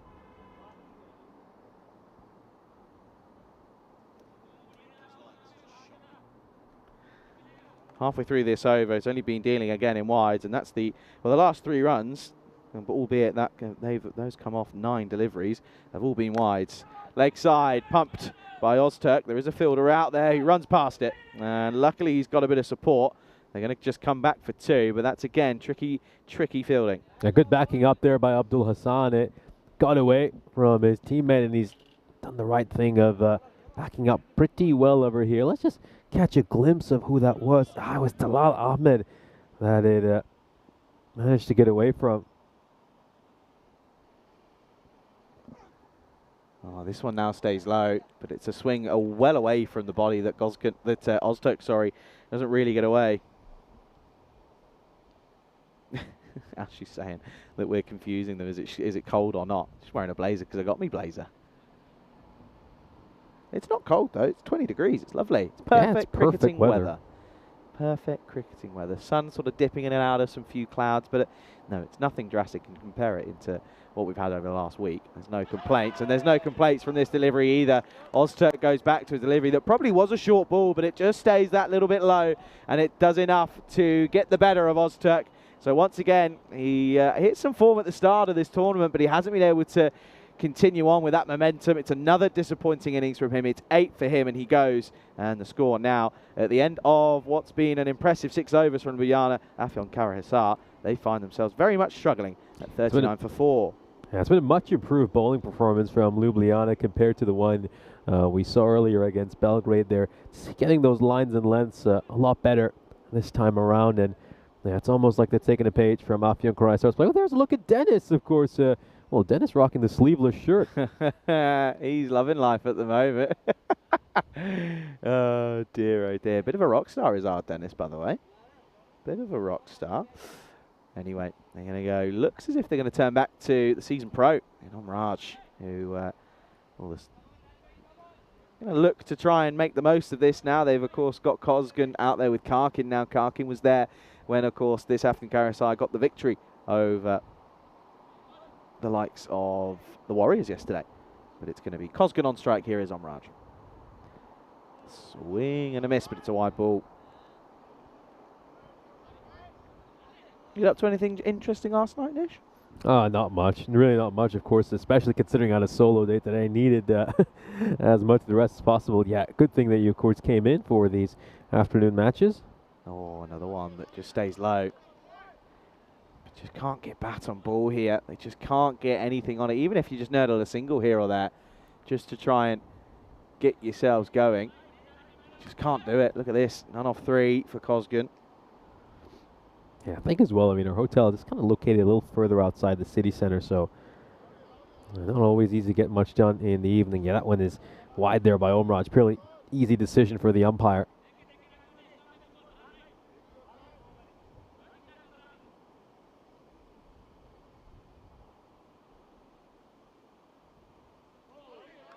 Swing and a miss. Looking to play across the line over there. Ahmed Cosgan handled pretty well by the keeper in the end. So 4 dot balls to start off for Cosgan. Just needs to get it right. Maybe just bat himself into a little bit of rhythm here.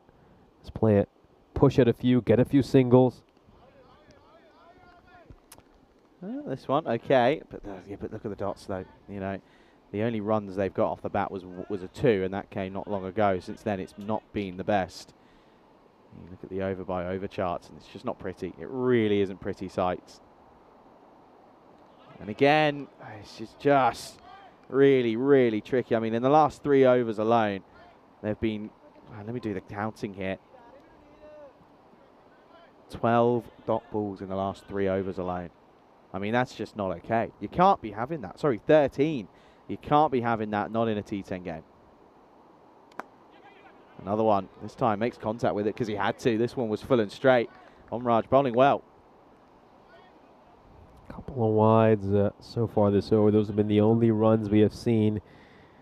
Yeah, I think Cosgan's having a very difficult time at the moment, isn't he? Hit out or get out now. Neither. Still can't get it away. Dot ball to finish a very good over. A couple of wides, but that's it. And at the end of the 7th, it's 41 for 4. Yeah, I think Cosgan is just wildly swinging at everything. It wouldn't be such a bad idea for him just to, get a couple of singles to start off his innings, get his eye in, and then look to play a few more expansive shots once he's settled in. But at the moment, he's just looking to smack a 6 of every ball and not getting anywhere near the line of the ball. Afyon find themselves 41 for 4 at the end of 7 overs, not even going at a run of ball.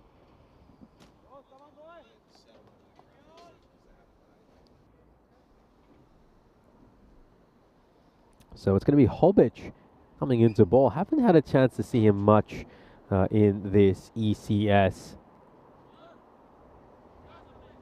And Jost Hobic bowling to the skipper, Afyon Karahisar. He'll start off with a dot ball. Karkin's looking for that wide call, but he's not going to get it.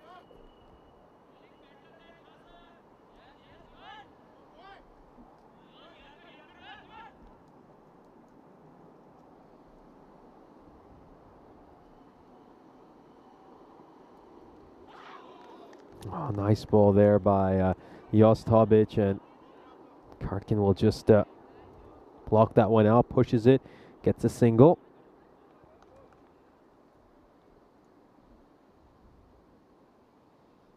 So, of course, Jost Hobic, haven't seen him bowl on ECN since all the way back in 2022.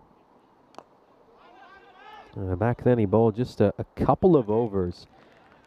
And he gave 35 runs in those 2 overs he bowled. So just don't have much of a sample size to make out too much about him as a player. He's been involved in 6 matches prior to this series. That's the second one he's playing in this year. Struck down the ground, and it's going to go away for 4 runs. Nicely struck there by Karkin. Doesn't look to overhit that, just finds the gap. And there's nobody at long on. Rather interesting. And it's just going to get away from him. So 4 runs there for the skipper.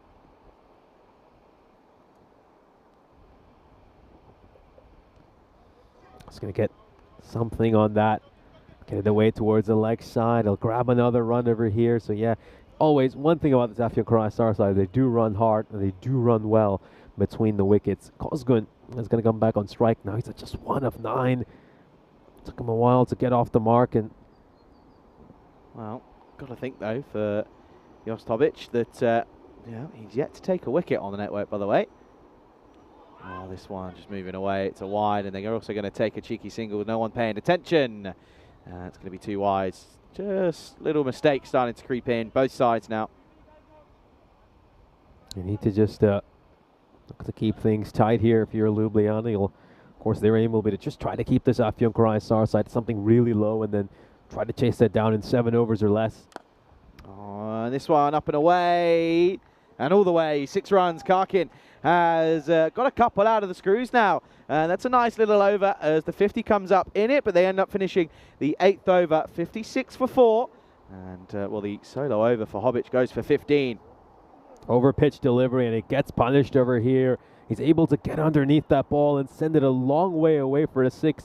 Just somewhere to the right of the camera tower is where it ends up landing. So 15 runs coming off that over. Second most expensive over so far this innings. And now Ljubljana have just allowed this Afyon Karahisar run rate to creep up to 7. Nothing too alarming, but again, Ljubljana's plan here will be to get 4 points out of this match.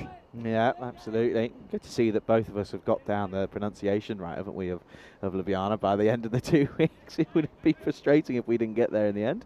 Anyway, it's going to go back to Abdul Hassan then with an over left of his spell. Went for 1 for 17 off his first. So can he pick up a wicket here? They'd like to get Karkin, who's 12 off 5 realistically.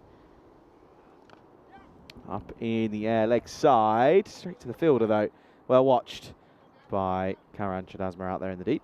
It's worth checking the height on this ball. It's worth checking the height.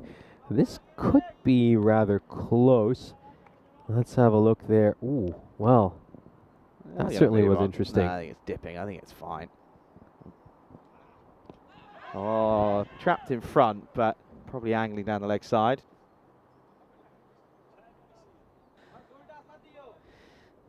You can just see here, this is the delivery. Into the pads, definitely going down the leg side though. Up in the air, this is a chance, running in.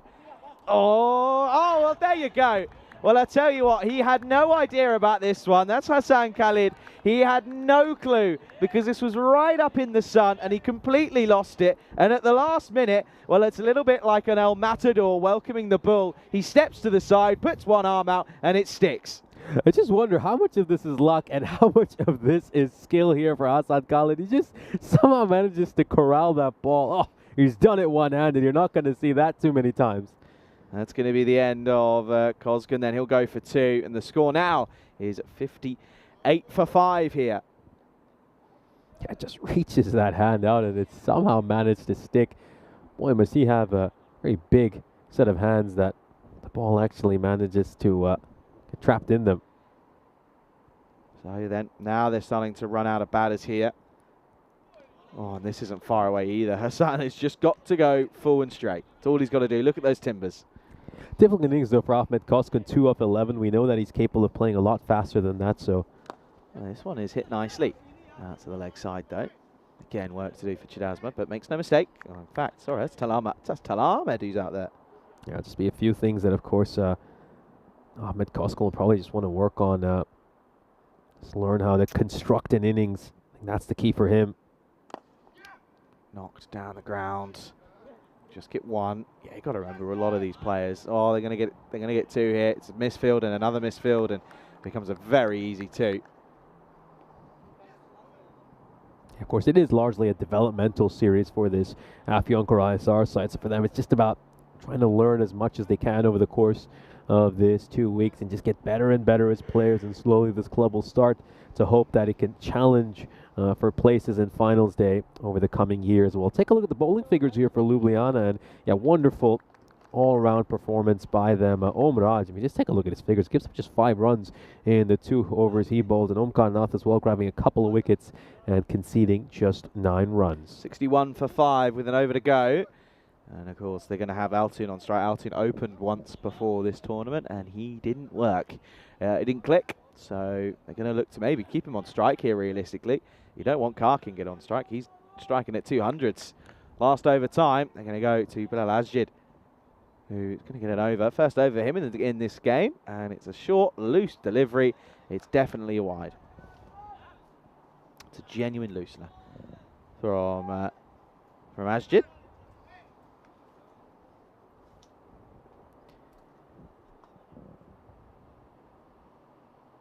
Oh no, we'll get away with it because this is slapped and they'll only get one, but definitely should have been left. Yeah, Alton spoiling a wide there, just coming off the toe end of his bat. Yeah, just kind of got a little bit too over-eager there and tried to reach out a delivery. He didn't need to. Another wide here, so Asjid, in all honesty, he's really bowled 3 wides in a row. Just managed to get away with one of them. Yeah, not the best bowling. Unfortunately, he just can't get the rhythm here. Oh, a bit of movement as well from the batter. Oh, it's a legal delivery. It's a straight ball. It's probably the best ball he's bowled so far. They're going to think of 2 here. No. Well, now they might. And they're going to take it on. That's poor fielding, but good running, good alertness. And this kind of happened for Ljubljana in their previous match as well. They just kind of seemed to get bored as the innings progresses, and then they let a few errors slip in. They get a little bit sloppy. They were almost made to pay for it by Belgrade because they came so close to not getting 4 points in that match. Slapped down the ground, and they're not going to take a single here. He doesn't want Altun on strike. Clearly does Karkin. Yeah, I think for them as a sign, it's just about putting together 10 clean overs. And they're out there, of course. It's understandable. Big favorites heading against this side, so just let their focus slip at times. Sure. Hits the shoulder. And he's going to check that he's okay. I don't think it was anywhere near.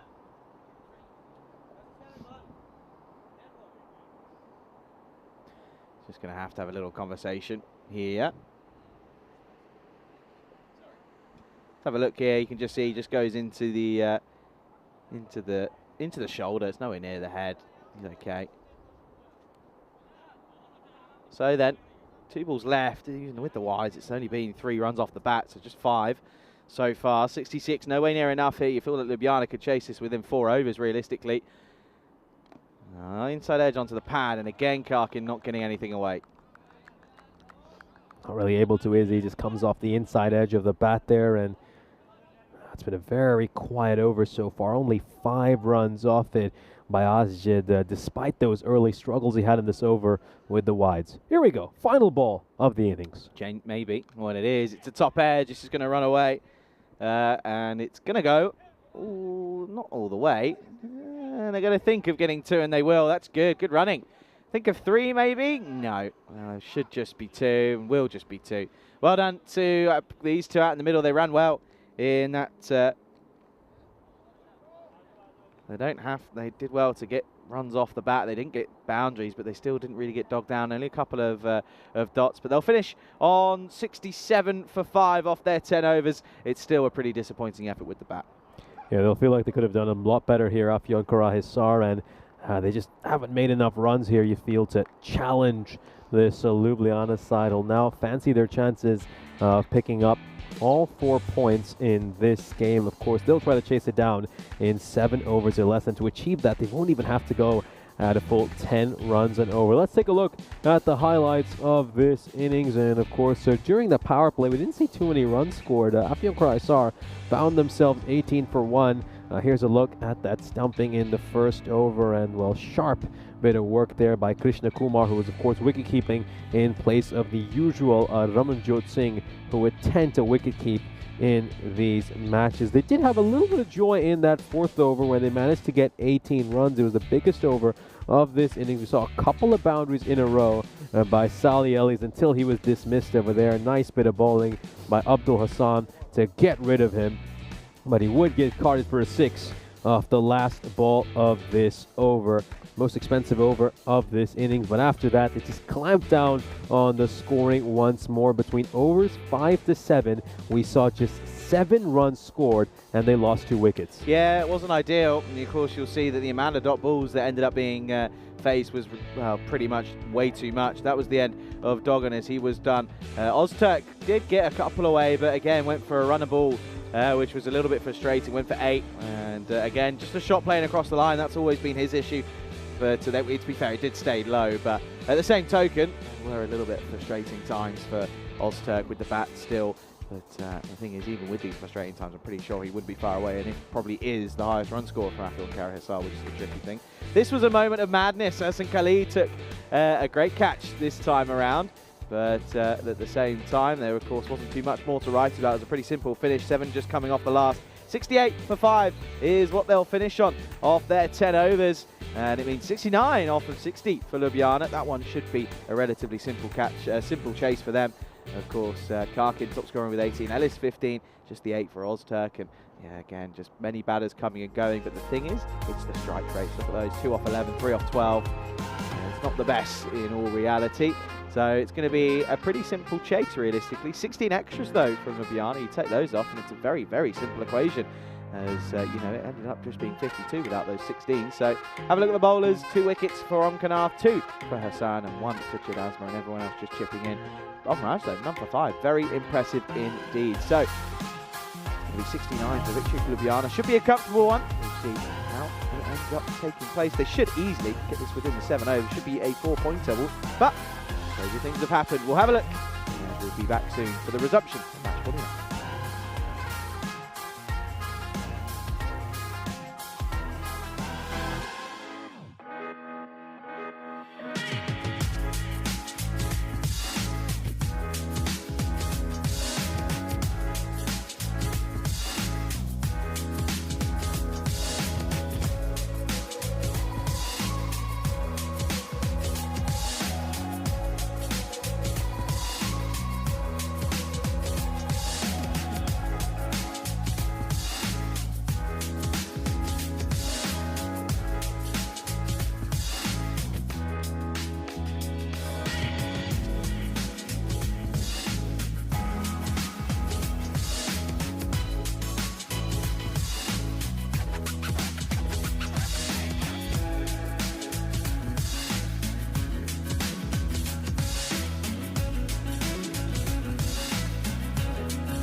This European Cricket Network event is proudly brought to you by HCL Software and Paramatch.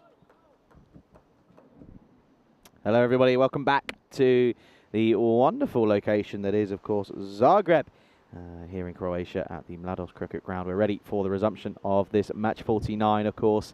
It is just the 69 for victory for Ljubljana. Well, you kind of have to ignore the right portion of your screen there. 47 or less, I don't think it's going to happen. It's more about if they can chase it in the 7 overs. That's the question. And, of course, that's what we'll be looking for the answer in the next sort of 30, 35 minutes. Realistically, we'll find out if they can get it in the 7 overs or not. Of course, Afyon Karahisar, again, a pretty disappointing innings with 68 for 5. But at the same token, they did, you know, it's one of their better innings that they've had in the grand scheme of this tournament. And they've also done pretty well today. It's not too bad at all. But welcome back, and good to have your company here. Good to see Jacob, Dave, Thunder, and Duncan. Good to see Duncan as well, Emmanuel. Good to see you all in the chat. We're looking forward to this innings. Of course, the likes of Hassan and the likes of Ramanjot Singh very much going to be looking to try and take the attack to the bowling unit that is this Afyon Karahisar side. Yeah, of course, we will see Ramanjot Singh opening alongside Abdul Hassan. As I said, Singh is involved this weekend for Slovenia. We're almost set and ready to get things underway in this second innings. It is, again, a nice warm day, well, warmish, 20 degrees, highest of 22. It's going to be exciting. Here's Ezad Ozturk to start into the pads. This is down the leg side, though. It's a dot ball to begin with. Welcome back, of course. Looking forward to what's going to be an exciting fixture. Again, of course, just the third game of the day. We've got 2 more coming up this afternoon, and, well, why not? If you're in the local area, do come down. It's probably the best day to do so far. This is up and over the top. And this is going to be 4 runs, as Karkin wasn't really paying attention, it feels. He just was very late to react to this one. And unfortunately, it's going to be a boundary to start. Let's have a look here. This one was hit away. And, yeah, just got over Karkin there. So 4 runs for Hassan to start. Of course, it's 4 runs that realistically very much an easy start. And now, again, goes over Karkin's head, and this is going to be another boundary. Back-to-back 4s in the exact same area to start with. That's a glorious start.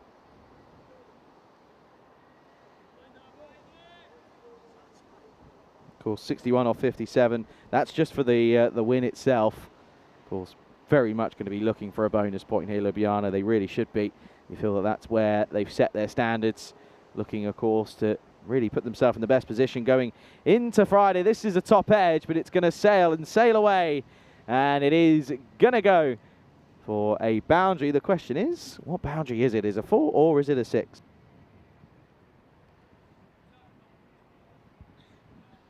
Just have to see if we can have a look as to where or not this went. Let's have a look. It was, of course, bowled by Ozturk. Let's see. Came off the top edge. Let's see where this ended up going.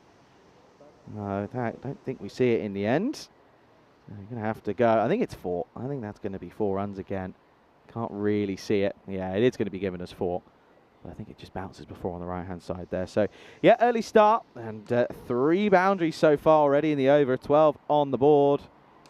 It goes upstairs again. And just has to sort of reevaluate things here, Hassan. He misses out on it, and was probably a ball that he would have liked to have hooked leg side. Has to be the one for the over, though.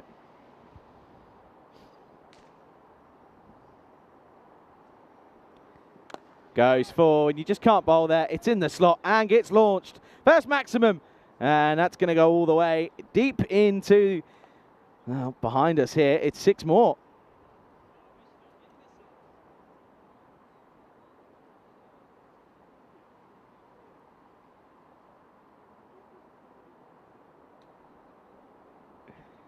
So then, glorious start. What a start that is. 18 without loss at the end of the first over. And, of course, it's 84 matches now since the Golden Ball.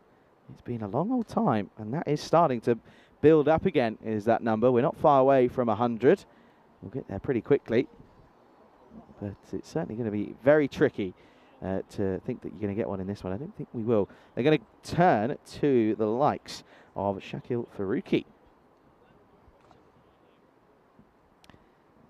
to bowl this second over. Ljubljana, just the 51 now needed off 36, of course.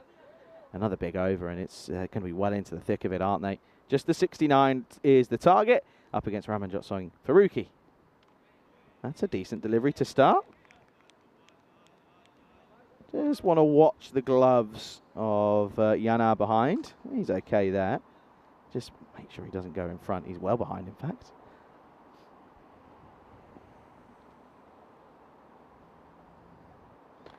Oh, a little tickle. Straight to Ozdemir, though.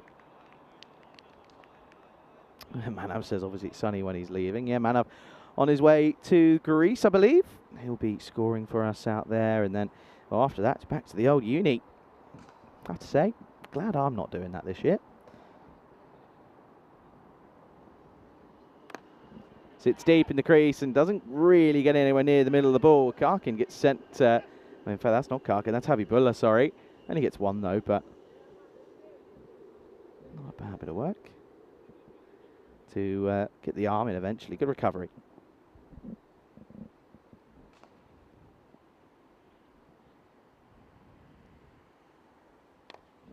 Again, low full toss, played away, should be at least one. It's the only thing with Ramanjot Singh, he won't push the singles. He not the quickest in between the wickets.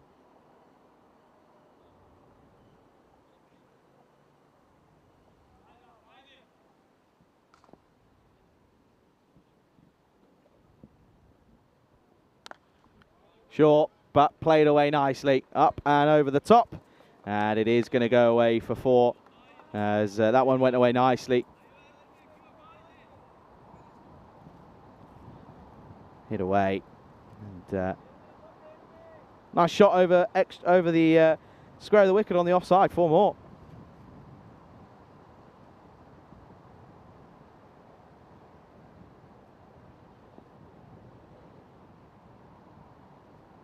Leg side, can't bowl there, Gundy ball, and gets clipped away.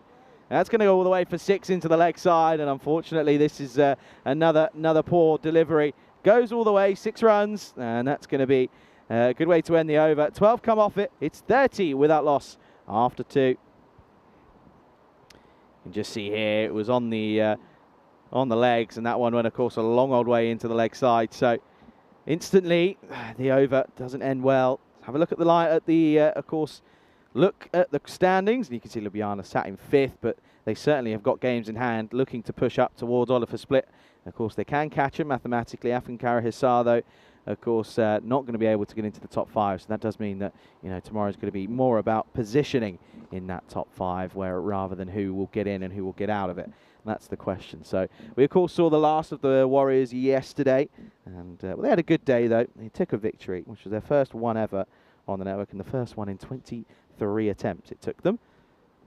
I'm going to turn to Mehmet Sinard. Short, up and away, chance, should be taken, and will be. Faruqi makes no mistake, and Sinard comes on and gets a wicket first ball. That's going to be the end of Abdul Hassan's little cameo. It's a good one. It goes 19 off just the 8 deliveries. It's a good start. That was exactly what you wanted from the openers. But he just cramps himself a room a little bit here. And unfortunately, it's going to be his downfall. He'll go. The score 30 for 1 for Ljubljana. Out comes Karan Chadasma, who has got a score in the 70s, a score in the 80s in this tournament. But it's very much hit or miss. It's either going to be quite a few runs or none. That's often the way it's been. And he's not always got off to an electric start. He's often had a few deliveries to get into the thick of things. But yeah, of course, an hour, just over an hour until the next fixture at 2:45. Oh, what a delivery that is. Bit of swing. Bit of swing from Sinar to push that one into the body of Chadasma. He gets off with a single.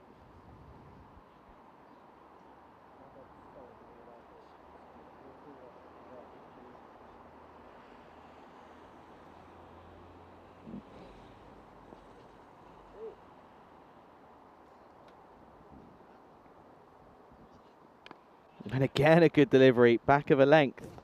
Just pushing him back, and kind of feel like he's almost setting him up for a plan here, the two batters this scenario. He's got pushing them back, and then try and execute the Yorker. Very rare you see those sort of plans actually executed at times on the network.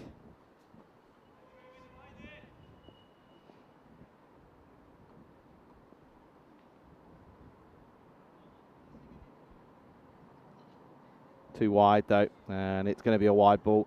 Just trying to entice him into a shot, and they're going to get an extra run as well. Just loosens a bit of pressure, and that's just what you don't want.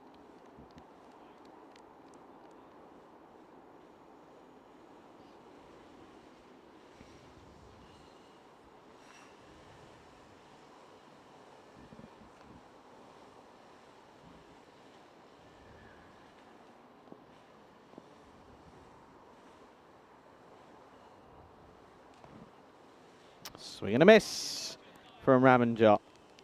And again, he's when he hits the ball, he's a very good batter. But there have been times where, and his record will tell you, he gets in and he gets out. That's what he does. He doesn't convert very often. So he got an average of, I think, about 22. Well, at the start of this tournament, sorry, he did have an average of 20, but with some good scores in there as well. Clubbed and hit firmly. Bit of work to do for Habibullah, but does well.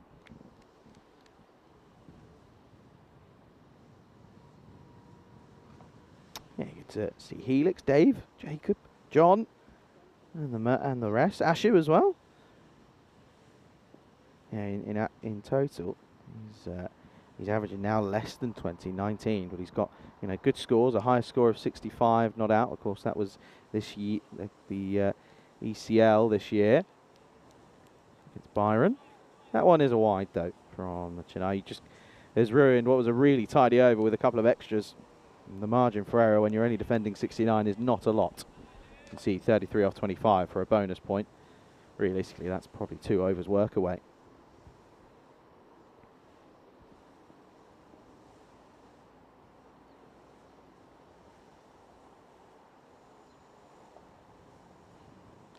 Oh, what a ball. And that's the thing. Sanaa has this ability to bowl some good deliveries, and it has to be said that you can see that there's talent there. Angles into the ribs. It's just about the consistency, and he's only young, so long way to go for him, but there is certainly talent to be nurtured there. End of the third, it's a decent power play going at 12s. It's 36 for 1 after 3. You can see there, going in increments of 6s, 18, 12 and 6. Off the first 3 overs. Of course, they only had the biggest over of 18. That was the 4th over, Afghan Karahisar.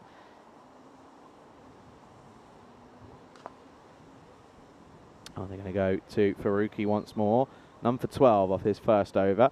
Ramanjot, though, could look to try and take things on here.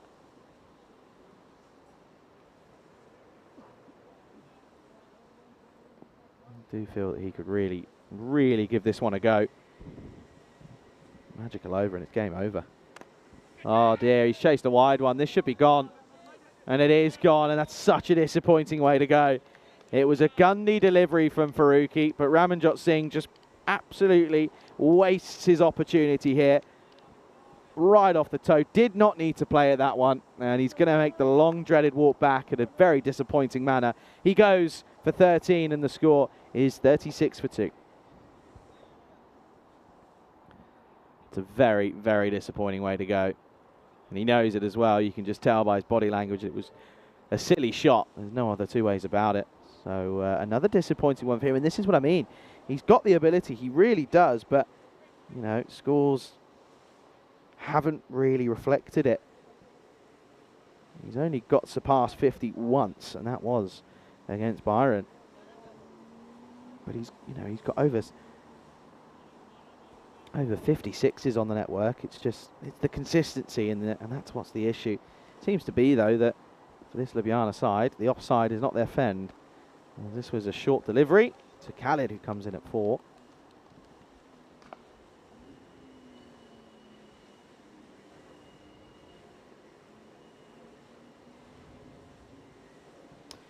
Yeah, just been posted the team sheets for match 50. Another dot ball. Belgrade, of course, will return. They take on the Assassins, and Belgrade have won the toss and will bat first. So looking for Siddiqui to try and get some runs again. But the Assassins, of course, looks that's just one bit stronger with Christy O'Brien coming into the frame of things at the top of the order. But his glove work mainly is so good. So good for the Assassins. Well, this is clubbed, but not out of the middle. Chance. And gets taken. It's going to be a 3-ball duck for Khalid. And, well, he is a happy chappy there. As that's going to be Shamadadi who takes the catch. As that will be the end of the batter in Khalid. And it's another really rash shot. They don't need to be taking these on. That would have been another wide. So 2 what should have been wide balls have ended up in wickets. Both of them caught in the outfield. It's going to be 36 for 3. Khalid goes for a 2-ball duck. And a very good afternoon to a certain Derek, who makes an appearance. Well, he had a very class start, didn't he, with his catch in the back end of that last innings, but he's gone back to nothing because of that drop, because of that chance he's just given away. So then, next batter, I believe this is Taran Shumar. It is. It's still just 33 runs for victory. Oh, stays low, and kind of nerdle a by. It's tricky on the keeper for Hassan Yanar. Hi to Terry as well. Said he's back for an extended dinner. What do you have? Never too early for a bit of food chat. Never. Pushed away, nerdled. Should be 2 here. They turn and go. It's not in hand yet, and they will return for the second. That's good running. Good cricket awareness. Knew that he didn't have the ball in hand, so they finish with a couple, but it's a very tidy over. Just 3 come off it, or 4, sorry. Where they pick up 2 wickets as well. So 39 for 3 at the end of the 4th over. It's 30 needed off 18 for that bonus point. Have a look at the side-by-side comparisons. Come on, let's put 50p in the meter. There we go, we got there. You can see there, well above the rate. Just starting to fall a little bit the last couple of overs. 6 off the 3rd and just 3 off the 4th. So 9 coming off the last 2. Nice little comeback this for Afyon Karahisar.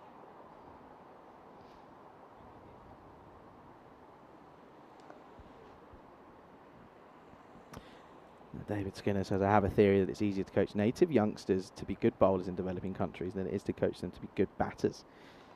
I'm going to try and dissect that, as this is, once again, Mehmet Sinar to return.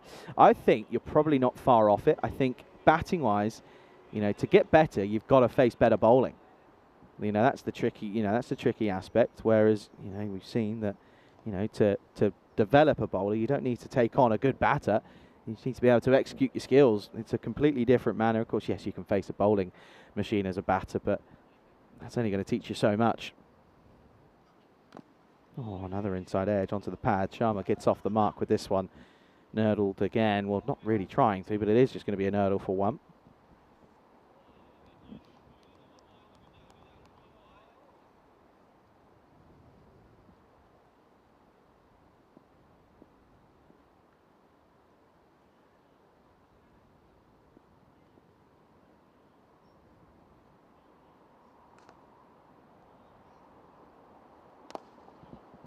Well respected from Chidasma. He just shows the full face of the bat, shows him the stickers, shows it off the brand. We'll get 1.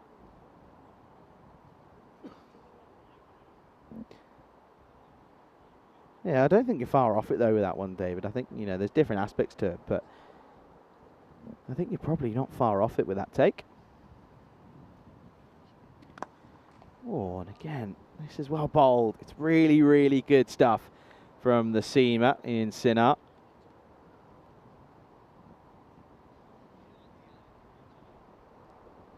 A bit of breeze comes in, cools everyone down a little bit. It's always a shock to the system, isn't it, when you go from 9 degrees to 20 degrees in a couple of days. No complaints. Oh, sort of wild swing, and if you're going to throw something at it, throw something at it and the rest of the house. Kitchen sink, and gets 4. Not the most convincing, but it's 4 that goes down in the book. Frustrating, though, for Sinar, because it, again, wasn't a bad ball.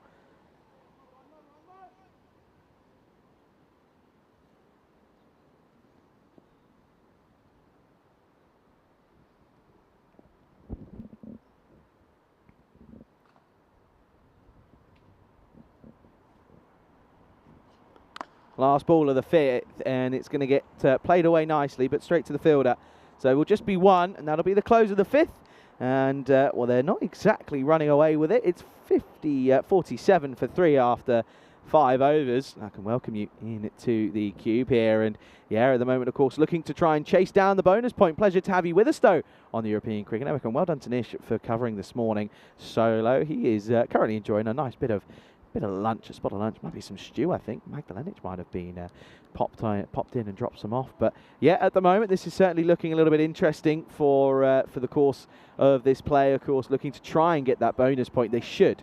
It would be a very, very disappointing way to finish things here in this game if they weren't to take all 4 points. Ljubljana, they've been very, very good in the first innings, restricted them to just the 68. If they don't get 69 in 7 overs, then questions have really got to be asked of that top order, just not applying themselves. We'll go back to live action here as Karkin is going to start us off with a wide, but you really do have to ask questions that if they don't chase this down, why not? Where has it gone wrong for them?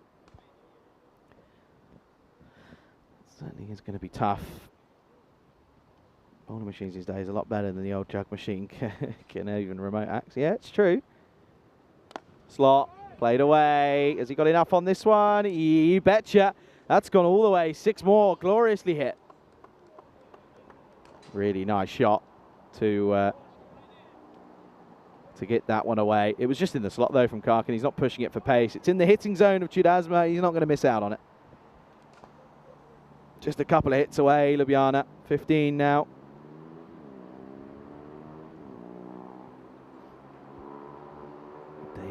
David says he doesn't know if they have, access, but that's the thing.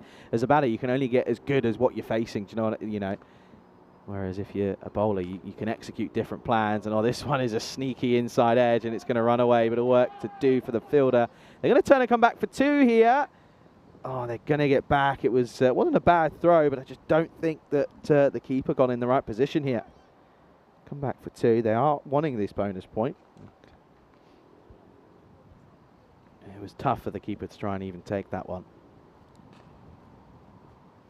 Well, he manages even the slinger. Now, I know what you mean. It was in the old dog throwing toy that's been changed into the sidearm. They're not easy. I don't think they're actually that easy to control. Never been that good at them. Oh, another top edge, and this one is going to run away with a bit more pace, and it's going to get stopped, I think. I think he's just done okay and comes back into the field of play nicely.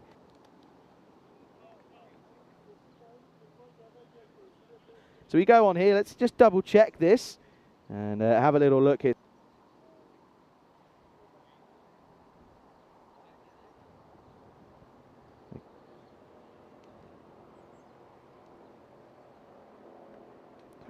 Okay here.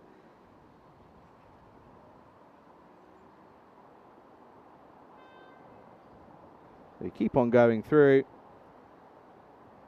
And then he comes back in, enters back into the field of play fine, and he's okay. We'll come back to live action. Good work by our crew at Spring. This one is launched up and away. It is a chance. Oh, well, he's done enough here as Habibullah to stop it from going for a boundary, but these two, no communication. And again, it's another clanger for this Afghan Karahisar side. Let's have another look at this here. Let's try and dissect it. Let's see. It was hit away. It was in the slot. Missed out on it. It was a slower ball. Look at this here. They both kind of converge. One of them goes for it. The other one doesn't. And then it's just a bit of a calamity moment. And it's going to be a couple of runs. That's going to be a dot ball. It's going to be another one. Let's have a look here. This was just that last delivery. Sneaks it in. It's going to be a dot ball with a ball to go. Afternoon to Terry as well. Of course, they're just the 10 off 7 now for the bonus point, so they should take this one. They should take the extra point. David says access proper nets limited to. I think they do a lot of their stuff on open areas, for example, on like tennis courts and things like that. Okay then, ball to come then in the over. And hit down the track, and that's up and away, 6 runs. I was waiting for the clash against the scaffold, but it doesn't happen, which is good. That's going to be 6 glorious ones. Good way to end the over, and it now puts them just within touching distance of that bonus point. Nice shot to finish the over. And of course, that means that they're now sat on 59. Sorry, 65 for 3 now at the end of the 6th. And as I said, yeah, 4 runs needed off this over.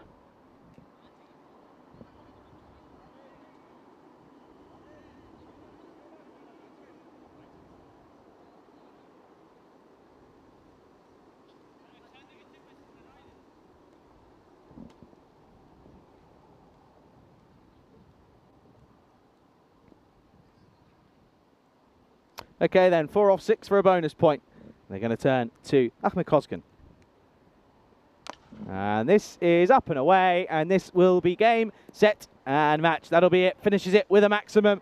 And credit to Chidasma. He took a couple to get going, but he certainly was able to find the right gear.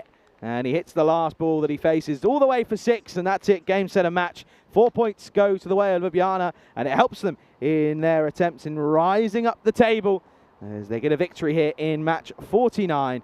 And handshakes all round, of course, but it is a thumping victory yet again. Ljubljana beat Afyon Karahisar in match 49 by 7 wickets.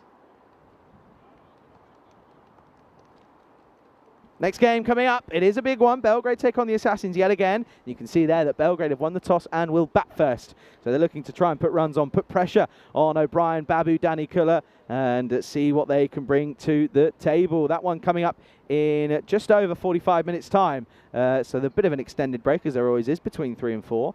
And yeah, looking forward to seeing how that one plays out. And of course, very much exciting for that one coming up. This, of course, is the highlights of this game. Started off nicely. Hassan hit this one away. It was a bit of a top edge, but still was able to get a boundary. There were 3 boundaries that came off that first over, and it just kind of set the tone realistically. Abdul Hassan went large, and this one was over the top of the offside, but unfortunately found the fielder. That was Faruqi who took the catch, and it was a good catch at that as well. Ramanjot, though, a poor shot, a disappointing way to go for him, as again he gets in and gets out. And then similarly, this was another ball that was potentially a wide that Hassan Khalid chased, but it was a good catch down at long on by Shamadadi. And a little bit of he turned back to, I don't know if he turned back to some of his on-watching teammates or maybe the likes of Ljubljana, but he didn't take a catch here. That one went astray, and then of course off the last ball, slapped down the ground, and that would be it. Game, set, and match. That's all she wrote. Well, the game was over before it even begun, realistically. Not enough runs on the board from Afyon Karahisar and Ljubljana. Make it look very, very easy. They chase it in just 6.1, finishing 71 for 3 as they chase it relatively comfortably with 7 wickets in hand. There you go. There's a look at the scorecards again. Abdul Hassan didn't waste too many deliveries, did he? 19 off 8, good scoring. Singh, on the other hand, 13 off 9, not the best. Chidasma, very good, 24 off 10 for him. Khalid, a 3-ball duck. Sharma, he just kind of stayed around and helped Chidasma as they looked to chase it down within the 7 overs, and they did exactly that. Wickets for Faruqi, 2 of them, in fact, both of them should have been wides. But big wickets though as well. Ramanjot Singh, they're not exactly, and Hassan Khalid, not exactly small scalps. Mehmet Sinha got the other wicket as Faruqi was involved in that one as well. Faruqi was involved in all 3 dismissals. Very rare that you see something like that, to be fair. There's a look, and you can see there, negative off touch. Bad over for him, 18 came off that one. And Faruqi, 2 for 14, pick of the bowlers for me. Very, very economical indeed in the grand scheme of the contest. So, 45 minutes is going to be the break. We'll be back soon as match 50. We'll see Belgrade take on the Assassins. Looking forward to see how that one plays out. Pleasure to be back alongside Nish for the afternoon. And of course, plenty of cricket still to come. You're watching the European Cricket Series here in Croatia. You're watching it all unfold right here on the European Cricket Network.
This European Cricket Network event is proudly brought to you by HCL Software and Paramatch.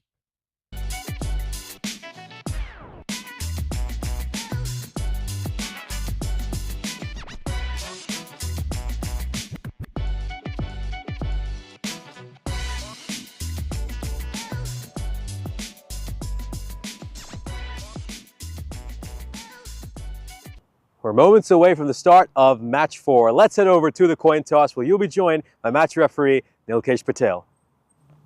Jagrab decision is your call. Heads. Head is a call. It is tail. We are going to bat first. He decided to bat first. Well, thank you very much for that update. So we've got the Zagreb Assassins about to take on Belgrade. This should be a really exciting matchup. Of course, the Assassins, by not picking up a bonus point this morning, are officially out of contention to grab the top spot to make it to finals day. It isn't too big a blow for this side because, of course, they will fancy their chances against whoever they have to go up against in the semi-final. They've got a formidable batting lineup. Of course, we've talked quite a bit about Naushad Babu and Jawahar Danikola, who both have over 600 runs combined in this ECS. But to make their batting lineup even stronger, they've now added O'Brien to the mix, and they'll certainly be looking to put on a big score here against Belgrade. Meanwhile, their opponents, Belgrade, they've had plenty of issues over the course of this ECS. Just the one win for them, but they did have a bright spot this morning where for the first time they managed to get up to 97 runs. They were pretty close to getting their first 100 of this ECS, and let's see if they continue to improve and develop as a side over the course of this European Cricket Series. We'll head back to the commentary box where you'll be joined by Charlie Hunt. Thanks very much, Nish. Yeah, welcome back and pleasure to have your company with us. Match 50. The 50's up for us in this European Cricket Series. Not all of the games have been played due to weather, but we're cracking on through. It is, of course, Belgrade taking on the Assassin side. And, yeah, no surprise that, of course, news from the toss. Belgrade winning the toss, batting first. Going to be looking, as Nish said, at the likes of Siddiqui and potentially looking at others, you know, maybe the likes of Bashadat and Sapayan, maybe even Diad Athletic. Have a look at the lineups there. You can see that O'Brien is back again in this one. Vinny Raji is there as well. Amal Krishna. And of course, Ganeshan looking to get off to a better start than he did in his previous outing. 6 victories for Assassins, but they, of course, have lost 4 games to weather, whereas Belgrade, they haven't lost 1. And I don't think we should lose any more throughout the course of this tournament. 10% plays 90%. I think that 10% has only gone up from maybe something less just after what happened a little bit earlier today, where, as Nish said, they did get up to a pretty semi-respectable total, but they still didn't have enough. But of course, I think that's why they want to maybe have to take the pressure off them a little bit. You know, set a total. And, you know, when you're trying to chase things, you know, a couple of bad overs, then all of a sudden you've got to, in your head, you're thinking, oh no, I've got to be getting at least 4 boundaries an over, which is almost very, very tough to do. So, change of tactics. We'll see if it works for Belgrade. They're going to be batting first in this one. Pleasure to have your company back in the YouTube chat. If you are watching on the ECN YouTube channel, make sure you subscribe. Of course, depending on where you are tuning in from, the ECC will be available on YouTube. But of course, we'll have some broadcast partners throughout the course of play in the context of that one in the ECC. Let's get things underway. Here is Danny Kuller. This is down the leg side and clipped away. A couple of runs here at least. Could be 2, might be 4. And I think it is 4, you know. I think that's gone all the way. And it is going to be 4 to start for Ahmed, who's opening up here. Pushes away. Nice shot. Yeah, our confirmed ECC broadcast at the moment. Still a couple yet to be confirmed. ATN Canada, Falk Spots Australia, Swiss Sport TV in Switzerland, Sportsman Jamaica, Sport Deutschland, La Liga TV, and Streamstar. This one is hit away, but not got much on it. Maybe a wide ball. O'Brien behind the stumps. Of course, last time I saw him, O'Brien, there was a big thing. Last time I saw him, he didn't keep with pads on. It was a big thing. He said he just never really done it and he was more comfortable. He's wearing pads now, though. Maybe on this pitch you can understand as to why. Can't really trust it, whereas last time I saw him at the Vodovazle ground in Romania, you can kind of trust it more. Back of the length, Danny Kuller. Good correction. Finally gets a good ball in.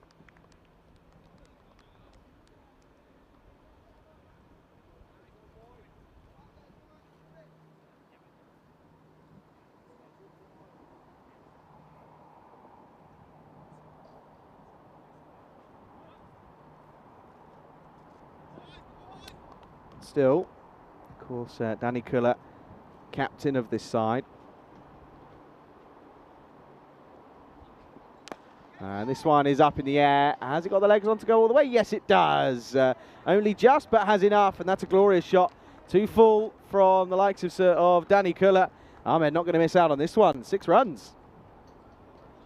Of course, you've got to say that this Assassin side have got a very, very talented top order. It is almost scary, to be honest.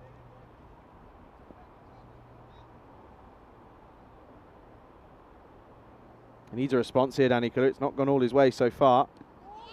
Off the pad and down the leg side, though. And again, good comeback, but needs to almost try and find a way of finding the consistency, which he's not quite been able to do yet.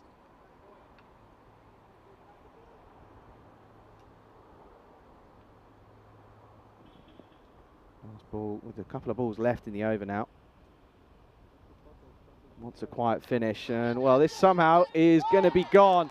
And it's very unlucky for Ahmed. He's trying to catch up with one down the leg side, but he ends up double hitting it almost, and of course in the same stroke it's not an issue. But yeah, it gets a bit on it, and then on the follow through off the toe, it just goes up to Babu at slip, and well, it's not the stereotypical slip catch, but it is going to go down as a catch, and it's going to be the first wicket to fall. Ahmed has a bit of fun, but he's there for a good time, not a long time, and unfortunately he has to go. Belgrade 11 for 1. Danny Kuller with a comeback, and that'll please him because he struggled in the first few deliveries. Next batter will come out, and it is Balakrishnan, who again, Basharat, who has really struggled at times, but looked good when he first came in, but since then he hasn't really hit the same heights. Of course, left hand, right hand now combination. Another new element to negotiate for the Assassins team. They're a good side, they're a strong side. Of course, previous champions. And this is pushed too wide though, I'm afraid.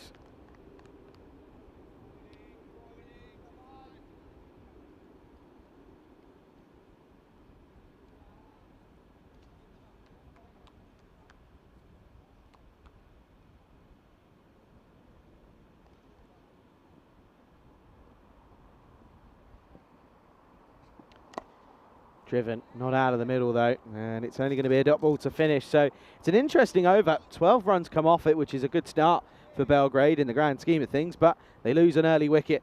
And at the end of the first, the score 12 for 1. 9th of December is when the ECCW will get underway.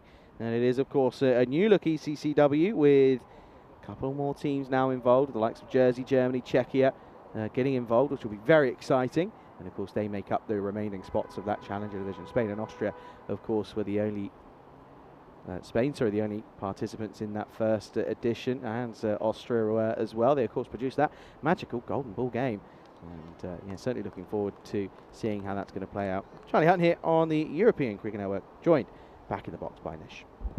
Great to be back. Akash Lumsol's going to bowl the second over.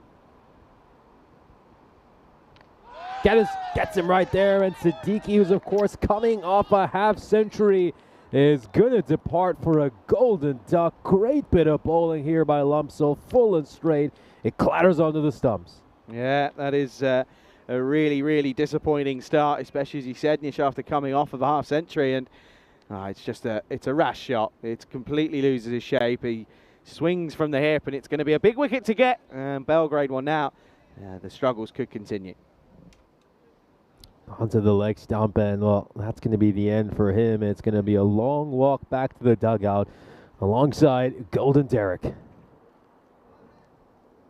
New batter who's coming in here for Belgrade is Iresh Dayaratna. Now, Dayaratna, we know he's capable of playing a few big shots. We've seen him hit about 9 boundaries over the course of the ECS, which is quite a fair bit for Belgrade's standards. He's averaging about 15. This series has a top score of 33 not out, and they're going to need the left-hander to step up here with the big innings for them. Yeah, these two, of course, came in, and then realistically sort of thought, okay, things could change, and it hasn't happened. Here is Dayaratna facing his first ball. This ball there, really good length, and it's a tough one to deal with first up for the new batter. Yeah, absolutely. Just one that stays outside the offside.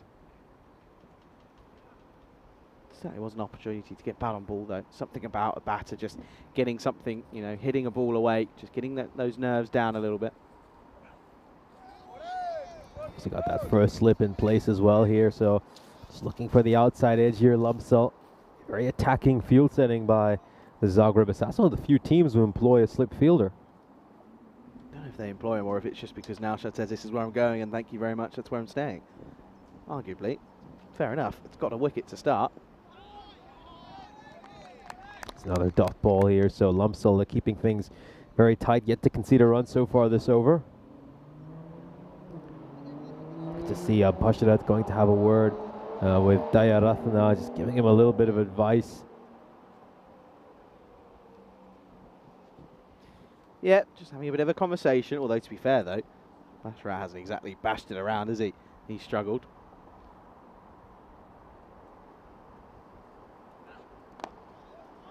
Plays this one towards mid-off, and no runs once again. They're just prowling here, aren't they? The Zagreb Assassins side, not letting them score any runs. Can Lumsel get a wicket made in here?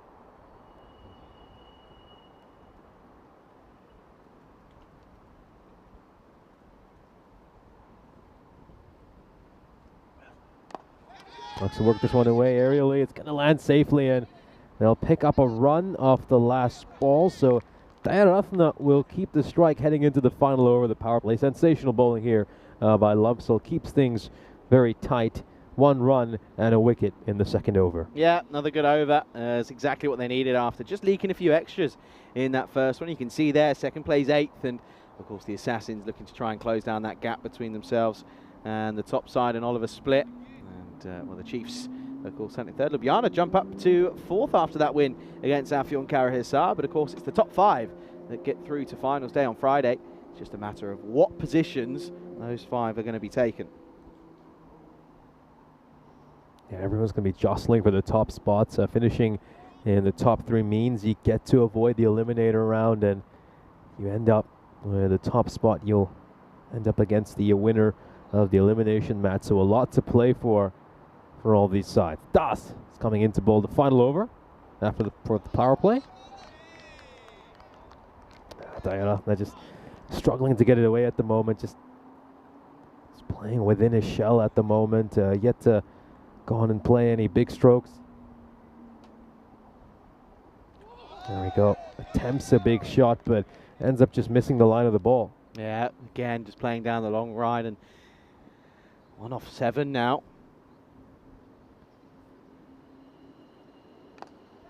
Goes aerial, and it's gonna land safely. A big chase here for the fielder. That's of course Sagar Nepali trying to get to it. They'll just pick up a run here, but yeah, Dayaratna on 2 of 8. This is not what we're used to seeing from him. Poor start when the pressure builds straight away.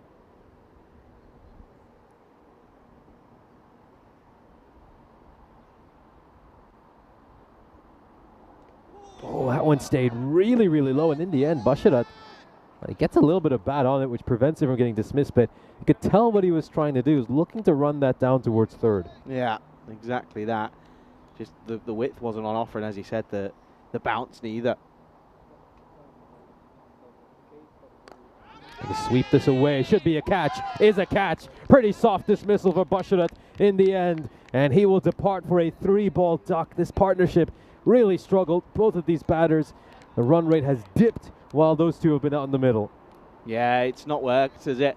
Again, the likes of Basharat, well, I keep saying it, but he's just not really been at the form, has he? He looked good when he first came into the team, but he's not hit the strides that he would have hoped for. And it's going to be the 3rd down now, and unfortunately things just go from bad to worse. It's going to be a duck for Bash. He goes for nothing. It's 14 for 3. He's continuing to tumble. They've lost a wicket in each over of this power play. I think it's going to get much worse for Belgrade at this stage. Just take a look at that expected score. It's 62, and well, last thing stand, it'll be even tough to get to that 62 mark. Yeah, absolutely. I think, you know, with the likes of who's still to come, they've gone with Podkovan Ezwa now, who, okay, has got a couple out of the screws, but not often enough, and that's just basically the saying for Belgrade. It's just not often enough. It's not consistent. It is Eswar that's in at 5 then. It's wide there by Das. Gets away past the keeper, Christy O'Brien. It's going to hold up in the outfield and won't quite reach the rope. Yeah, a little bit loose, but how good is O'Brien behind the stumps? I know he had a good couple of moments in this morning's action. Just so good behind the stumps. And again, it's that confidence thing of having someone behind the stumps that can do the job. Does mean that now Babi will now be able to go in the field and can take catches, and it just alleviates so many different issues. It really does. What a power play this has been, though, for the Assassins. Well on top here, all over them like a rash. Potentially last ball of the power play. Looks to go over the cover, and it should slow up there. They will be able to come back for a second run, but they'll opt not to. Yet being very conservative when they're running between the wickets as well. I certainly thought the second run was on there, but they decide not to push for it. In the end, they'll pick up a single, and it also means that Ratna will keep the strike heading into the next over, which, with the struggles he's had, I don't think the Assassins will mind that one bit. No, absolutely. It's been a really tricky start for Diadatha. 3 off 9. End of the third, it's 17 for 3, and you can see there that good first over, to be fair, 12 runs, but they lost wickets. That's been the key issue. They've lost a wicket every over in that power play. Tough one for Belgrade, just not able to get out of their own way at the moment. It's been a real hard slog for them this series, and it's epitomized by the way they've been batting these first 3 overs.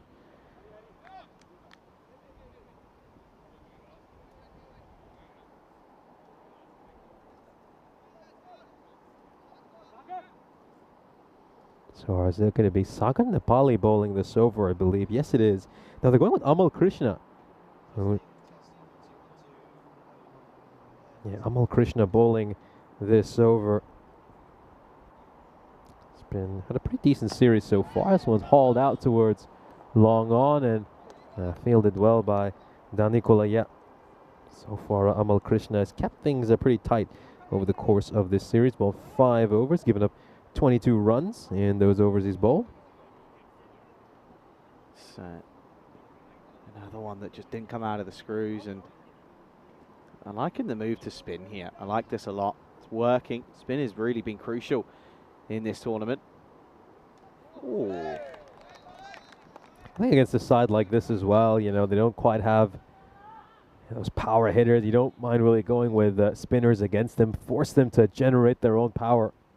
I think, you know, when you go up against teams like Belgrade, they're kind of looking for pace on the ball, aren't they? You know, a few edges might fly away for boundaries as well. So, yeah, spinner's not a bad option against this side.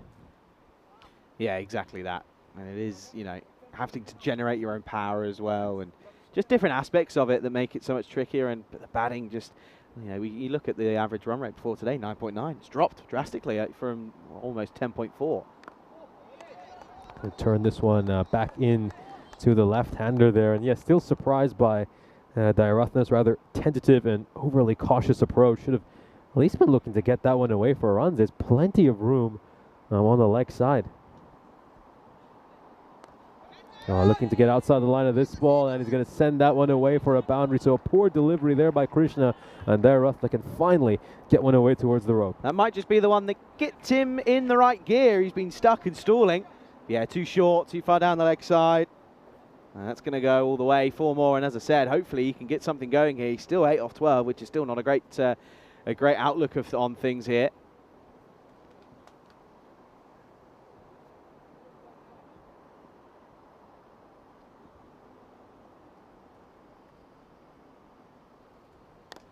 Oh, looks to go big again. Does it have enough to go over the fielder's head? Yes, it does. Dayaratna, that's what we're waiting to see from him. Krishna just dropping this a little bit too short.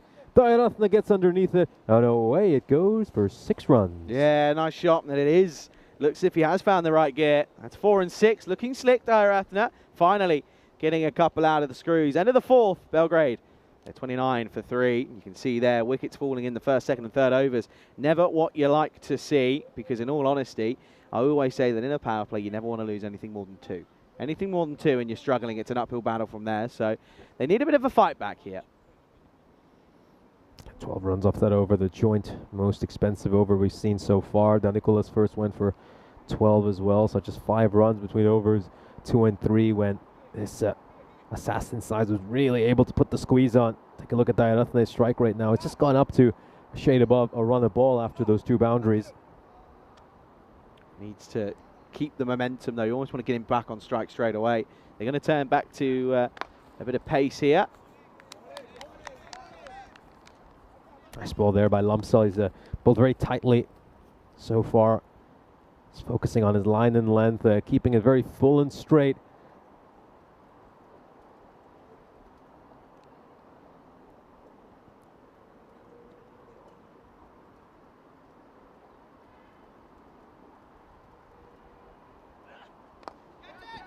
Shouts to catch it. Is it going to carry? No, it won't. It might go away for a boundary as well. That's just getting enough bat on that. Kind of whips through the line of that ball. Yeah, that's again another one that's a half chance. If you have a fielder there, it goes the way. But yeah, it gets over the top and gets away from that outfielder on the boundary. So this is a nice little fight back, but they need more. They need a lot more, and I don't know if they've got much left in the tank.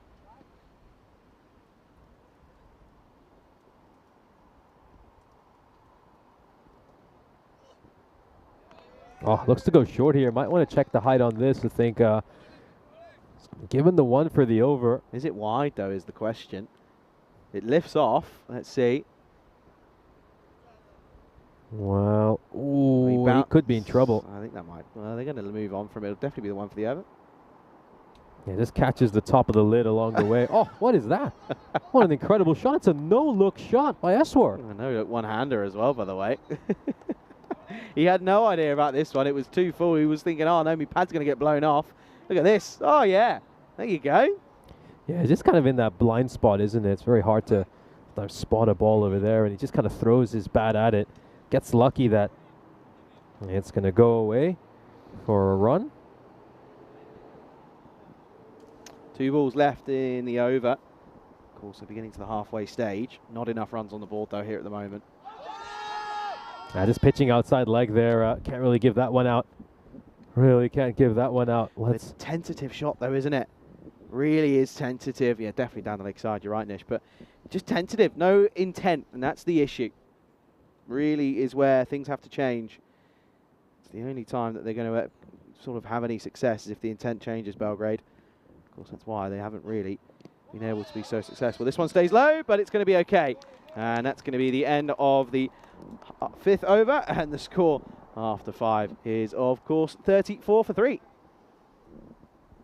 So, of course, a good chance to welcome you all into the Ice Cube. And yeah, Belgrade just having a few issues with the bat in hand at the moment. It's become a bit of a familiar tale with the Serbian side. And the Assassins are looking in cruise control here. Of course, they'll try to keep them to something under 70 or 80 and then knock those runs off in the second innings in 7 overs or less. Yeah, that's exactly what they're going to want to do. You know, realistically, anything around about there is not going to be enough. You know, minimum you need 110 realistically against this Assassin side, especially now that O'Brien's come in at the top of the order with him, Babu and Danny Killer as that top 3. That's a scary, scary top 3.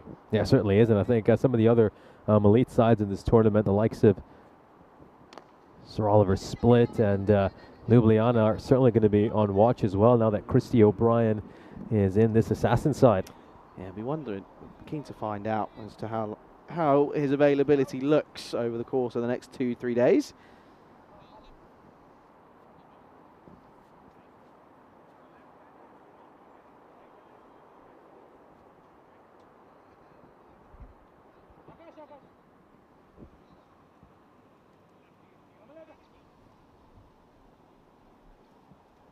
So be ready to bowl this in a bit. I think just making a few adjustments in the field here.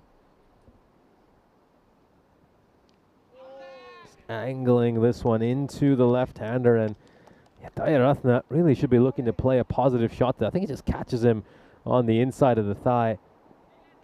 He really just looked to expect him to try to bash this one away towards that mid-wicket region, and there we go. He's going to go big this time. He's going to go big, and he's going to go all the way. That's what he really should have done to the previous delivery. Dayaratne sends that one into the parking lot. That's one of the biggest 6s we've seen. Yeah, that's a really big shot. That's gone a long old way. That's a pickup and a half, and that's really, you can watch this here. Yeah, watch out. There's a grizzly about. Just going over the fence and not too far from that Volkswagen. There we go, not Dayarathna. Can he just start to accelerate after a slow start to his innings? They really need a big knock from him here, Belgrade.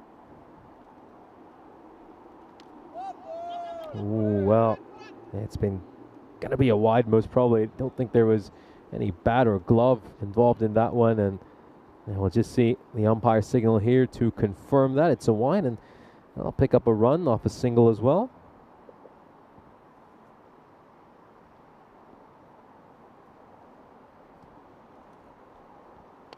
A full toss, asking to be hit, is hit.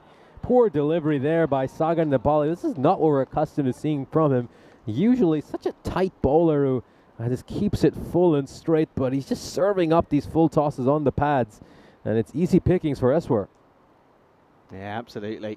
And gets it away. And unfortunately, you just can't be bowling these sort of deliveries here.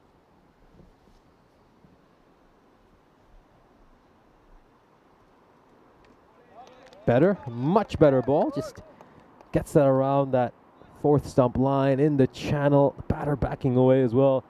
Doesn't help himself. Coming off the inside edge of the bat straight to the fielder at mid-wicket. Is this a run out? Is this a run out? He could be in some trouble here. I think the soft signal is out, but we will have a look at this side on to confirm. Hit towards mid-wicket. It's a huge mix-up here, and then Amal Krishna has to make his way back, and oh, he's a goner. He is a goner. Hang on, hang on. Or have the bails come off there? I mean, it certainly looked like, well, interesting. Might have to just hang on a bit. It certainly looked here like he would be run out, but it's going to be a lot closer than originally expected, and he's safe in the end. I think he's been deemed safe in the end, or no, the decision has been made. He's out. So Amal Krishna has been given out. He's just making his way back to the dugout now as we return to live action. And, well, big wicket over here. It's going to be Keyur Patel coming in to replace him. Yeah, that's one that goes. And Chrissy O'Brien again involved in the action. It's what he does. And it's going to be another one that goes. So, yeah, 49 for 4 now as Patel comes out. Yeah, of course, that was Porkovan Eswar who got run out.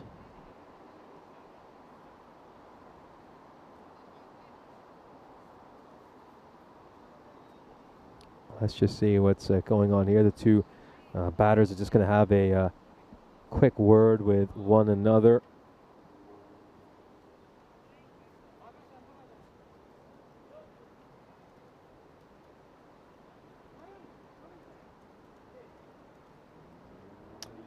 Yeah, looks as if, of course, end of the 6th there. Apologies, but it's 49 for 4 then after 6 here, and yeah, it is going to be the likes of Binu Darju who's going to come into the frame of things here. As of course hasn't bowled yet. Gets an opportunity though in this fixture. Starts with a full toss, and this one is into the leg side and only hit away, but not going to get much of it.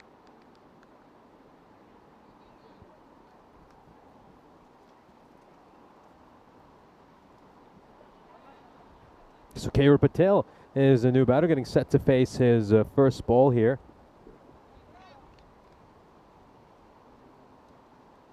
Yeah, I think so. I said expected score. It's currently hovering at about 74. I feel that even that much won't be enough to deny the Assassins all 4 points. Yeah, in reality, down the leg side from Raju. Yeah, so Keyur Patel, I haven't seen too much of him over the course of this ECS. Just one innings he's batted in when he was out for 9. Made 9 of 12 deliveries.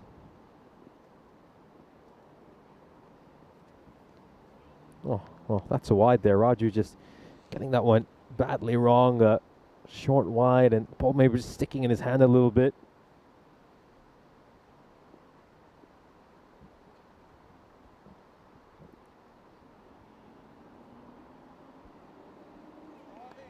Just Worked that one away on the offside there, Keira Patel. It's going to be another dot ball. It's all just a little bit too quiet at the moment for Belgrade. They need to get a little bit of momentum into this innings. Not hitting enough boundaries to really trouble this Assassin's side. Looks to go for a drive towards mid-off, but Keira Patel ends up playing the wrong line and misses the ball completely.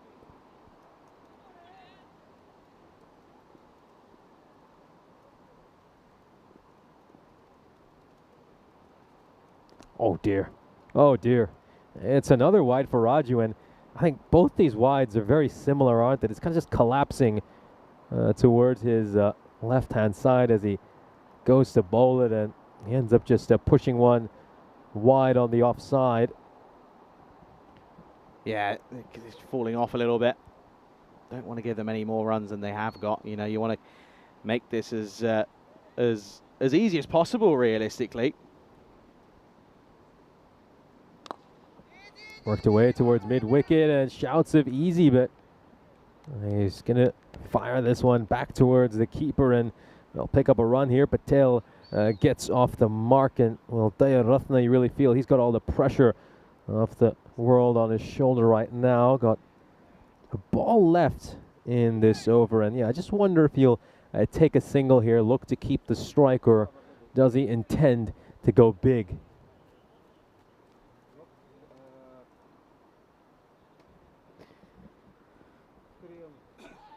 Last ball, big last ball this realistically for Dairatna. Clipped, leg side. And this one hit away. Again, will just be a single. Means he does keep the strike, but yeah, at the same token, it's just, it's again not enough. 54 for 4 at the end of 7. Yeah, so see about 5 runs coming off this over in the end. A fairly quiet one. Binu Raju ends up keeping it cheap despite the fact he does bowl a couple of pretty wide deliveries. I got 3 overs left in this innings, and well, what can they realistically get to here? 54 for 4.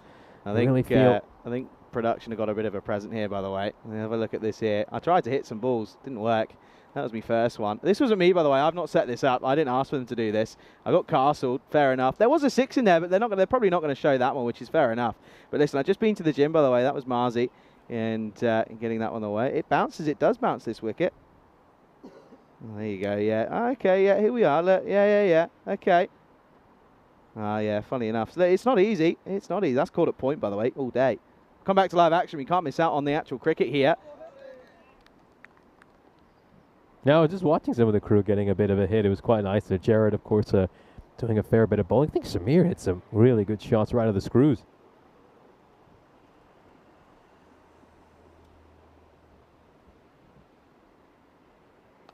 Yeah, Samir does hit them well. He's got a good cricketing career behind him, to be fair. Marzi, we've seen him do it time and time again out in Hungary as well for the Blinders, or for the Blizzards, to be fair.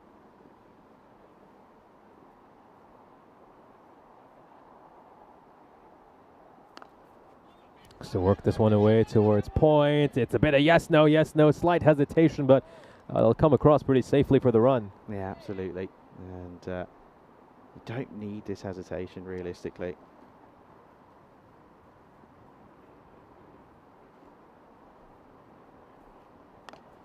Looks to go aerial. Is this going to carry to a fielder? It's coming underneath, and oh, he got a hand to it. But was unable to hold on to that ball.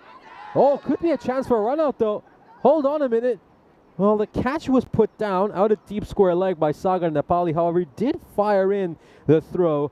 So let's just take a look at this run-out opportunity. So here we go. Here's the first moment. It goes up in the air. Nepali covers quite a bit of ground. He fails to hold on to the catch. Just slips right through his fingers. And then let's just take a look at the run-out opportunity here. They're kind of ball watching, just running a bit too slow there, but got to run harder. Really should have run that first one a lot harder. And oh my goodness, well. It's a weird one, isn't it? Just again, as you said, ball watching. You know, you're told just to get your head down and go, and you make the first one hard, and the second one just becomes completely easier. And unfortunately, not exactly what happens there.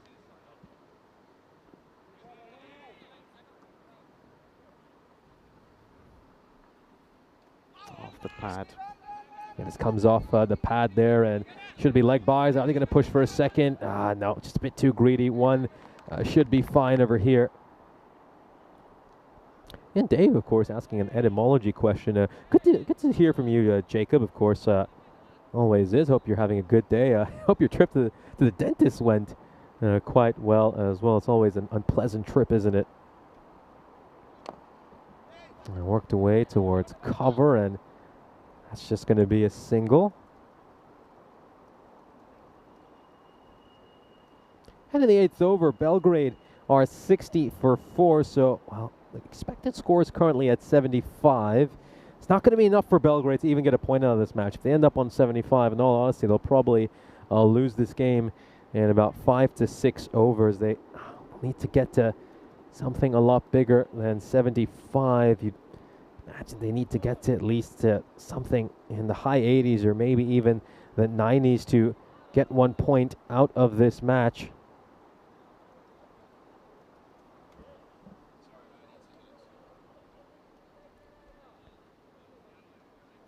Couple of quiet overs snuck in over here by the Assassins. Only 11 runs off these last 2 overs. And it's going to be Danikola coming in to bowl this over. Just angles this one into the right-hander, and it's going to get a little bit of bat on it there. And yeah, what an effort. What an effort by Christy O'Brien. He's going to get a big round of applause from his teammates. Yeah, follows the batter really well over there, Jawahar. And O'Brien just trying to bat that one onto the stumps. And, well, it would have been interesting if he'd been able to get the stumps, but I think the batter might still have been safe. But yeah, Christy O'Brien is just such a great addition to this Assassin side. They're already a very strong unit, and then you add all the runs he's made over the years to this team as well, his very high wicket-keeping standards as well, and this Assassin side just gets even stronger. Slower ball, and there was a shout to catch it, but it just went beyond the fielder, and well, to make matters worse, it's going to be a misfield in the deep. Dayaratna is going to get a very cheap boundary on a ball that he hasn't quite been able to time. Just has to wait a little bit on that slower ball, kind of digs it out, spoons it over towards extra cover, and well, a little bit of charity over there. Binu Raja misfielding it. Yeah, absolutely. That's not ideal. That's not what you want to see.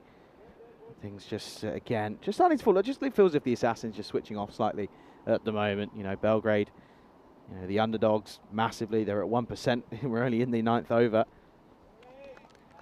Bang this one in short over here. Bit of an effort ball, I think, that one. Yeah, I think that one was a bit of anger, maybe. Just coming in off what's happened over the last couple of balls, realistically. Maybe the last couple of overs, to be honest.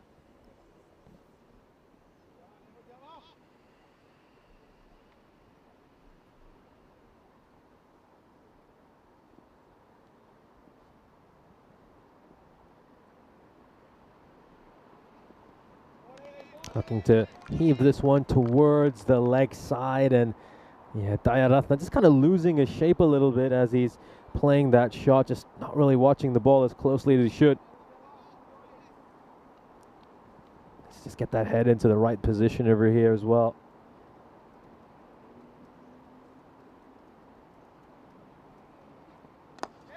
Next to go over extra cover, and it's going to take a few bounces before going towards Akash Lumsel. Will fire the throw in. Decent throw, but even better running between the wickets here. They'll grab 2 runs. Again, yeah, that's more positive. But Dayaratna, again, we would have probably called for his head at 2 off of quite a few, 31 off 27. Okay, yeah, it's not the most electric, but you take his 31 away, you take his contribution away. This is, it's tricky. High up in the air, could be a catching chance, should be a catch, and it will be a catch. Well taken there. Dayaratna will depart. Danikola gets his man. He's just been so good with those subtle pace variations throughout the course of this over, and he finally gets the man here. Ramal Krishna holding on to that one. It's the end of Dayaratna's innings. Yeah, a slower ball just early on it. You can see here, look, complete miscue and a missed time. from Dyer-Athner. As again, I still say you take his contribution away, it's a really lackluster total, but maybe someone could have come in and given it a go, but then you look at what's happened for Belgrade over the last couple of games, it's not really been that way. 67 for 5, over to go, 6 balls to go. Can they get into, well, they need something, they need 13 to get into the 80s here. They'd love to be up in the Grady 80s. All right, then, so it's Patel and Subayan who are going to be out at the start of this final over. Patel really struggling, just 4 runs of 7 deliveries for him, and Subayan at the other end yet to face the ball. Well, Das, we do know he's a very smart spinner, isn't he? Got a bag of tricks up his sleeve and always looks to deceive the batters. Interesting, they've gone with spin in this last over, isn't it? I think maybe against batters with a bit more quality it could be risky, but against the lower order, it's not a bad option at all. Yeah, absolutely. Cause problems, make them get out. Oh dear, probably just pushes one a little bit too far down the leg side there, and are they going to come back for a second run? Yeah, the throw's going to the keeper's end, and there's going to be a mix-up. This is going to be a mix-up. Oh dear, the throw was so wayward, and they might even pinch a third. They might even pinch a third here. Oh, what's going on for the Assassins? Oh, well, it's a little bit unlucky. It wasn't the best of work from O'Brien. The throw was wayward, got the edge of the pitch, and then that one took away from Das, and then that's where they were able to get the third. Yeah, we're just going to take a look at that one more time, and, well, in all honesty, it probably should have been just 1 run, but they somehow get 3 off it. Should be a stumping, and that probably is going to be a stumping. Yep, there we go. Jasmine Naeem at square leg raises her finger, and it's over for Subayan. A very brief stay at the crease, stumped off his very first ball. He will depart for a golden duck. Yeah, once again, some sharp work by Christy O'Brien. Yeah, again, he's just so good. Just see here, just the way, he softens the hands as he takes it in. And he's got quick hands behind the stumps as well. He's a very, very handy keeper. And it's another one that falls. It's 70 for 6.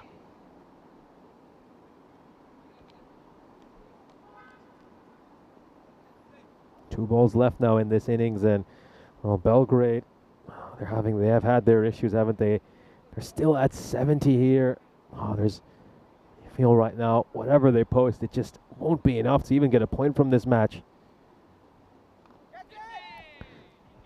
Just going to land safely, and should be another run out. But wait a second here. Has the ball been collected cleanly? I think that's my I don't think it first has. question. I don't think it has. O'Brien saying first up that he doesn't think he's got it safely here.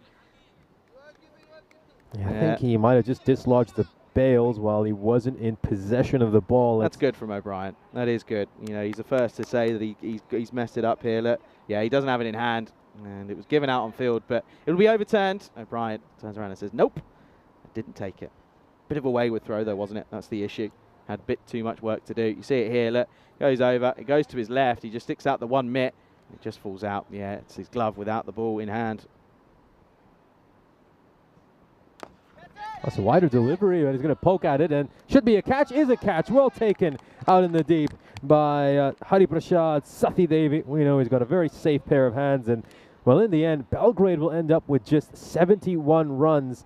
That's a wider delivery. If he leaves that alone, he's going to get a run for a wide, decides to slap that ball, and he sends it straight to Sathi Devi. There's only 4 runs coming off that final over, and they really applied the squeeze at the end. Just having a quick look at how those last 4 overs went, they managed to get just 21 runs in those last 4 overs and also lost 3 wickets. Yeah, that's exactly the difference, isn't it? But you can see it's going to be tricky, but it's going to be 71, the total that they finish on. 71 for 7 off 10. 72 will be the target.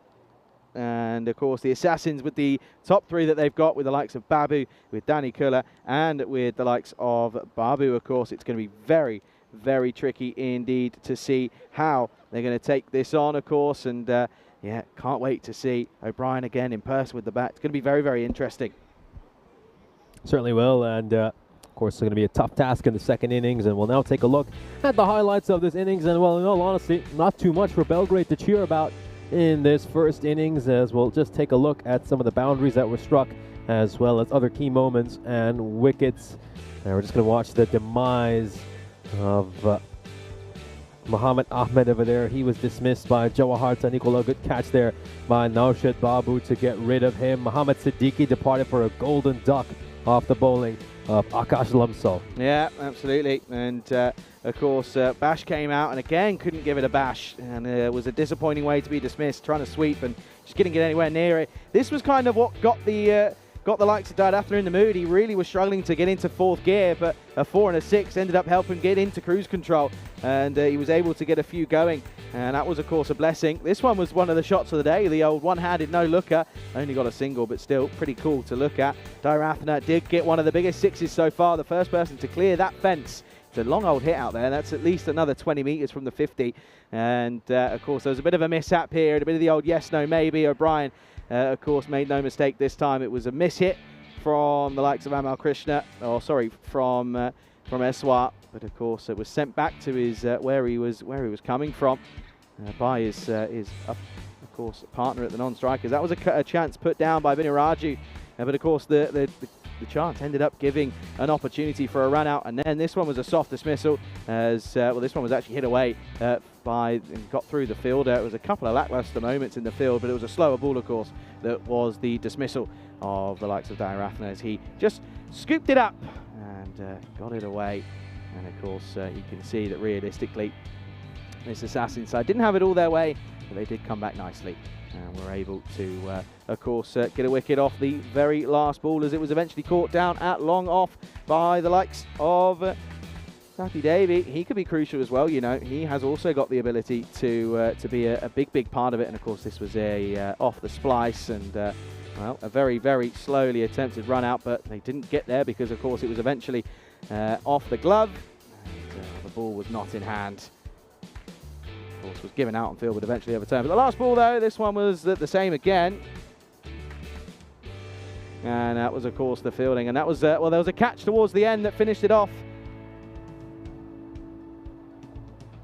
And, of course, you can realistically find out that they finish on 71 for 7 off their 10.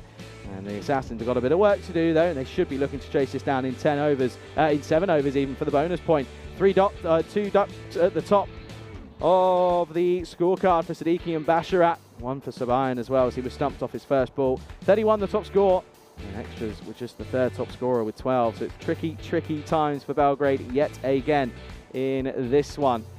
And of course, in reality, it's going to be a tricky one for the Assassins. The Assassins will be looking for a win here. They go up against a really tricky Ljubljana side in what is a repeat of what should have been the final last year.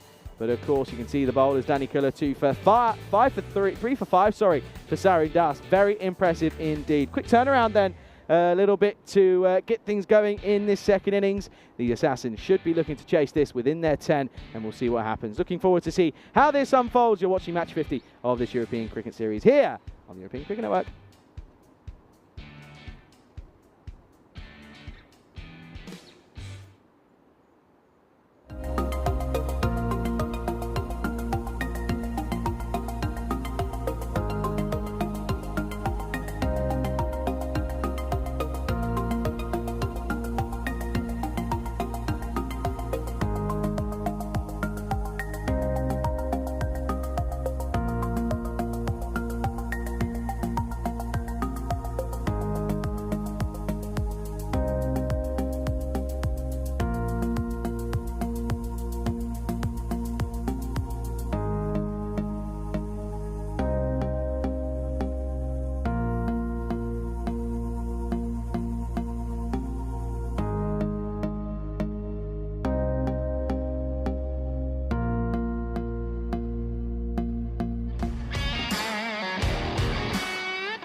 This European Cricket Network event is proudly brought to you by HCL Software and Paramatch.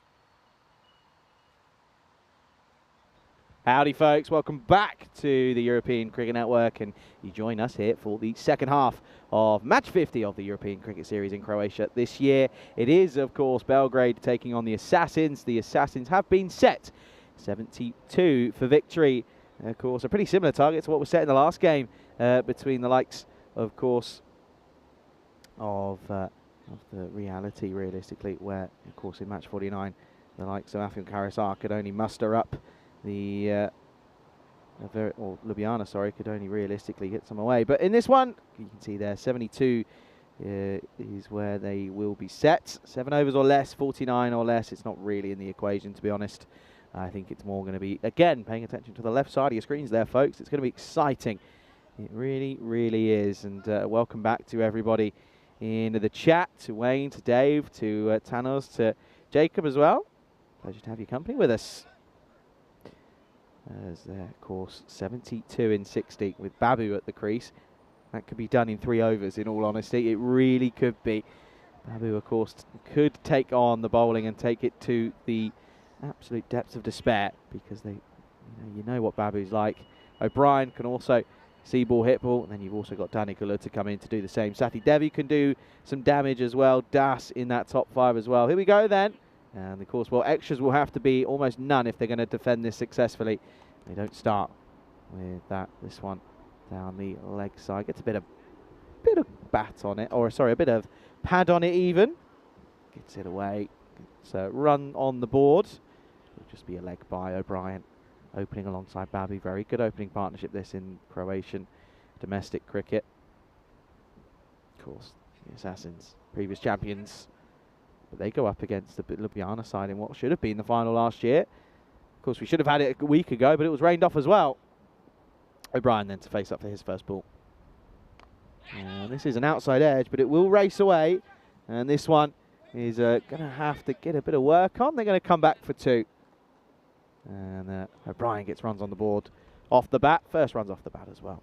As Nish joins you back in the box. Nish, this certainly could be a very, very dangerous couple of overs here if they get going big here. O'Brien will, oh, he was almost dismissed there, just going over the fielder's head. That was Vinod Supayan. I was in that kind of deep backward point position. Yeah, I mean, if the Assassins get off to a good start here in the power play, this will be a very quick match. I mean, I doubt we even see the 5th over if they can, go out here and score at about 12 to 14 runs during the power play, which we know they're more than capable of. Christy O'Brien with a career strike rate of 195. We know he's a big hitter of the ball. Of course, coming off the outside edge of the bat. But it is worth pointing out that the Assassins weren't at their best this morning with the bat in hand. It was their lowest score of this ECS. They were kept to under 100 runs in a 10-over match for the first time this series. Of course, involved in a few range-shortened games as well. I'm not going to include those.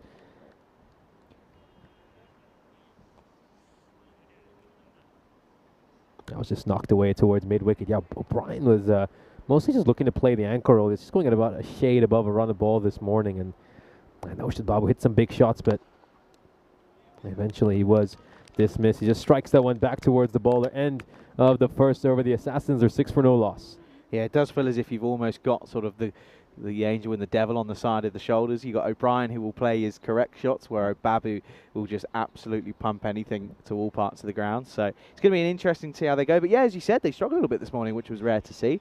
Maybe just the old the sun coming out, and in all reality, just surprising them a bit. 85 matches since the Golden Ball. That's just, it keeps creeping up. And I did say I don't think we're going to get one here, but I think there'll be one in the first week of the ECC. Yeah, I'll be optimistic. I hopefully we'll get one here in Croatia. Hey, how good would it be if we get a golden ball in our last match of the day between the Assassins and the Warriors? Yeah, maybe. You never know. Seen crazy things happen.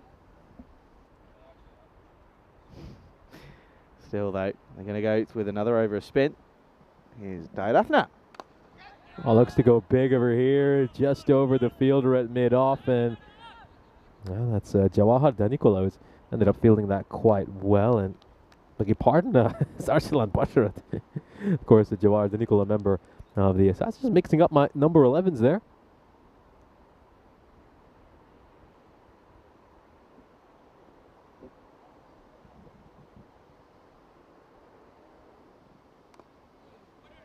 This has been a rather cagey start by the Assassins, in all honesty. Got to credit Belgrade as well for some very tight bowling. I've liked the way Ahmed and Dayaratna have bowled. They're keeping things pretty tight, but not the same kind of expansive, explosive cricket we see from the Assassins. But here we go, right on cue, right on cue.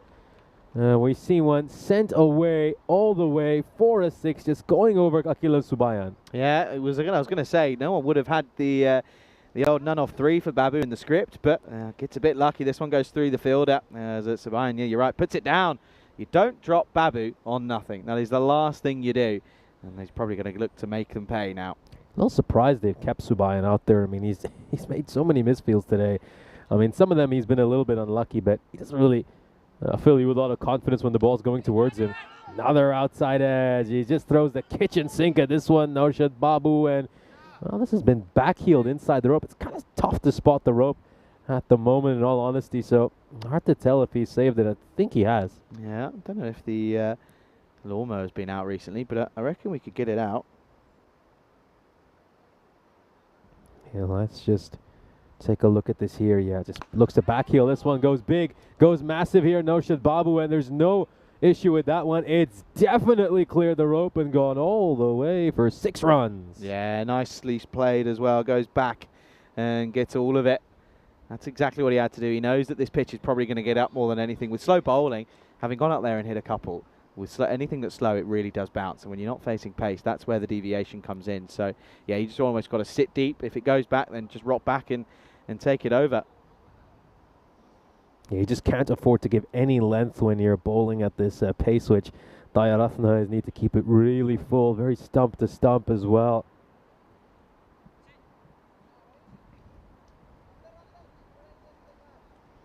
I can just see they need a shade above a run of ball to win this game, but their concern won't be whether they can win this match or not. They want to get all 4 points in this game, so they'll be giving themselves another 5 overs to try to chase these 51 runs down, and I think we're just having a few issues here locating that cricket ball. I think it's been sent a long way away, and well, we might have to request new balls here.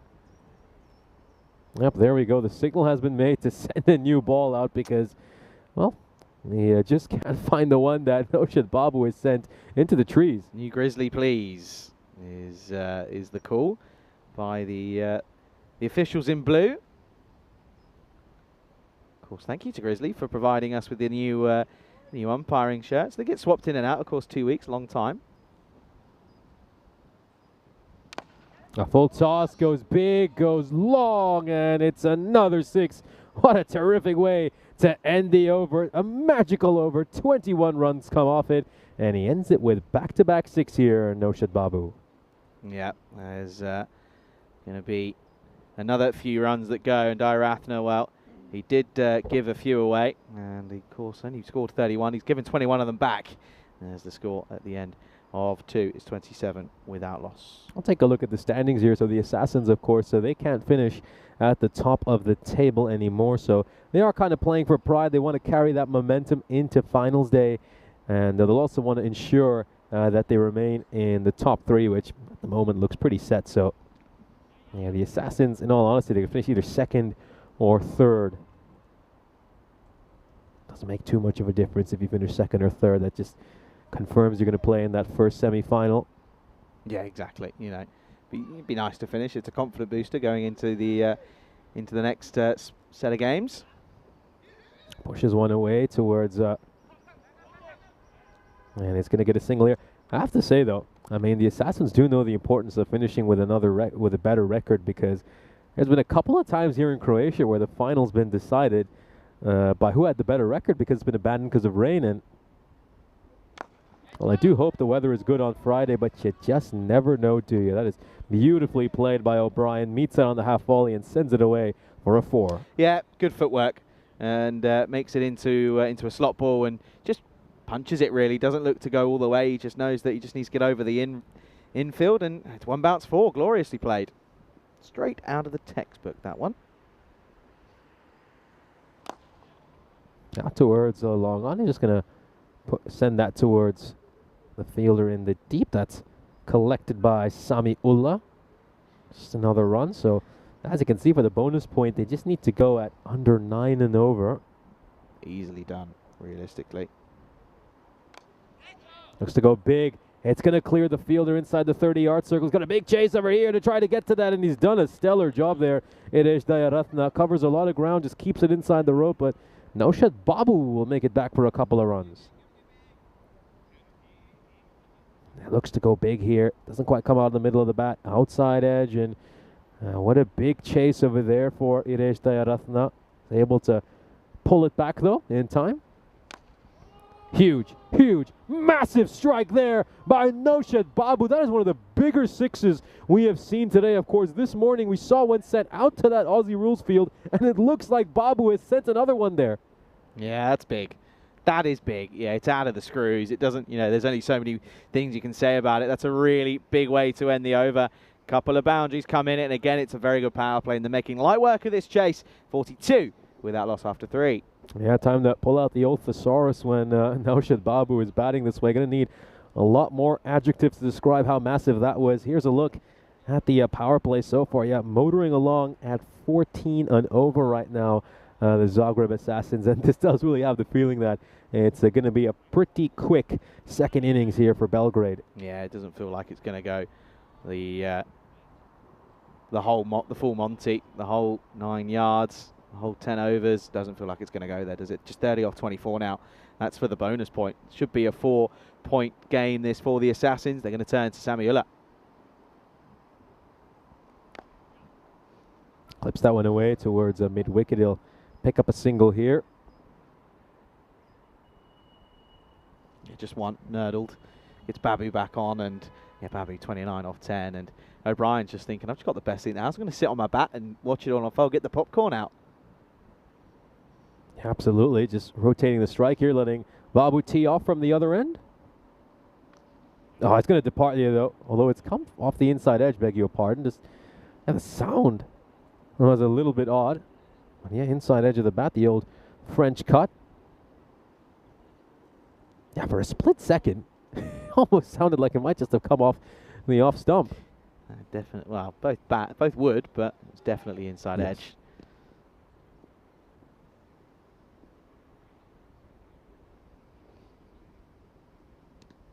Oh dear, gets that one wrong there, Samiola, going for the wide Yorker, but he doesn't quite get that one right. Let's take another look at this. Yeah, gets the line wrong, doesn't he?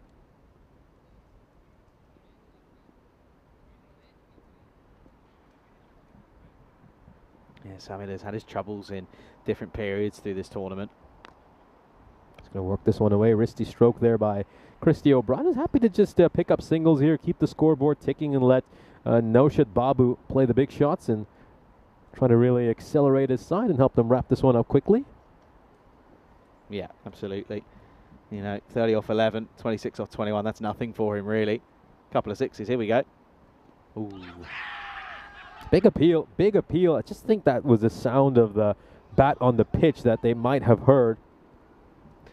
Yeah, I don't think there's any reality that the way he's jammed down on it physics-wise. I mean, you're the science man. I don't think there's really much hope in that one. Yeah, whenever I see moments like this, it just takes me back to that famous YouTube video of Roger Federer, where he's trying to go to a chair umpire and explain him how the ball just couldn't have bounced. There's no way that happened. Yeah, it's crazy, isn't it? Let's get pat behind ball, and yeah, boos indeed. What's that? That's a defensive shot from Naushad. What's going on? Well, who are you and what have you done with the real Babu? That's my question. 26 off 19. Was there to hit? Certainly was. He's in the slot. He just respected it.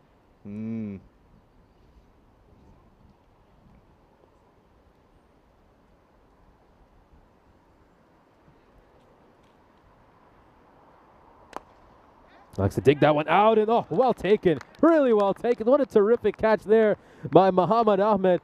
Oh, it looked like it was just going to get away from him for a second, but he's managed to leap up and dive and hold on to an important catch here. And Naushad Babu, well, he provided us plenty of fireworks, but the fireworks show is going to be cut short. Short but sweet. And yeah, that is a good catch. Just had to get a bit of a jump.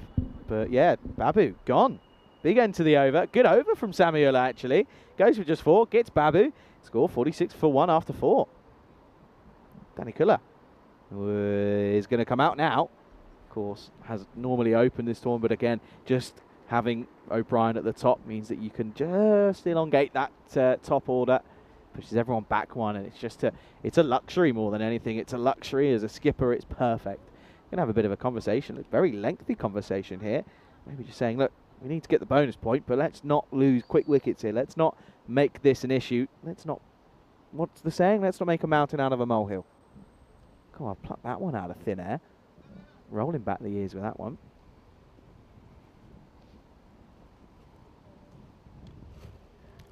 Wide here by Eswar. Just starts off with a fairly poor delivery. He's going for the Yorker, but he ends up just missing it.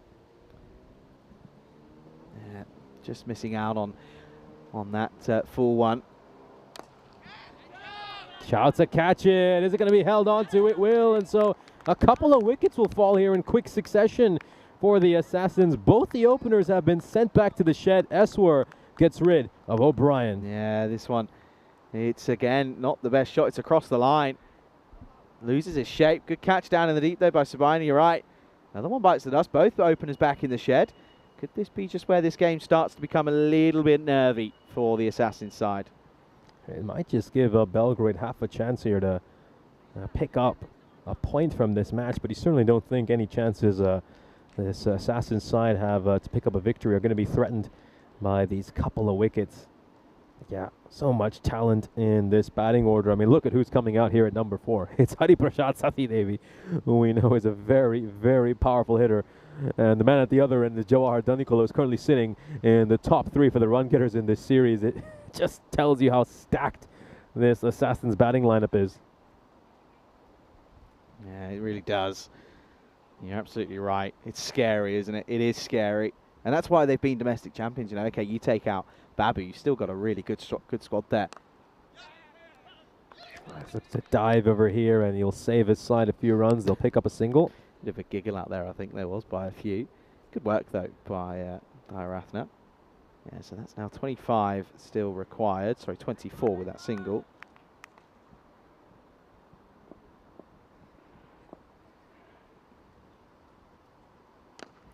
Oh, a little bit early on this. He's a little bit early on this. Could this be caught?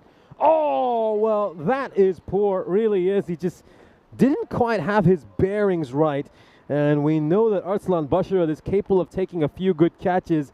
Yeah, this was an opportunity. This was an opportunity if he was all the way back. Oh, he would have been able to hold on to it. Instead, he just helps it over the rope for 6. Yeah, that's really frustrating. Those are the chances. Those are the game-changing moments, the half chances you got to take.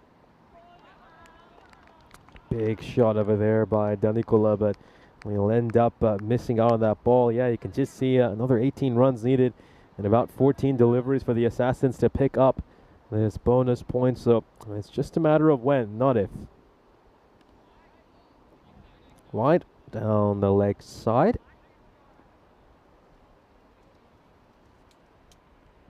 Yeah, it's one where that's got away that, you know, extras, as I said this right at the top, they can almost not really afford to give any away. Another swing and a miss. It's not a good shot though. It's slogging from Danny Kuller. It's not playing the ball on its merit. He's so much better when he holds his shape and he gets it out of the middle.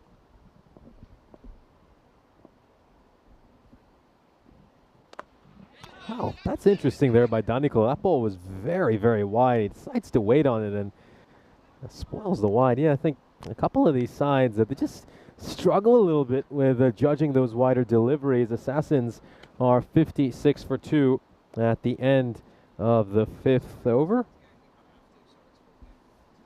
So yeah, things going really nicely here for the Assassins, and they'll certainly fancy their chances to get all 4 points in this match. And of course, it's a good chance to welcome you into the counter position, our Ice Cube. And well, it's just a matter of when they win this one, not if. And I gotta say, Belgrade, a lot of their issues have kind of reared their ugly head again. Yeah, it has. It's been really, really frustrating. that they just haven't really hit the mark again in all respects. The batting, they got off to a decent start, but then of course after that they struggled bowling wise. They've got the 2 openers out, but the extras are starting to sort of fly off the charts now. And credit to them, they're taking chances, but of course they had a couple at backward point. If you take those are different moments where the game's it's all about fine margins, and those are the ones you got to take. I think the big thing for them though is some of their star players just haven't quite been able to click. You look at the likes of Arslan Basharat, he hasn't been able to find his form. He's putting down catches as well. It doesn't help. You really need your star players to step up and put in big performances. Nothing's going right really for Belgrade at the moment. Paul has just asked questions. The Italy squad out for the Euros. I'll tell you after this. I can tell you anyway. Oh, hang on a second. Going to be okay. Oh dear, well the bat's gone, but they get in. The only squads that have been released are for the Challenge Division. The only ones that have been released, I think, the Premier Division haven't been finalised yet. They, of course, I think, have got a little bit longer, of course, because it's technically 2 completely different tournaments, so there's no sort of correlation between, having to get things out at the same time. Yeah, of course, both teams are fighting for their own trophies, so whatever happens in the Premier Division doesn't affect the Challenger Division too much. So, yeah, the Challenger Division squads I believe they're on the website as well if you go on EuropeanCricket.com, ECN.cricket. Maybe. The fixtures are definitely out. Yeah, I'll just take a peek for some of our viewers.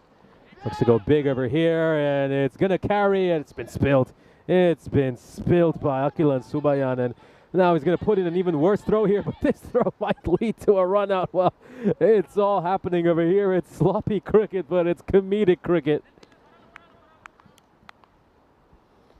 Well, Yeah. Akilan Subayan, you got to feel for him. You really do. I mean, he's trying his best, but there's a number of chances he's put down over these last couple of days, and there's another one that goes begging. Huge, absolutely massive. We'll go catch that somewhere over at that Aussie rules field. That is a huge shot by Danikola. Yeah, it's big. That is absolutely massive.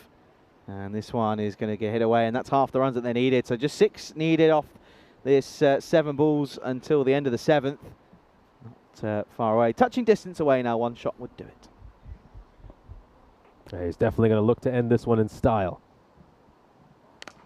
A full toss, and that's it. Those are going to be the winning runs. Danikola ends it in style. Dayaratna serves up a full toss that was asking to be hit and is hit. The Assassins will win this one by 8 wickets with 4 overs to spare. A dominant victory. And they continue to roll on, and they are certainly looking set to remain in one of those top 3 spots. Yeah, that's exactly it. They're just working out if that's game, set, and match. It is game, set, and match. The sun just peering away. I think some clouds coming over. But, yeah, well done. Credit to the Assassins. They beat Belgrade by 8 wickets. They do it with 4 overs to spare. They'll take all 4 points. And Belgrade will still be sat rock bottom because they just can't get wins on the board. But credit to the Assassins. They do the job, and they do the job very, very well. And, of course, looking forward to seeing how the next game, of course, will go. But unfortunately, I think we're just going to have to wait for the lineups to come out for that one. And in fairness, you look back at the at what happened. Of course, finishing with 2 sixes was massive. Of course, gave them some breathing room. But of course, O'Brien gave up a few chances. That one was put down that should have been taken by Sapayan there at backward point. And he really did go there. Now Shababi was dropped on nothing as well. That's another big thing to talk about. It's these little half moments for Belgrade where the game just gets away from them. And again, another one through point. This time it was Eswar who had to give chase, had to get the foot out. I think he did it very well, to be fair, though, to stop it from going over for a boundary. But then Babu, well, the fireworks did come and he went boom ballistic. But of course, it was short but sweet. As O'Brien played one of the shots of the day, going lofted drive over the top of the offside. This one as well, good bit of stop again from Dayaratna. But of course Babu would eventually go. This one just chipped up, but a good catch by the likes of Mohamed Ahmed.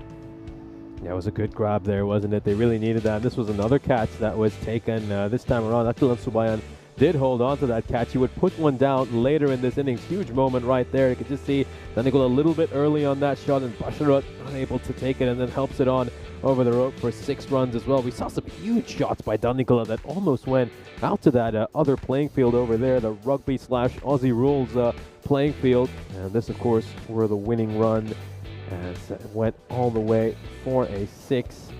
And we'll now take a look at the scorecard for this inning. So a dominant performance.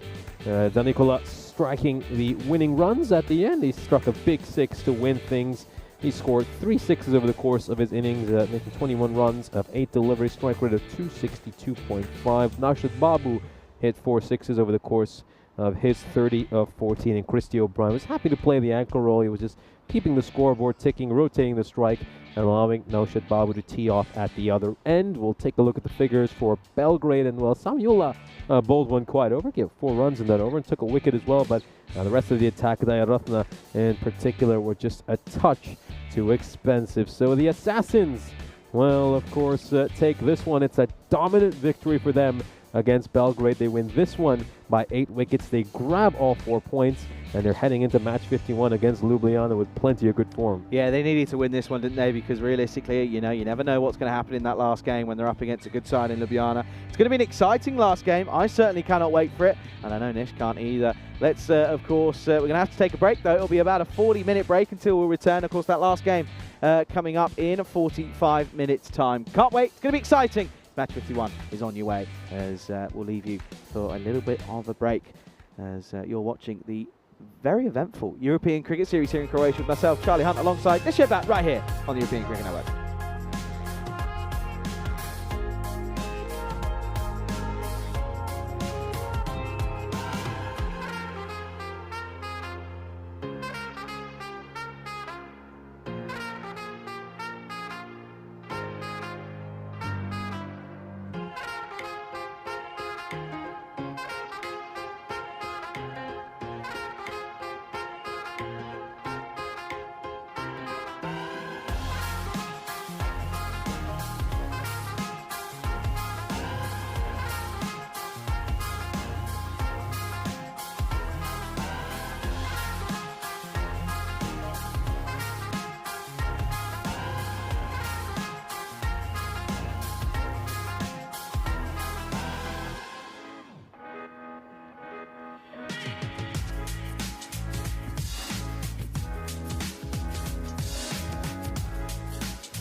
This European Cricket Network event is proudly brought to you by HCL Software and Paramatch.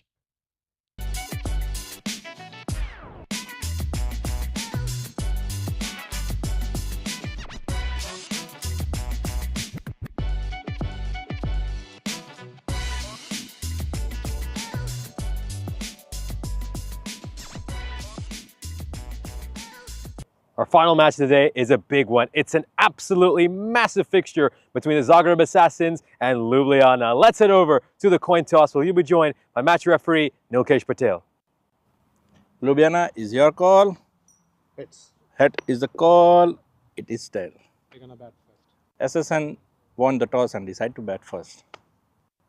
Well, thank you very much for that update. So yeah, this is the matchup we've been waiting for all day. Two absolute mammoth sides about to go at it in what should be a mouth-watering battle. These two sides should have played each other in last year's final, but of course that game was abandoned, and it was heartbreak for Ljubljana as they of course watched Zagreb Assassins lift the trophy in the rain because they of course won the fixture by virtue of having a better record over the course of the European cricket series. And we were denied the chance to see these two sides earlier this series as well when the game was abandoned without a ball bowled. And finally, oh finally, with the sun out, we will get to see these two sides do battle. They both have star-studded lineup. On the one side, you got the likes of Noshad Babu, Jawahar Danikula, Christy O'Brien, and then the other, well, there's even more talent there with the likes of Ramanjot Singh, Ajay Sharma, Abdul Hassan. Can't wait to cover this game, and Charlie Hunt is going to join you in the commentary box. Charlie, the new smile in the middle is that the Assassins are going to have a bat. In the words of Paul Kempin, this is going to be a good, and it certainly is. It is, of course, what should have been the final last year, but rain interrupted. We should have had this fixture just a few days ago. Rain interrupted. Well, there is no sign of rain here at the moment. Touch wood, of course. It is sunny. It is a glorious Wednesday evening here in Zagreb, and it's, of course, a pleasure to be here to call this match 51. You can see the two lineups here at the Mladost Cricket Ground. O'Brien, Babu, Danikilla, some of the names that he just mentioned. Nish did it in that intro, of course. Ljubljana, Ramanjot Singh's got to go good. So is Abdul. So is Kudasma. There's some big opportunities to make some really big names for yourself in this fixture. It's a fixture of two titans. As I said, there are ample opportunities for players to make a real big name for themselves here. It's a grudge match. And look at this. 43% plays 57% in this one. And you feel that you can understand as to why it's so close. It could go either way, and the pendulum is certainly going to swing for both sides throughout the course of the next 20 overs of cricket. About an hour and a half of cricket then is what we've got left throughout the day. It's going to be a thrilling finale to what's been an interesting Wednesday of cricket. Well, Paul thinks we're going to get a golden ball afternoon to everybody, to Paul, to Dave, and of course to everyone else in between. We're ready and raring to go to Tanners, to Wayne as well. We're waiting for that clock to tick over the 45 minutes mark. We are ready. It is going to be the skipper, Umkarnath, up against Babu.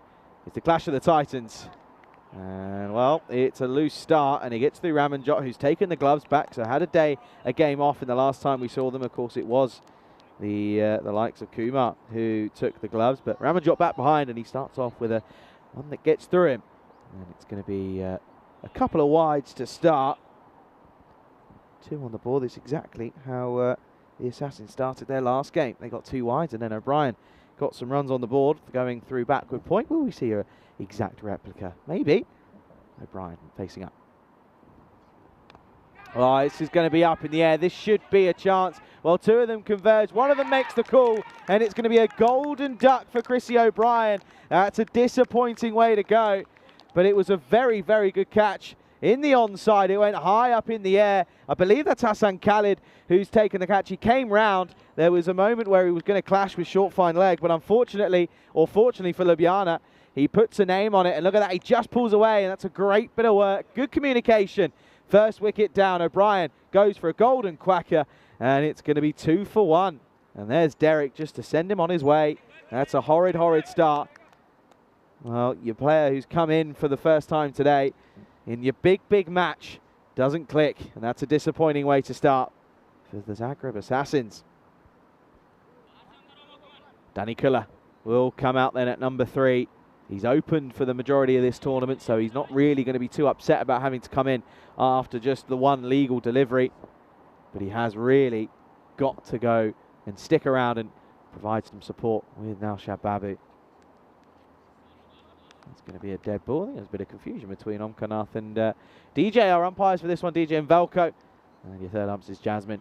Kashi Patel is your tournament referee. Standing in for Stefan Gooch today. Oh, another wide. Slight grunt as well from Umkarnath. He's really trying to push this one through. Umkarnath, as I said, throughout the day will be involved for Slovenia in the at the course of the weekend. Just that one day of fixtures for the men's and one for the women's. Of course, the men's, both the two sides, are involved in Group 1 of the ECC. So they're going to have to, of course, make the plane ride to Malaga on Sunday. So I believe Stefan Gooch is on the same flight because, of course, he plays for Estonia. Oh, this again down the leg side. It's another wide. Well, we've had 4 deliveries. One's legal, 3 of which have been wide. And this isn't a great start for Omkanath. Just get an angle of it where realistically it's just not the most ideal situation. Just see here, angles down the leg side. Not far away from going over the top of the off stump, or leg stump, sorry, but nevertheless, it's freebies that you don't want to be giving up at the moment. Omkanath just looks a little bit jumpy at the start of his run at the skipper. Oh, and this time it's an overcorrection, and well, this is just horrid. A horrid way to start. You get the big wicket, but you're not providing any pressure because you're just giving them freebies. You're gifting them runs so far.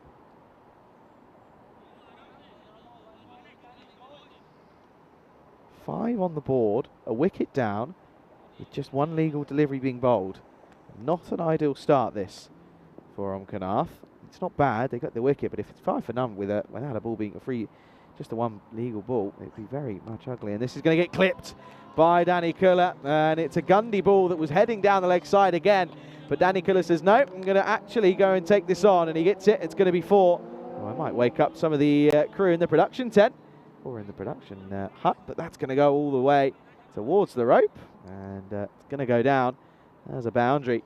So a good start for Danny Kuller, opens up his account with 4.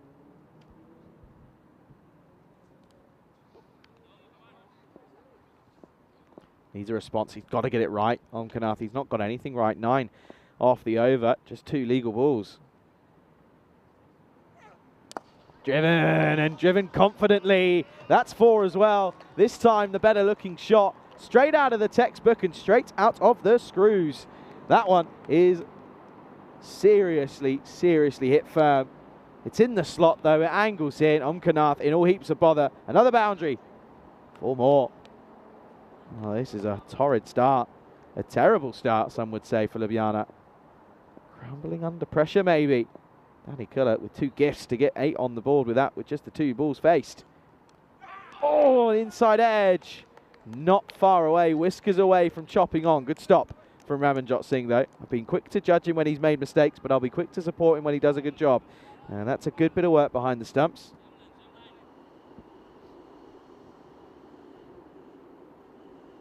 Danny Kuller, well, he has had a few opportunities in a few lives. That one, arguably one there. Look at this, just sneaks through the inside edge. He's out of frame, but a great stop from Ramanjot Singh. At least it's a legal delivery. Well, this probably won't be. This lifts up out of nowhere, and there's nothing that, in all reality, that Omkanath can do. This is out of his control. I have to say, I think Nish and I looked at where Ljubljana play their cricket, and it's a stunning ground in Slovenia. I have to put a word into the old calendar makers and say, look, that ground, don't think we should be turning down a visit there. Looks like a little stunner out there, has to be said. That's a wide, though, of course, for being too high. So got to bowl it again. Gets forced to go Fuller. Has he pitched it here? I think it's going to be impact outside the off stump, but it's angling in. But it's a good delivery, and finally, Omkanath gets one right. Let's have a look here. Of course, swinging in.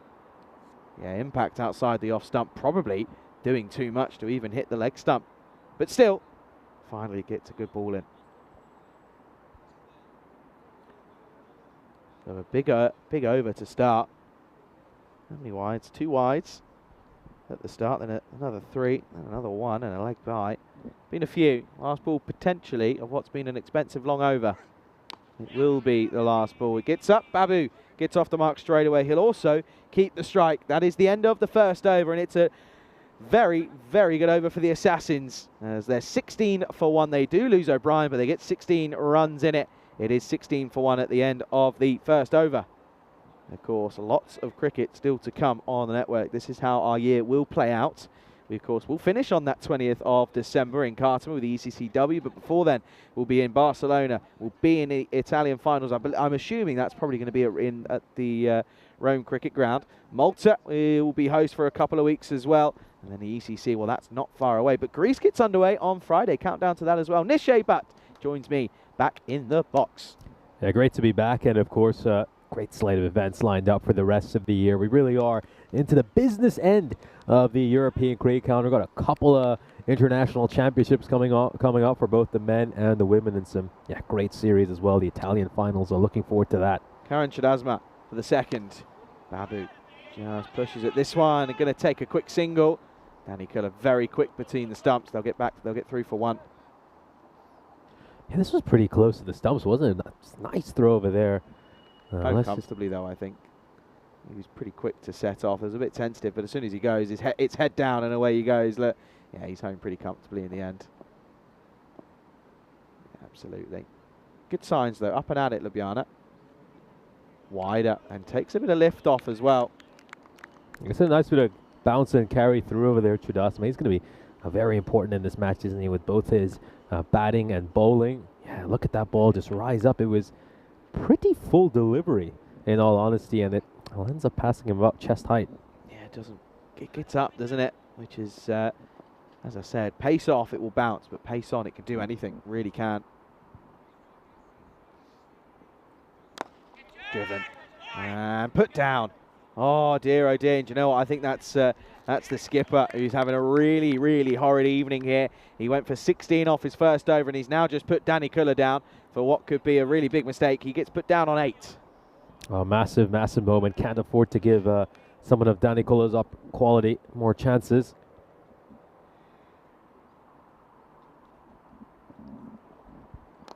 Oh, clipped off the pads beautifully there by Noshad Babu. Chudasma was going for the Yorker, but he just missed the length by a little bit. Yeah, small margin for error, and it's too much in the slot, and he gets punished. Clipped off the pads beautifully by Babu. That's going to be all the way for more, and that's his first boundary of the fixture. So then Babu, of course, has scored runs for fun in this tournament. Not at the same rate that he did in Estonia, but still scored runs.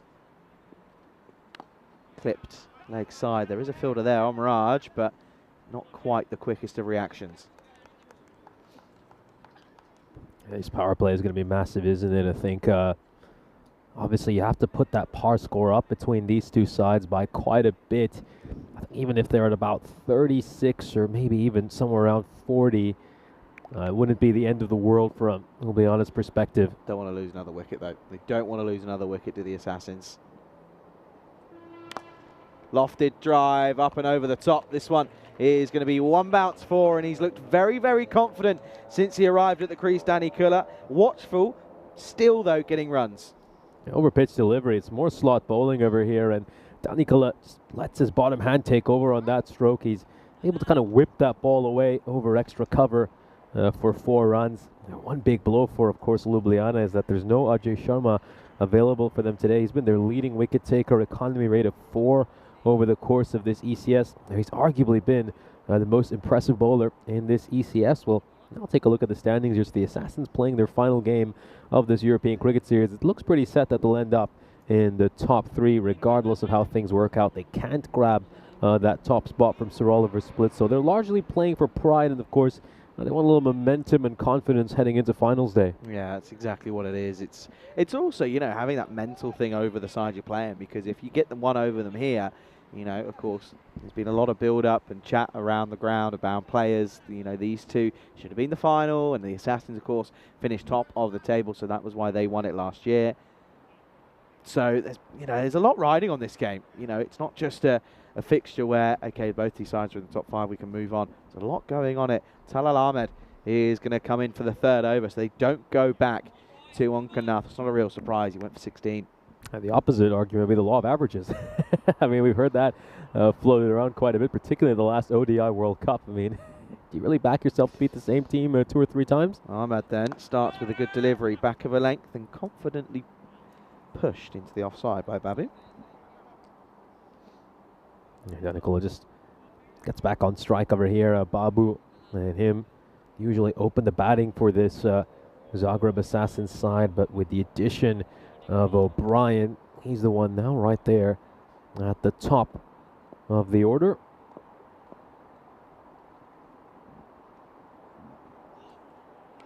good delivery.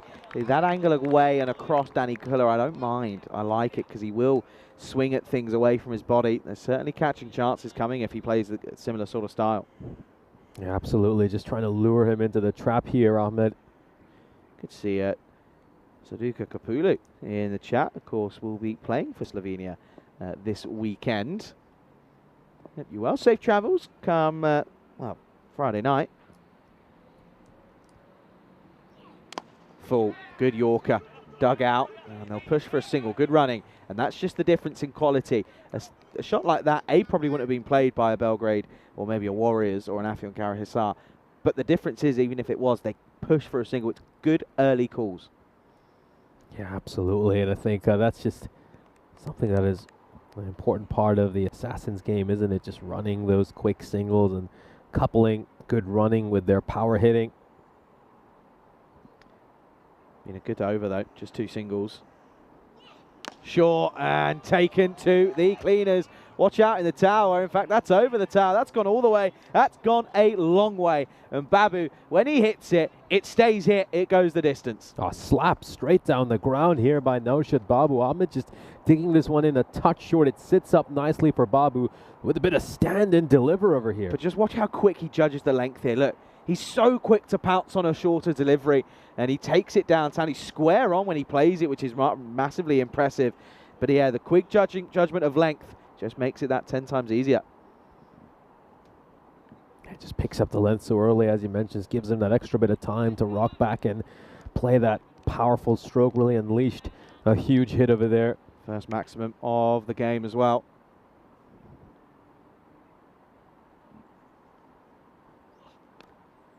Into the leg side, and this is going to run away. Chase on for Bilal Asjad. He's not going to get there. That's going to keep on going. Goes to the Tree of Truth down there on the leg side. That's going to be another boundary. 4 more. 6 and 4, as we say. Hungry for more.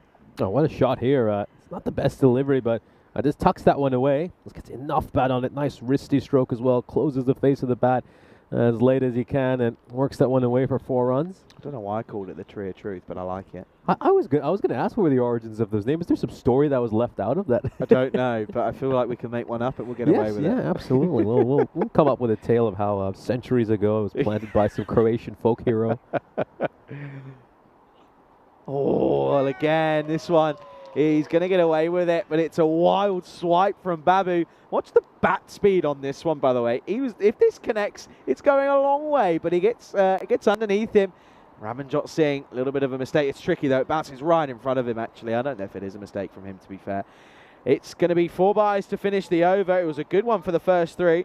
We always say that it's a tale of 2 halves. That over, first 3, just 2 come off it. Last 3 goes for 14. Yeah, just going back to that shot, though. If he middled that would have probably gone through those goalposts on the Aussie Rules field next to us. That's how big it would have been. Yeah, so end of the power play as well, 43 for 1. That's exactly what you were saying, Nish. If they can get up to that 40, they'll be happy. They also only lose the 1 wicket. Past score, of course, has been sat at around bang on 100, realistically. But these 2 sides, with the batting prowess that they have, you'd expect it to be a 120 minimum. Yeah, 100%. I think when you get into these matches between these quality sides, you just expect the par score to be in that 120 to 125-ish range. Danny Kuller will be back on strike. 14 off 9 for him. Was dropped, of course. Facing Chidasma, who's going to bowl his second. He's going to start with a wide. These wides are already building up. That's now 12 extras. We're only in the start of the 4th over. Extras are going to be huge. Extras could potentially be the difference between these 2 teams. You know, when the biggest sides play each other, those little things like extras and catches often prove to be the difference between the 2 sides. Need to come back here. Full straight Yorker. Toes. That's where it's got to be. Tries to. Goes a bit outside the off, though, and gets away with it. I think he takes a little bit of pace off that ball as well. Danikula is trying to poke at it, kind of going fishing outside his off stump.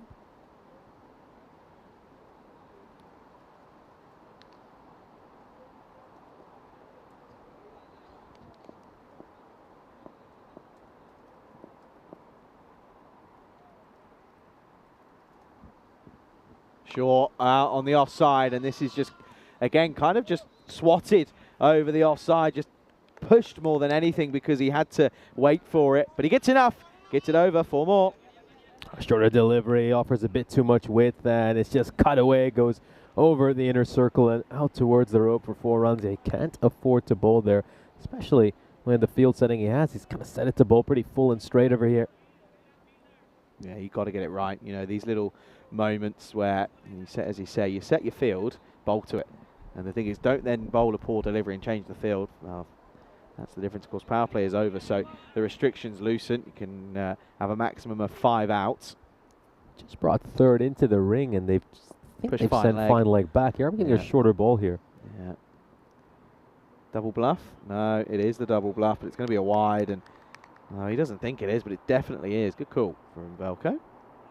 And once again, he goes with that wider line. I think, yeah, just trying to play a few tricks there with the batter. Just plant the idea in his mind that he might look to bang this one in short. See that there, missing the line completely. Very close, but still gets away with it. Yeah, this time last year was in Dresden with Rico. Of course, we had a great tournament out there. Pushed down the ground. Will just be at least 1. And it's fielded by Abdul Hassan. How crucial is he going to be with the bat in hand? You know, you feel that if he gets going, it could very well be a tricky chase.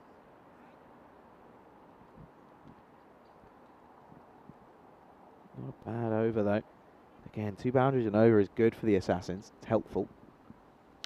Lofted. And this has gone high in the air. Okay, it's got snow on it as it comes down. The skipper, no way near. And, well, that one would have been moving quite a lot throughout the air as it re-entered the atmosphere. But it's another drop, and Babu now this time gets dropped on 18. And this is, again, look at this. It's so tough. Didn't set himself, really. You can see there, there's the technique not there. The crocodile hands come out, and you can't be dropping someone like Babu on 18. He's now going to be back on strike, and he's going to look to capitalise on a chance. Short, played out, offside.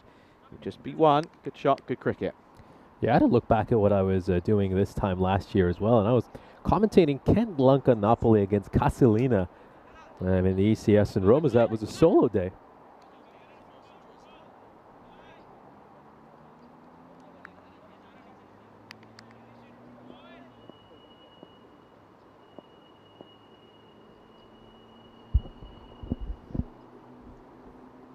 Oh, well, nice bowling there by Chudasma. Just deceives Danikula once again.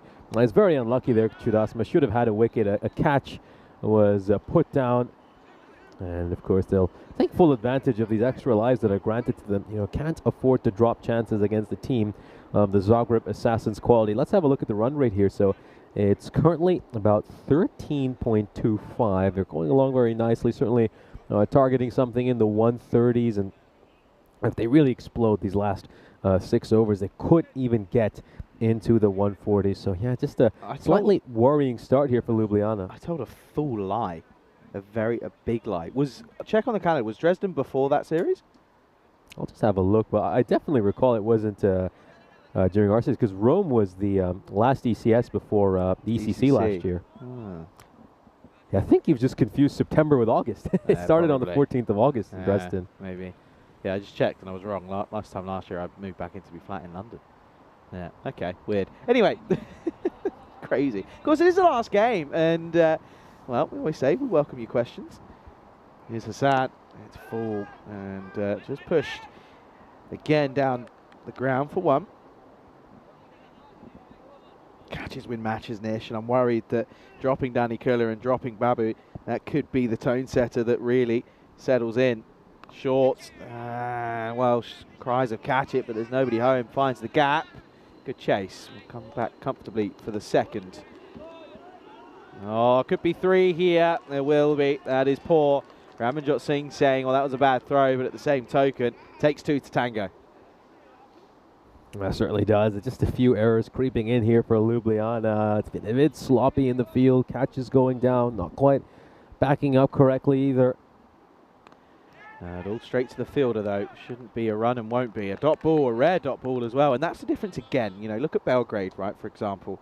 You know, what was it, 12 off or 10 off 12 or something was that? We're all dot balls. You know, you look at the over-by-over charts and the ball-by-balls. This one, full toss low off the bat, off the toe. Takes a bit of a Tortuga, but does well. Yeah, they've only faced a handful so far in what is almost halfway through the innings. Yeah, just 5 dot balls these last 4 overs. Just having a quick look at the screen. Yeah, it's a complete difference to what we've seen from the likes of Belgrade and Afyon Croatia, although the Afyons are getting better in that department of keeping dot balls a lot lower. That's going to go away for some more runs, and need to be watchful here, Ljubljana. This innings could just slip away from them. That wasn't a bad delivery, though, to be fair, from Hassan. But yeah, just the likes of Ramanjot Singh just switching off a little bit. Slots and launch, but hasn't got the middle of the bat. Going to fall safely on. It's going to do the old 1-2. And the 2 fielders at long on, long off converge, and it splits the 2 of them. And it ends up sending one of them to the floor. That's going to be 4 to end the over.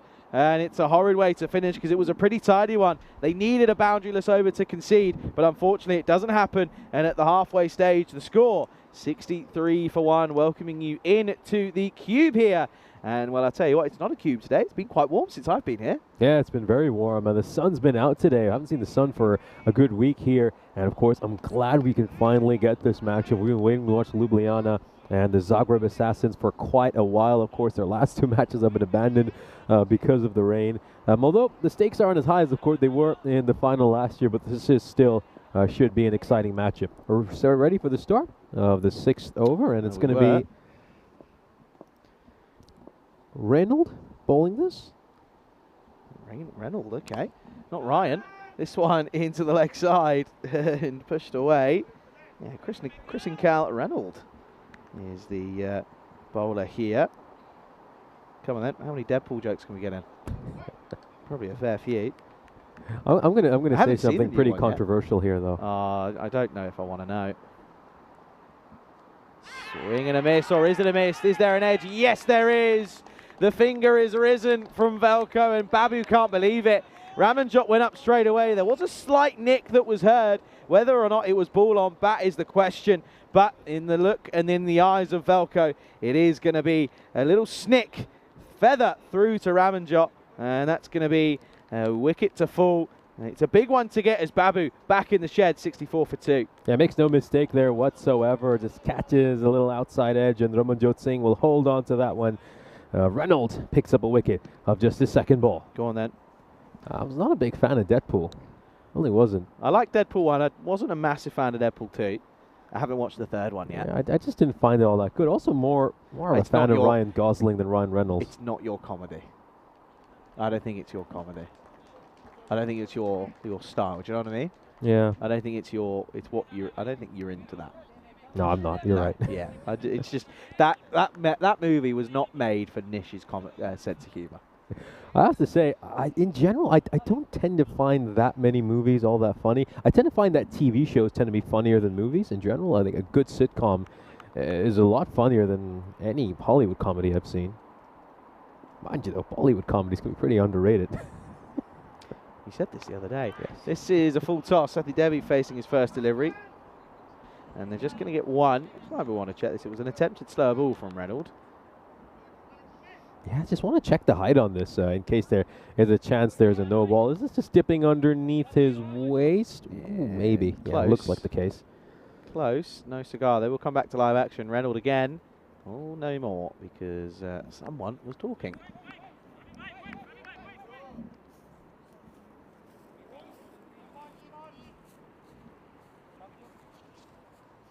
What's happening here?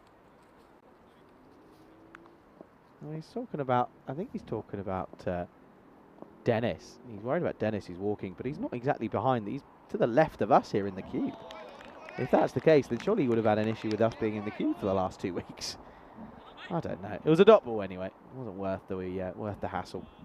Yeah, remember in the first match, Ljubljana was just constantly complaining about the side screen, but well, they said doing that was as much. They said it was the glare off the scaffold. I think was the issue. Again, can't see if there is any glare. To be fair, when the sun's in that position, it probably is. Off the pads, clipped. Has he got all of it? Yes, he's got enough. That's going to be 6 runs, and that will certainly help proceedings as Danny Kuller again goes nicely into the leg side. Just looks to dig this one. A bit of helicopter about this shot. Yep, there we go. That's pretty much a helicopter shot, isn't it? The way he gets that one over cow corner. Terrific hit. Danny Kuller, who's on to 29, was dropped. Of course, it's proving to be expensive.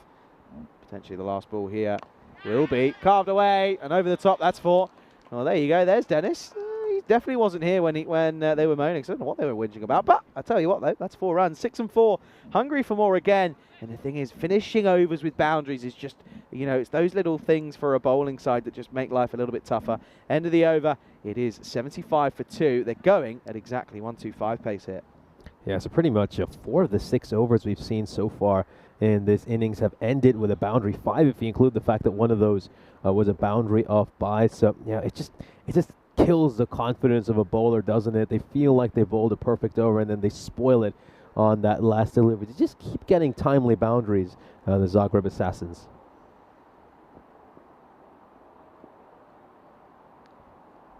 Short ball as this is going to be the likes of Hassan to continue again.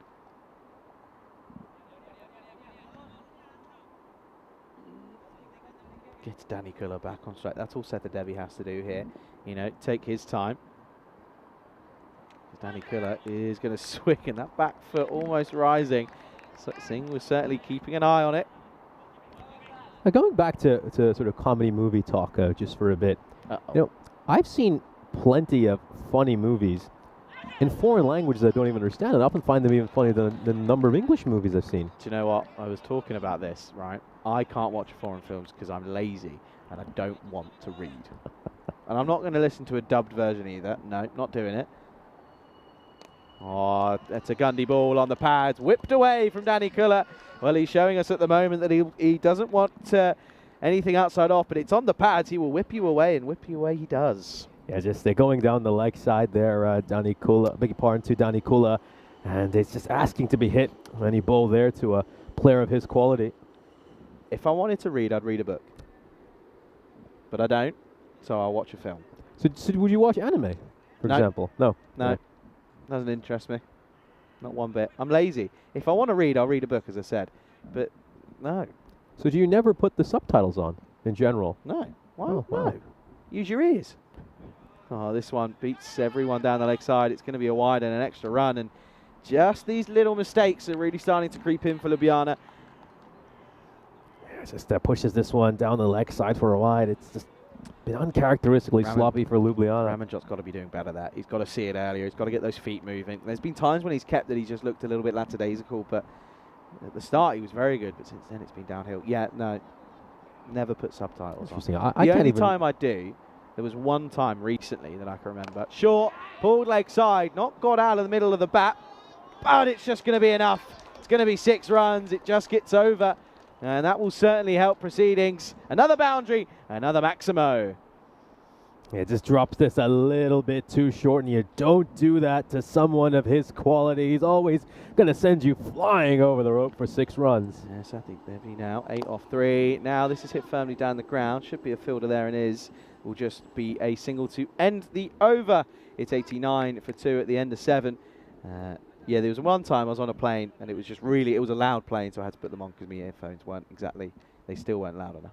That's interesting because I'm the complete opposite. I can't watch anything without subtitles. I mean, if I download, you can interpret that however you want, a movie, I will spend ages finding a subtitle because it's just, I can't watch anything without subtitles, even if I understand the language. Here's a look at the fixtures coming up tomorrow. So it's the second last day of group play. Zagreb Sokol will, of course, take on Ljubljana in our first match today. That is a rematch of our first ever ECS Croatia final. Afyon Karahisar have a fixture tomorrow against Belgrade as well. And yeah, triple header for the Serbian side going up against the likes of Afyon Karahisar, Sokol as well as Ljubljana. Looking forward to match 55 as well. The Chiefs going up against the Slovenian side.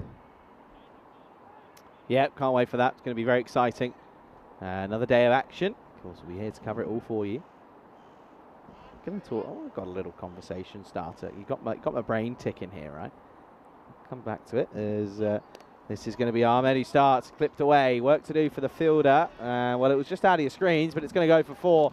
That's again good shot from the likes of Sati Devi here. Yeah, it's a full toss on the pads, just asking to be hit, and he's going to be able to help that one away very nicely there, Sathi Devi. No, I love foreign movies. I really do. And I always watch them with subtitles. I mean, I'm not someone who's likes to watch dubs. Big fan of foreign films, and I was just about to mention one of the funniest, some of the funniest films I've ever seen are German films. What? Yeah. Yes, because the Germans are known for their quintessential sense of comedy. I'll recommend a couple of them to you, and then you can be the judge of them, and also look at their IMDb rating. Oh, no, don't. No. Don't be one of these that only watches a film if it's got a good IMDb. No. Surely not. Are you one of those? Yes. No. No. Rubbish films are sometimes the best films. No, here's one thing. This is my thing. There is no good film that's rated poorly, but there are plenty of poor films that are rated highly. I'd admit that. No, I think there's definitely some poor films that are... Sorry. I think there are some good films that are rated poorly, 100%. Up in the air, not near the middle of the bat. Chance, should be gone here. Oh, no. Oh, dear, oh, dear. Well, what's happened here? Well, he looks at the ground, but I don't know why. The fielder on the leg side has had an absolute mare here. Oh, dear. I mean, the catching for Ljubljana has been atrocious, in all honesty. I mean, there's no other way to put it. I mean, this is a side who generally hold the highest standards in the field, and, well, what is that? He's going for the old crocodile technique, and he puts it down. Never going to work the old crocodile technique out. So, I think Devi gets a life. They come back for 2, by the way. Ah, and this time does get out of the middle. This one will go all the way. 6 runs again. And this is now just starting to get out of hand. That's the 100 up for the Assassins. They bring it up in just the 8th over. That's another full toss. It's just asking to be hit. And at this point, Ljubljana are just falling apart. All the discipline is starting to escape them, both with their bowling and their fielding.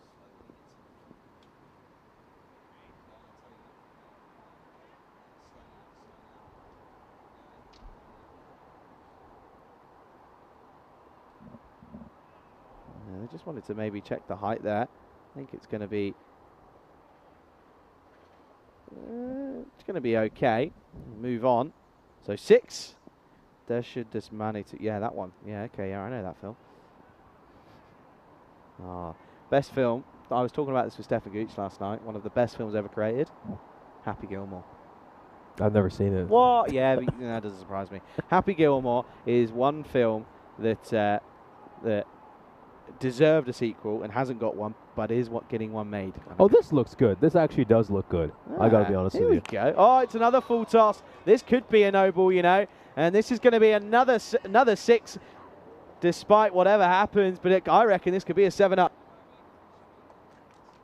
Oh, this is definitely going to be a no ball. I mean, height's a huge question mark on this delivery. It's an absolute shocker, well above waist height, asking to be hit. And he just manages to get that one away. Oh, what a massive 6. That's essentially 13 off just one ball. That's real killer. Sathi Devi's now 27 off just the 9 deliveries. And now things are going very, very much sideways for Ljubljana. That'll be a warning for Ahmed as well. Here we go then, free hit, Sathi Devi. Well, he senses blood at the moment. Slower ball, doesn't pick it, does not pick it. It's a dot ball. Yeah, more of that from Ahmed. That's what he needs to do. I mean, just a bit of pace variation over there. Gets it in the right area as well, and he's completely deceived Sathi Devi. No, this looks good. I've heard its name, and I like Adam Sandler movies. Seen quite a few of them. I love Adam Sandler. I love Adam Sandler. I think he's a great actor. You seen the film? There was a film recently where he got all his entire family in as actors. Yeah, his wife's a big actor. I know that, and yeah, he got his daughters involved as well. Leg side, early call of 2 here.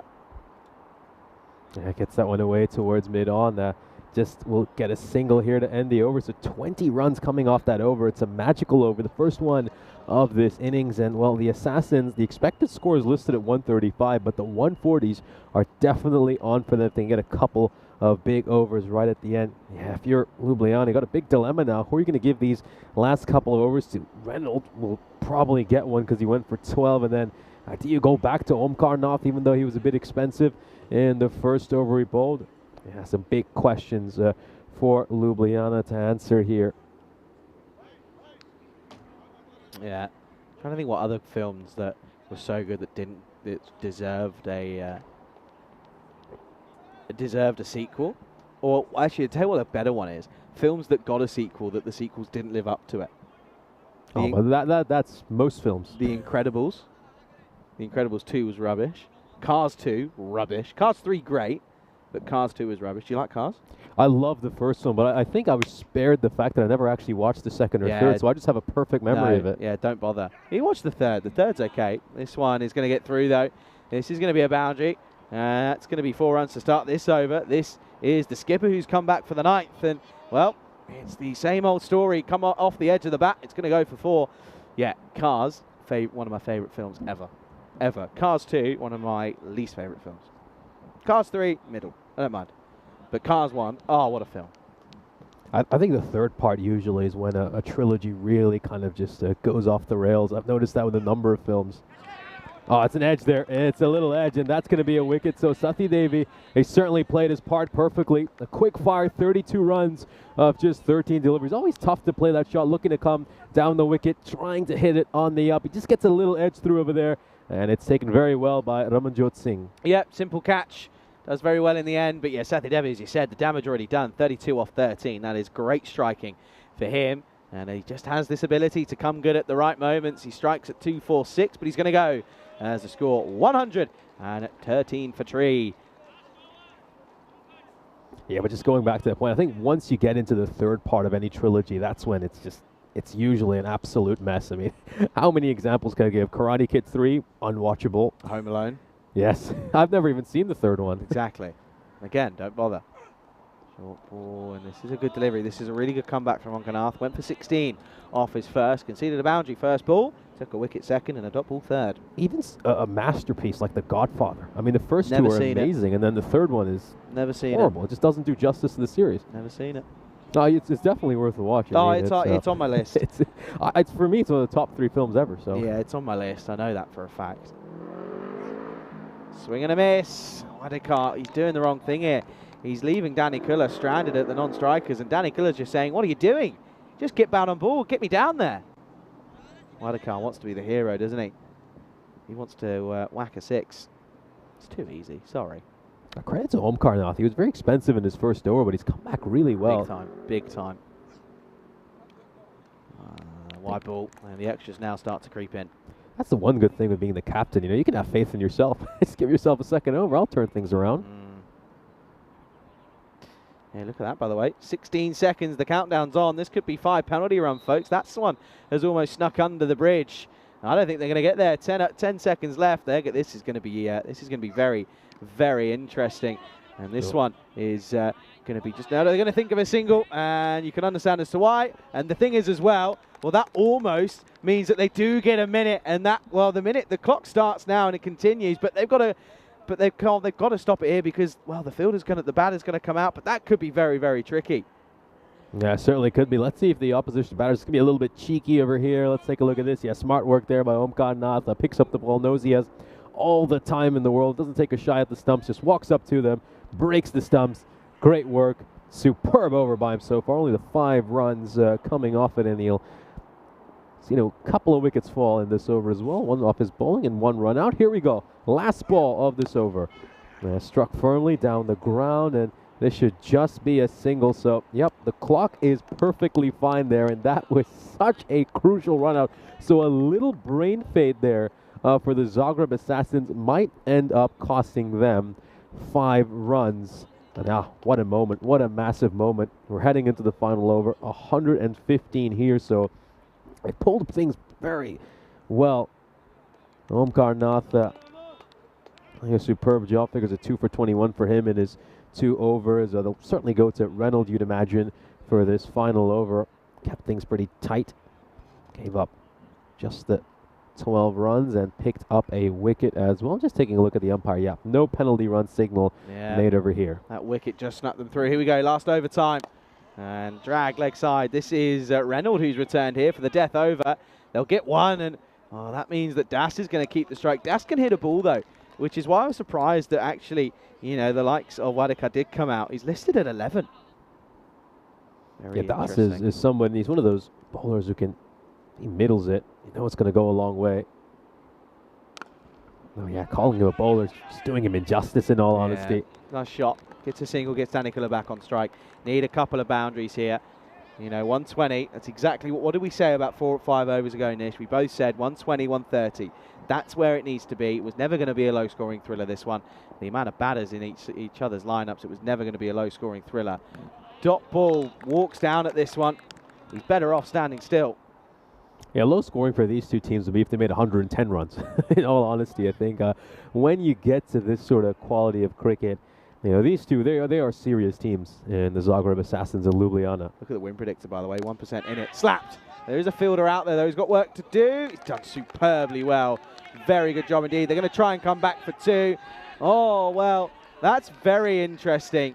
Look, he's pointing, saying, well, I'm trying to get Danny Kuller out, but at the end of the day, you just want to get the wicket and make it just be a single, not 2. I think he's overthought this. He's really overthinking over here. Let's just take a look at this. Save your side 1 run. It's not really much you can do about getting Danny Kuller run out here. Come back to live action, and oh dear.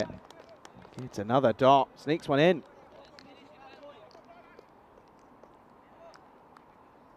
Yeah, that's a dot ball over there. So the last ball of this innings coming up. They've kept things really tight over these last couple of overs. Only 10 runs off the last 11 deliveries. Oh, slapped away. This is going to be a boundary to finish. 1 bounce, 4 runs. So Danny Kuller, well, let's just remember he was dropped not too long ago at the start of his innings. But he's really cashed in, and it will mean that he'll finish on 45 off 27 deliveries. But at the end of the 10, it's exactly 1, 2, 3 for 4. Absolutely. So, as I said, the par score would be somewhere between 120 to 125. They'll end up somewhere bang in the middle on 123. So it looks like we're set up for a very exciting second innings. We knew any match between these two sides would go down to the wire. It's time to have a look at the highlights of this innings. And, well, it was a superb start, wasn't it? For this Zagreb Assassins side. They found themselves 43 for 1 at the end of the power play, largely thanks to some great hitting by Naushad Babu and Jawahar Danikula, both of them with superb strike rates. 180 for Babu, 160 for Danikula. They were motoring along at the start, putting so much pressure on this Ljubljana bowling attack, and, well, there were lots of errors in the field as well. They put down catches, they had a few misfields. I think Ljubljana will look at those first 5 or 6 overs and wish they'd just been a little bit cleaner. Yeah, it's exactly that. And, you know, the little mistakes, as I said, they set the tone, don't they? And dropping Babu and Danny Kuller early was a killer, realistically. Okay, Babu didn't end up with this. Was the drop, though. It was a really tricky one for Thunderdew Omkarnath, to be fair. But, of course, that one put down. He didn't go on to make them rue it, though, because it was a little tickle through to the keeper that Ramanjot Singh that would take. And Reynolds, to be fair to him, bowled well. He bowled at tricky times. He bowled when both Danny Kuller and Babu were really in the swing of things, and then bowled well in the last over. Conceded just 8 runs, but yeah, the likes of Sathi Devi came out, and, well, didn't he surprise a few? Striking it beautifully at 32 off just 13. Yeah, certainly was the case. We'll continue to look at some of the great shots that were hit. This was, of course, a wicket of Sathi Devi. Good bowling there by Omkarnath to pull things back really well in that penultimate over, giving up just 6 runs, getting a wicket, and he was involved in this run out over here as well to get rid of Suraj Wadekar, who departed without troubling the scores. No score of 3 balls. But that was a crucial wicket, though, because it did give them the extra minute that they needed. So what ended up being a really close finish, they could have been 1-2-8 with the penalties, but that run out just means that they actually ended up getting to 123 for 4 off their 10 overs, and it's exactly where we called it, bang on 120 odd, and they get to that 123 mark. And yeah, it has to be said that, in all fairness, there was, of course, very, very good batting from 3 individuals. Christy O'Brien, he'll be really disappointed to have gone for a golden quacker, but, of course, not too bad when he's a keeper and can certainly come back and make a change in the game when needed. Yeah, it certainly is the case. We'll, of course, have a look at the scorecard here. The skipper, Danikula, top scoring with 45 runs. Of course, currently sitting up there as one of the top 3 run getters in this ECS, and this will only help him to climb up that table. Sathi Devi with a fine knock as well, 32 runs off just 13 deliveries. We'll now turn our attention to the Ljubljana bowling card, and, well, you have to say a lot of the bowlers putting in pretty decent effort there. I think Omkarnath, Chudasma, as well as Reynolds, pretty impressed with how they bowled. 10.5 is fairly decent for T10 cricket. Talal Ahmed was a little bit expensive at times. I thought he was unlucky as well. Some chances went down off his bowling. Abdul Hassan ends up with figures of 0 for 23. But the main cause for concern there for Ljubljana are those 18 runs they gave up of extras, and also some of the missed fields and drop catches which don't show up on the stat sheet. Yeah, so it's going to be 124 the target for Ljubljana. It's not going to be easy. They've got good bowlers in their ranks of the Assassins. It's going to be tricky, but it's going to be an exciting, thrilling chase. Can't wait to see it. We'll be back very, very soon in about 8 minutes' time as we'll see the second half of this match 51.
This European Cricket Network event is proudly brought to you by HCL Software and Paramatch. Welcome back for the start of our final innings of the day. Ljubljana are been set a target of 123 by the Assassins, and this is a par score. This should be an exciting score. It's a golden ball score, if I may add that as well. So we could potentially have a very exciting match that goes down to the wire here. This could become a really exciting game. It looks like Ramanjot Singh is going to open the batting alongside Abdul Hassan, and Jawahar Danikola is going to bowl this first over. So there's a look at the bonus point equation. I doubt bonus points are going to be a factor in this match. These two teams are very evenly matched, as we can even see from the win predictor for this game. It's almost a 50-50 heading into the second innings, and you just love to see that. It's hard to call this one. It really could go either way. Set up to be an absolute classic. So here we go. Jawahar Danikola, one of the star players for this Assassin side, is running in for the first over, and he starts off with an absolute jaffer, a beautiful delivery. Just seams away from the batter.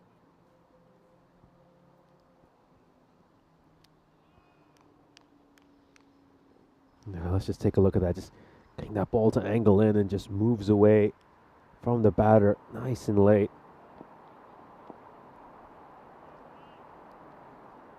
Got a slip in place over here as well. Outside edge. Oh, just beyond the reach of the fielder, it slipped. You know, you often see sides here in Croatia employ a kind of short third or fly slip, and if he was in that position, it may have carried to him. Just may have. But yeah, amazing start to this match. We've immediately got a couple of moments to talk about.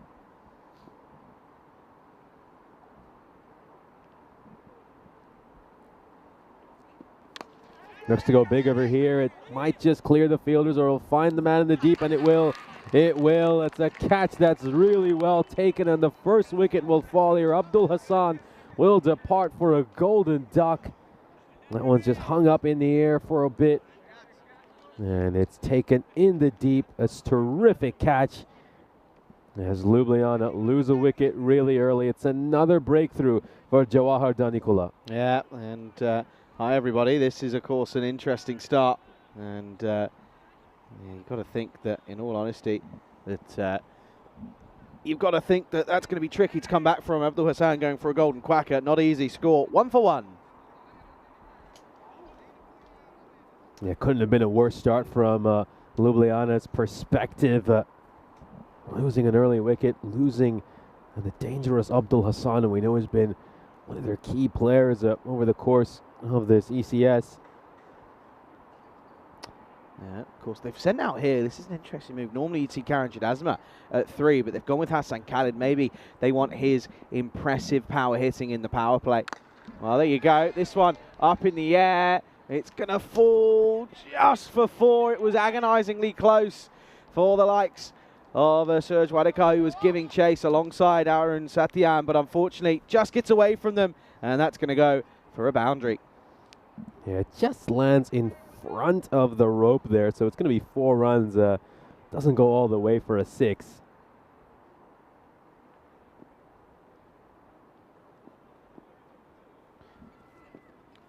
Now off into the ribs of Khalid. Good comeback, and this is again a good bit of back and forth between Danikola and Khalid here. Yeah, well-directed delivery there by Danikola, and you just expect a bit of cat and mouse between batter and bowler for the rest of this innings. It will certainly be a very absorbing one.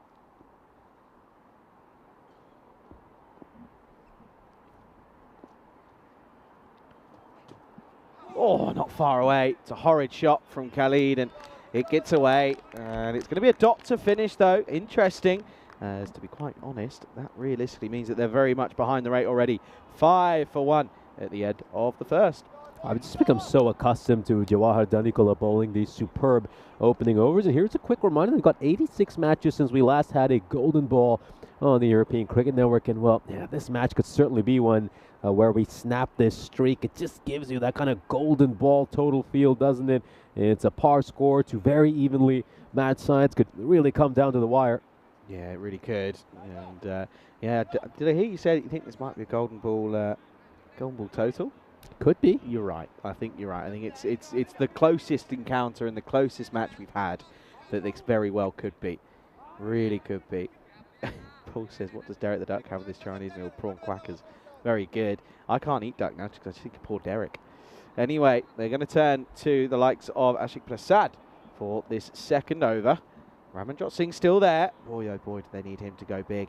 Couple of three early wickets here, and it's game over. Oh, that's a wide ball to start. Bit of a loosener. Yeah, just gets that one wrong over there, Prasad. Interesting that they're opting to go with him in the second over. They tend to go with some of the other options they have.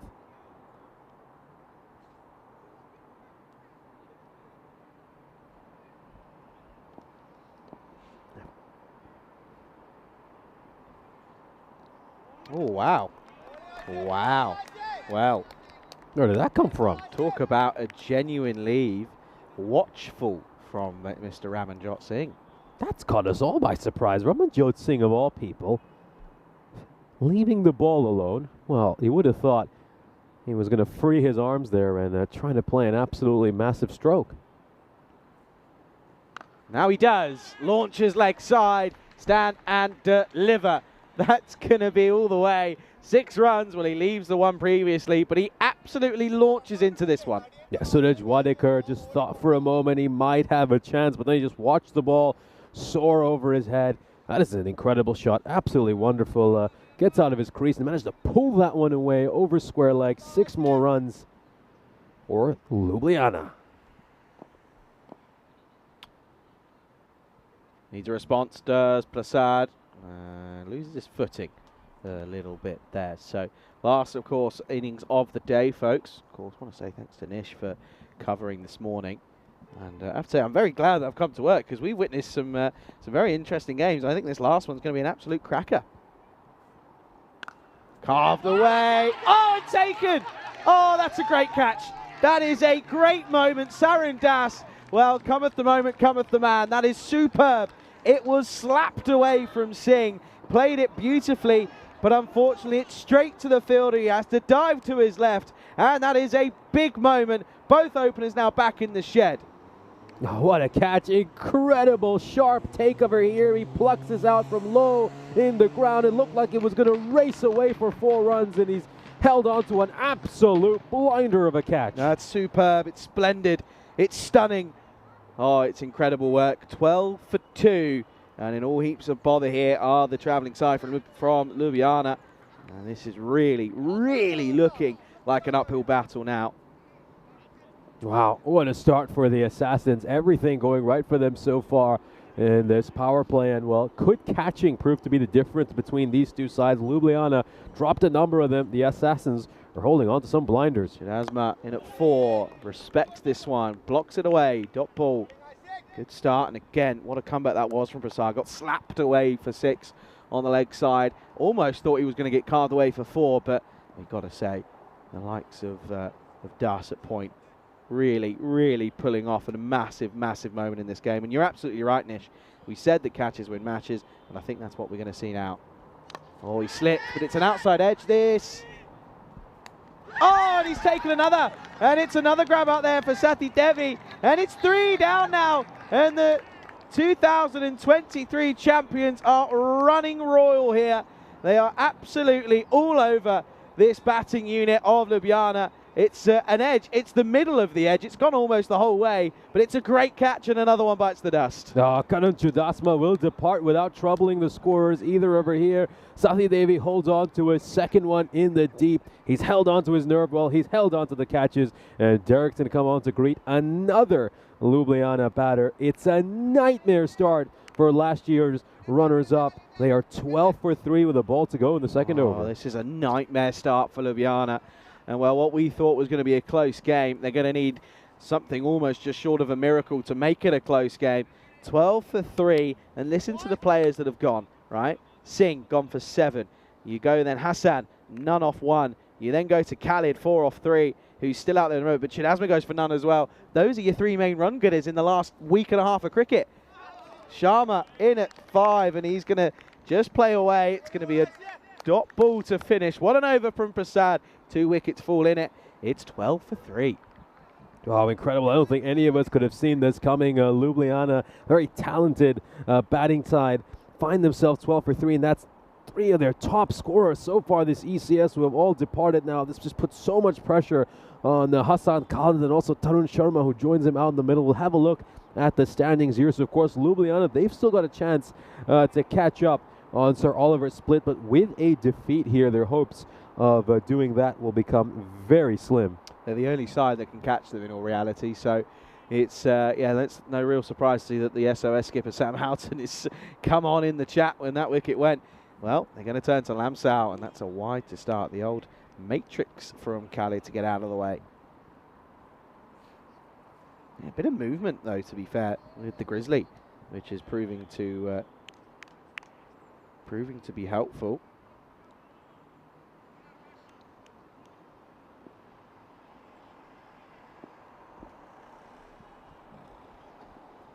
Oh, a bit of the old slingy Malinga style about this, isn't it, from Lamsau? It's getting a hint of swing as well here at the end of the day. Getting a little bit of movement, these Assassins bowlers. It's a dream start for the Assassins. All over them like a rash. Khalid, well, he was given a chance to come out and swing from the hip, but now he might have to be a little bit more preserved. This one, oh, wrapped him up. He was playing across the line. It was swinging away from the right-hander. This is close. This is close, and I'm telling you, I think the question is if it impacts outside the leg. I think this is definitely hitting the stumps, but it's the impact. Let's have a look. Let's see this here. Watch this here. It's a full delivery. He steps across. Yeah, it's just a question of how much does that ball straighten. Oh, it's tough to give that, really is. It's very tough to give that. I think it's tough not to give it. Oh, it's really tough. Leg stump's still a stump. This is something you've got to remember. It often gets said, you know, oh, it's not you, blah, blah, blah. But I remember something that Tyrone Peters once said to me. He said, people say this, say this, say that. Leg stump is still a stump. If it's clipping leg stump, it's out. No, you've got a point, and I think it's one of those where, you know, to the naked eye, it just might be a bit deceiving, but if we had Hawkeye technology, I think it's exactly as you said. We might find that it's just clipping the leg stump, and yeah, just a question of how much it was straightening. Oh, launched. That is absolutely rocketed away, and it's not going to have quite a lot of distance, but it'll get enough, and it will be 6, but they need a few more here at the moment. A enormous shot. This is humongous. Let's just take a look at how far this travels. Oh, it's another one that's almost gone onto the other playing field. That's 3 6s we've seen sent that far back. Outrageous hitting this at the moment. But at the same token, it's outrageous fielding. They're getting things away nicely. They've just got to find a way to regroup and stabilize here, Ljubljana. They just need a partnership here between Khalid and Sharma for these next 4 or 5 overs. Swing and a miss. He's only going to do one thing as Khalid. He's not going to, you know, the match scenario has changed, but he's not going to change his outlook on it.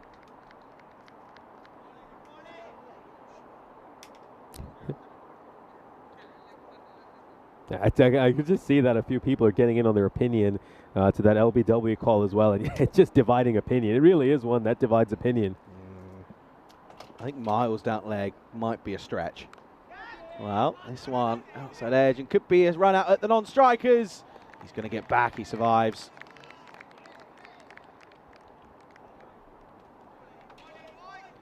It's just was it maybe a little mix-up here? Could that have been a run out? Oh dear. Can't afford to just cheaply throw away a wicket when they've already given 3. We come to the end of a power play dominated by the Zagreb Assassins. The Slovenian side find themselves in a precarious position here, so Ljubljana have to find a way to reconstruct, put together some kind of a partnership, still go at a good enough rate where they'll be within touching distance in those last 2 or 3 overs.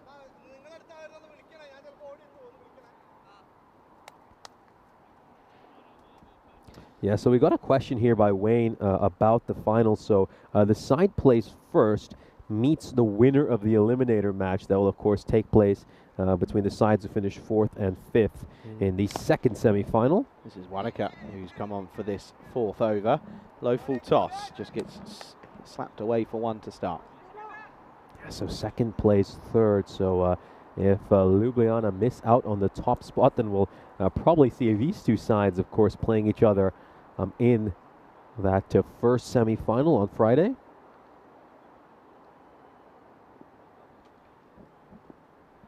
Yeah, absolutely. There you go. It's going to be very interesting. Swing and a miss. Swing and a miss. Another drag across, and, you know, he's hit that big 6, but then he's gone ... You can't be doing, no, sounding like the old Mamma Mia film there. ... Anyway, well, Paul Kempin said they need a supersonic over. They need a few of them. They need 15 and over at this point. Of course, you can take the, as you said right at the top, take the bonus point out of question. But now you probably could. You could put it back in and say that the bowler's very much looking for it. Not with these extras, though. They're not going to do it with these extras. Of course, I think the two big issues for Ljubljana in that first innings were the extras and also the misfields. That includes the dropped catches and some of the errors they made with their ground fielding as well. So they just feel if the Assassins do better in those two departments, they'll probably win this game. Ooh, that could be a no ball. That will be given a no ball. It just lands off the pitch over there. I'll have another look at this to confirm it. Yeah, that is a no ball. So could this over be the momentum swinger? Yeah, I think they need a bit more than that, though. Yeah, it's only just off the wicket. Good call, Velko. He's been on it today, and he's been on it like a car bonnet. They get a big over here off Wadikar, and then all of a sudden, you know, the confidence is flowing through these Ljubljana batters, and we could see another swing in the momentum. 10 off 10, though. They need something here. Free hit, of course, is slapped over, and I think he's got enough on this. Yes, he has. That is swatted away over the top of the offside. That's 6 runs. And Wadikar is trying to go for the wide Yorker here, but he doesn't quite get the line and length right. It just ends up being an over-pitched delivery, and he's able to get underneath that one and send it away for 6 runs. So Hassan Khalid, can he string together a few more boundaries this over, make it a really magical one, put some pressure back on the Assassins for the first time this innings?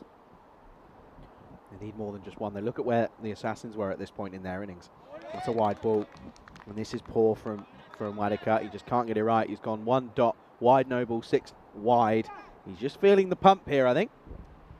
And he's exactly the bowler they're going to have to target here. I think Wadikar just showing a little bit of fragility at the moment. They'll feel like this is the over where they have to go magical. Swing and a miss. And it's just, you know, it's great that he's hitting these 6s every 4 balls, but you can't do that.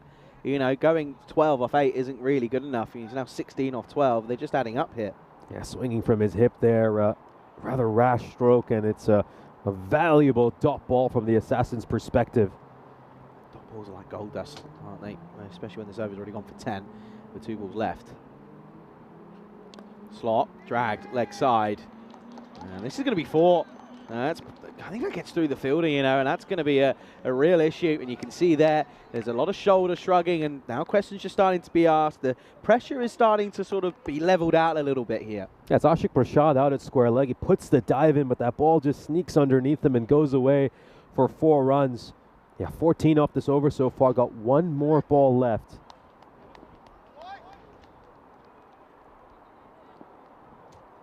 Big delivery, this. Oh, goes upstairs. It's going to be a wide. And it's not what you want. You can't be giving away these extras. They're just freebies. They're freebies. They really are. Yeah, it's a definite wide.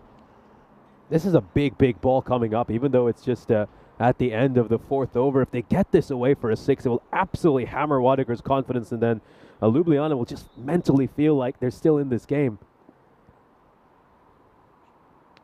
Off the pad.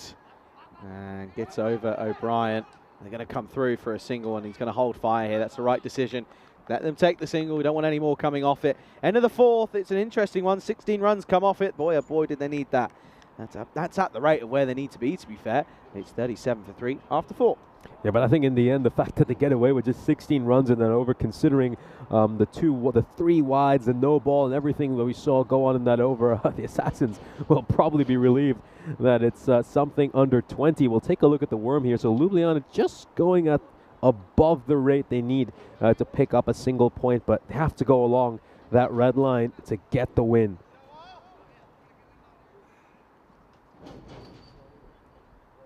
Random shout. Has anyone appreciated water? It's so good. Like, I had this conversation with Rico before. You know, tea or this or that. Nah, water. Your body's what, 90s odd % water? Most underrated drink. Big time. And I'll tell you one thing after this. Danny Kuller is going to come back here. Starts with a slower ball. I'll tell you one thing. Real genuine water drinkers will tell you the difference between different brands of water. Yeah, I saw someone do like a water tier ranking yesterday. My brother said that to me, and I found it interesting. I'm not enough of a connoisseur to differentiate water that well. I know a few people have all sorts of conversation about different types of water, how it differs in countries as well. I really can't add much to that. Oh, another swing and a miss from Khaled. This is starting to get out of hand. I don't like spicy water. Sparkling water. I call sparkling water spicy water. Right. I was wondering who added garam masala to your water or something. I don't like it. Have I told you about the fancy tap that we've got installed in the apartment? I told you. The one at your place. Yeah. Have I told you about it? No. Oh, I'm going to tell you about it. It's a fun one. Slower ball and not far away from the stumps. It's so you can twist it one way. It gives you filtered cold water. Twist it one way. The other way, you get filtered sparkling water. And if you double tap it and swivel it one way, you get straight away boiling water. Yeah. That's impressive. That really is impressive. I'm just nodding along right now in the commentary box. Just trying to work it out. You're trying to fathom the idea. It's a great one. It's a good one. Oh, down the leg side. Good take from O'Brien. Just see O'Brien. You can just see he's very much the classic technical keeper. You know, even when the ball comes in, he goes down low, rises with it. His hands rise with the ball, and that's the key and the tell of a very good keeper.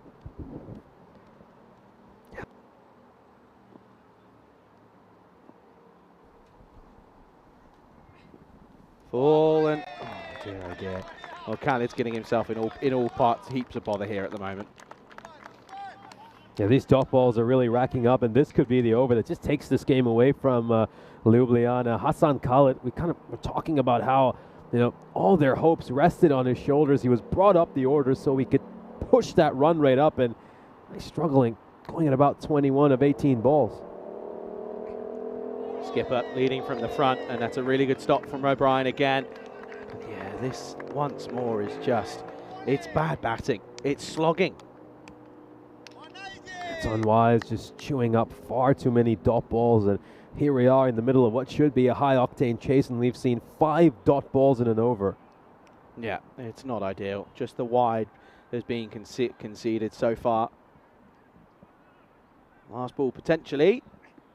It's going to be another dot. It's a great over. 6 dot balls and a wide in the over. The score at the end of 5 is 38 for 3. Yeah, so Ljubljana find themselves 38 for 3 halfway through their innings, and you just feel this game now is starting to slip away from them. We, of course, expected a really close matchup that would go down to the final over, but credit to the Assassins. They've bowled superbly, and they've held on to their catches. Yeah, they really have. They've just been a level above. That's the simple way to put it, and it does come down to the catching. That's all it comes down to. They've given away a few wides, to be fair. A few extras have started to creep in, but it comes down to the catching out in the deep. And you look at the Sathi Devi's one at the offside, 2 of them, in fact. You look at that one by Das at point. It's the half chances. If you take those half chances in the big games, you'll get the results. Yeah, absolutely. Then you take a look back at Ljubljana's innings, and we saw the number of chances they put down. That was a bit of a disaster, wasn't it? That one just stayed really, really low, didn't it? Ashik Prashad is coming on to bowl. Bowled the second over of this inning, conceded 6 runs in that over, 7, beg your pardon, and also managed to pick up a couple of wickets. Yeah, he bowled well in that second over. Of course, the only thing I would say, you've got to be careful that they become a bit one pace. They, of course, haven't utilised Das yet. They're going for pace first up, but Das's overs, they're going to be really, really vital. Oh, chases one. Arguably could have been a wide potentially, but pushed away. Work to do. Well done again. Speak of the devil, and he will appear. There's Sarandas on your screens. Good work. They get 2. I think the last ball by Prashad was probably just going to land on the line. Looked to me like it was a near perfect Yorker, wide Yorker, and let's get some bat on that. And Ljubljana, well, it's all unraveling for them. This is not what we expect from them. Take a look at that win predictor now. 92% chance here for the Assassins. Goes upstairs, and it's a well-directed delivery. It'll be the one for the over, but it's really good. Well, he doesn't think it is the one for the over, but it definitely is. Watch this here. Yeah, it definitely is one for the over. Yeah, and they're really keeping them out of this here, aren't they? 84 off 27 now. This will just, yes, no, maybe. It's a good work from Prasakov, his own bowling again. We said this was going to be the key partnership, but even though the two of them have spent quite a bit of time out in the middle, they've just not been able to get that acceleration. The rate is not going at where it should be here. It's only the required that goes up over after over. It's now up to just under 20, 19.4 to be exact. Yeah. Need to be going, look at that 4% now for Ljubljana. Another dot. Sharma now is building up here. And at the same token, you also feel that Khalid is also starting to build them up as well. Yeah, I just want to check the height on this one. Of course, he already bowled his one for the over. True, very true. Where is this? Oh, he rises with it, doesn't he? He rises with it, which probably takes it away from being too short. Goes Fuller, outside edge, leading edge. It's Das again. Das takes the catch. It's a really good catch. It had some height on it, but again, things go from bad to worse for Ljubljana. Sharma goes for a, 50 strike rate, 4 off 8, and it's going to be 40 for 4 here in the 6th. Disaster, absolute disaster for Ljubljana. They are reeling and on the brink of what could be a massive collapse. We're almost at the point now where we have to start wondering if they'll even pick up a point from this game. I think at the start of the match I mentioned that, well, I doubt bonus points are going to be a factor in this match between two really evenly matched teams, but it's all gone wrong for Ljubljana. I think their batting has been subpar, but don't take any credit away from the Zagreb Assassins. They've been near flawless in the field, holding on to all their catches, and their bowlers have been superb as well, metronomic when they're lines and lengths. Absolutely. I know, by the way, just a little side note, I know for a fact that that a few people have been asking about the old Hunt the Answer questions. Well, the ECN itself have been posting some questions in the build-up to the ECC. The question today is on the, I'm reading off the Facebook, who picked up the first ever fifer of the Dream 11 ECC? That's the question. That's what they're asking you to do. Gonna get your answers in on our socials: Facebook, Twitter, Instagram, X, I should say, Instagram, everything else, of course. Well, ready and raring to go. It is going to be an interesting one here. 40 for 4 at the moment. Batter. And this is up in the air. Full safe as this is a Satyan who's come in here. And they're going to get a sneaky single. And they're going to come back for 2. That's a little bit frustrating. Loose bit of fielding there. Tight over. Really tight bowling here. Not giving anything away. Arun Satyan, of course, is the new bowler, and he's going to be following up from Danikul and Prashad, who gave up a combined 3 runs in the last 2 overs. I don't think any of us saw that coming during the middle stages of this innings. Oh dear, well watched by Khalid. He's 23 off 21 now, folks. You know, he's hit a couple of 6s, great, but it's what happens in between. He's just building unnecessary pressure here on his side, isn't he, with his innings. He spent some time out there, but having faced 21 deliveries, you typically expect someone of Khalid's quality to be at least above 50 at this stage. Has to be. Gone. Well, it's a matter of time, really. You keep swiping across the line. It's going to happen. And that is going to be the end of Khalid. 23 off 22. It's a disappointing innings from a man who they sent it at 3, an elevated position in the order because they wanted him to go hard in the power play. It didn't work, and that is going to be the end of Khalid, who goes. The score, 5 down now, 43 on the board.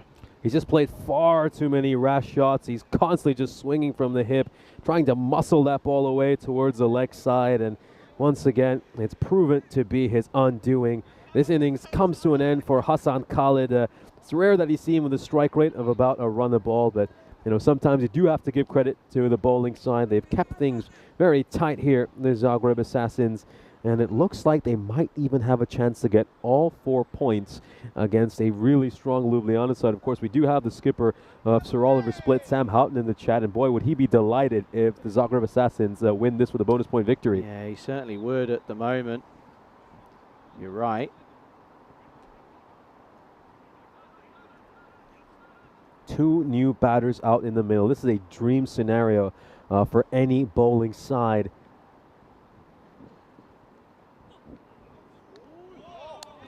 He's done a terrific job there, hasn't he? O'Brien to manage to get to that one and prevent it from going away for a minimum. This looked destined to go towards the boundary. It's a very poor delivery. Then it takes off as well. O'Brien somehow getting a glove to it. Well, the ball takes off, and so does Christie, to be fair. Does very well. Of course, believe, if memory serves me right, believe Christie, Kiwi, I have to double check that one, who resides here in Croatia. Oh, is there an edge on this one? It's definitely a noise. I mean, if it's not bad, is it just the bat clipping the pad or something along the way? Certainly Did hear something. heard a noise on the headset. Let's have a look at this. Is that? Oh, it might have clipped the pocket on the way through, That might have just clipped the pocket on the way through.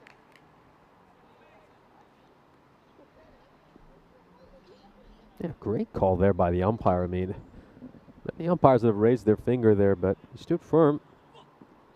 Swing and a miss. But look at his positioning here. Look at where his left leg is. I mean, if you're trying to hit a ball, the first thing they say is, get yourself in the right position. That ain't it.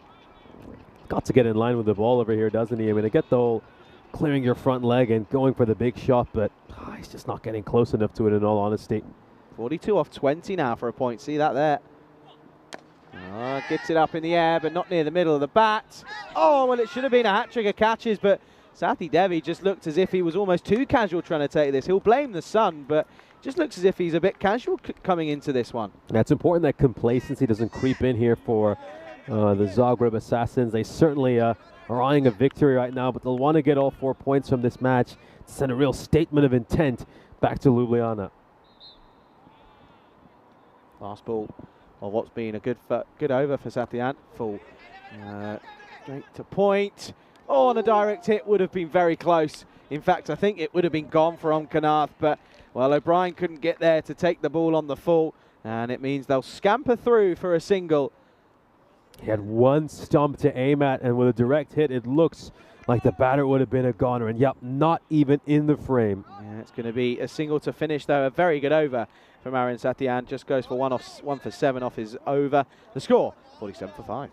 Let's take a look at the fixtures coming up tomorrow. So, of course, we will see Ljubljana in action tomorrow. They got a triple header taking on Zagreb Sokol in the morning. The Chiefs in our second last match of the day. And, of course, rounding it out in a fixture in which they'll be massive favorites, in all honesty, against Belgrade. I was going to say it's a complete polar opposite, isn't it? The 4 games to build up with are actually pretty decent fixtures. And then the last game's not great in that last one, whereas today it's the complete opposite. Oh, how's that missed? How has that missed? That's Siraj Wadika, who has come in here, and I don't get how this is missed. That was so close to the stumps. I mean, it should have really gone on to strike them. Let's have a look at this once again. Oh, it just absolutely took off. Got that extra bit of bounce. And well, well, it takes an extra bit of bounce, but then I'm not too sure as to whether or not this hits the stump. I don't know if this hits the helmet or if it literally tortugas over it. Watch this here. It stays low. Watch this. Oh, we'll have to go back to camera 1 here, I think. We'll have to see this. Watch this here, because I think it's going to get caught here. We're going to. I want to watch this back, save it, because we're going to have to come back to it, because live action will continue. It's 4 byes. Oh, this one. I think it's off the bat, and then I think it's a drop, Then I think it's a drop by Babu at fly slip. Oh, it's all happening here. Far too much chaos at the moment in this 8th over by Suraj Wadikar. Oh, dear. But if you look back at the first and second ball of this over, they both were at about a similar length. One took off, went all the way above the off stump, and the other one stayed nice and low. It's just why it's so difficult to bat here. The bounce is so unpredictable. Now this one is going to be a good short delivery, but it's just it's slogging. It's slogging, and it's the proof's in the pudding. Slog isn't going to get you anywhere. It's your correct shots. It's your timing over extra cover. It's your timing over the boundary. It's only 50 meters. Now gets followed, and we'll drop this leg side. I'll think of two. They probably should have. Well, now they do come back for the second. Oh, it's a direct hit here. And I think this is going to be gone. Omkanath was caught sleeping, napping on the first run. Then they realised the second was on, but I think they made the call too late. And it's a direct hit from Wadekar off his own bowling, and I think he's gone. Yeah, he could be in trouble here. Looks like he's in trouble. Hard to see the fact that he's made his ground here. Let's take a look at this, and there we go. Nowhere near the crease. That's going to be a run out. The Assassins have been near perfect in the field today. Just the one mistake I can think of this entire innings. It's all going right for them, and now they've got a chance to really humiliate this Ljubljana side and pick up all 4 points in this match. Just watch them here. Just watch the batters. You know, look, he amples through. Then he realises, oh, okay, we're on here, and it's too late. There's hesitation, and he's gone for all money. And that is, of course, a great bit of work. Look at this. Super bit of work from Wadekar off his own bowling, and he knows it straight away. They've got their man.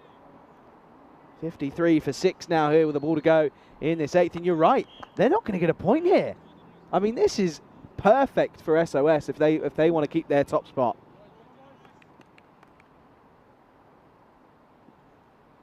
Okay, Omraj. Yet to see him with the bat, I think, this tournament. He's going to face up here. It's going to be a wide, but I think the pace might be too much for him here.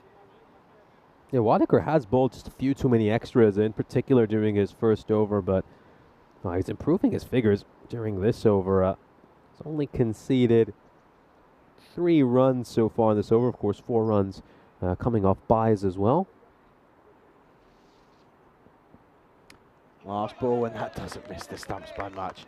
It really, really doesn't. Another good ball to finish. 7 come off it. It's pretty much identical overs, by the way. A wicket falling in there, a couple of wides, and it goes. Each over has gone for 7. They pick up a wicket. The score after 8 is 54 for 6. Just 17 runs off the last 4 overs. I don't think any of us could have seen that coming. Yeah, Ljubljana, as things stand, are well below that blue line, and it looks like they're going to struggle to get a point out of this match. What a shocking result that would be. We thought that we were set for what would have been a very exciting finish to this game, but it looks like it could be a fairly humbling experience from the side who, of course, made the trip over here from Slovenia. It really does. We'll come into this one as this is Ramesh Balu with a bit of spin. I think this has clipped a bit of pad on the way through.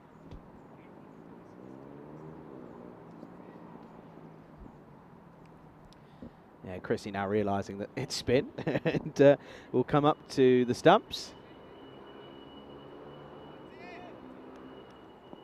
So I'd love to do a glove off between Hashmi and O'Brien. That would be tough. Or the pad, probably angling down the leg side, but it's just slogging. You know, it's not like he's trying to hit the ball off on its merit. Just get that front leg out of the way and swing. To be fair, probably in the slot. I think he just misses out on it, actually. It's going down the leg side there. Balu, haven't seen him bowl much over the course of this series. This is up in the air. Chance, maybe. No, it doesn't carry. Just pulls out of it to Satyan. Probably the right decision if he didn't want to have to face a horrible waiting time at the dentist this evening. Yeah, Ramesh Balu's bowled only 3 overs over the course of this ECS, and most of them against the likes of Belgrade and the Warriors. So he has pretty good figures. Just 12 runs in those 3 overs. His ball is struck out towards the leg side, and it's only going to be a single.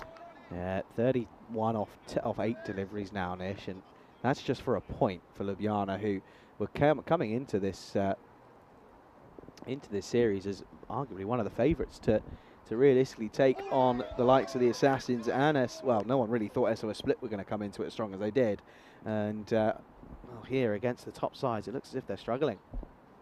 Well, they are struggling. There's no looks as if they are. Ball to go. Just 7 deliveries left in this game. Wow, fetches this one, picks it up nicely. That'll be 6 runs, so it's going to be 25 needed off the last for a point. But of course, you'd argue that the the odds are probably in the favour of the bowling side, as they'll finish with a 6, and at the end of the ninth, it's 62 for 6. Oh, where does that one come from? Haven't seen a boundary since all the way in the 4th over. My goodness, really has been quite a collapse from Ljubljana. I think after that 16-run Suraj Wadekar over, we just saw can Ljubljana build some momentum and accelerate in the second half of the innings. But credit to Jawahar Danikola, gave just 1 run in that 4th over, killed all the momentum, and since then it's just been single-digit overs. They were 37 for 3 at the end of the 4th over. We thought they were in quite a bit of trouble then. And how about this? Only 25 runs over the last 5 overs. Oof. Really couldn't have seen that coming. Oof. Not good at all. And now they need 25 off the last to get a point. Here we go then. They're going to tow to the likes of this is Jackson Altut, and well, he's going to start off nicely. That was a match that we anticipated. We're just going to go down to the wire, and well, these two heavyweights clashing against each other at the end of this day, and it's just turned into a real one-sided affair. Oh, hasn't it just? Here we go then. Well, there you go. That's the point. That's the point gone. And wow. I don't think anyone, none of us here in the cube, and I don't think many at home would have predicted that it would have been a 4-point affair here for the Assassins. And of course, the big thing is, that's 8 points in the last 2 games.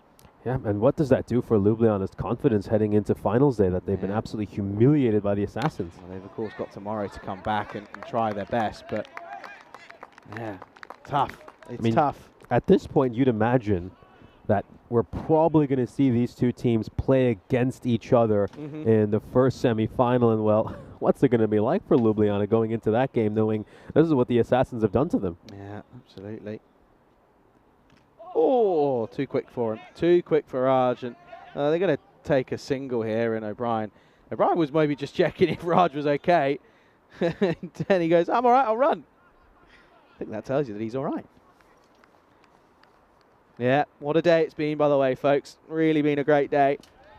Of course, well, there were positives for some, not so positives for others. But at the end of the day, it is, of course, it's the Assassins' day. It really is. It's the best way to look at it for them. 2 balls left. Swing and a miss. Well, the old regular programming. No, it's interesting because they, of course, missed out on the bonus point victory this morning in a match where you really expected them to get all 4 points against Afyon Karahisar, and that's ultimately going to be the reason why they're out of contention to get the top spot. I mean, they needed 3 bonus point victories today, and the only match they missed out on a bonus point against is Afyon Karahisar. Crazy. Really is crazy. Last ball, and he's going to pick this up. But it's probably, is it going to split the field? No, it's going to be 4 as well. Danny Kuller doesn't appreciate Lamsal's efforts there, but it just gets past him. But there you go, game, set and match, and it's 4 points for the Assassins in what would have been the final last year if it wasn't for the rain. Well, it would have, of course, ended up maybe going the same way, because the Assassins pick up a thumping victory of 56 runs here in match 51. And I tell you what, no one had a one-sided affair on the cards in this game. A real shocker, isn't it? I think Ljubljana, they really have laid an egg in this match, in all honesty. It's a humbling experience for them. They could never have seen this one coming, and full credit to the Zagreb Assassins for some superb bowling.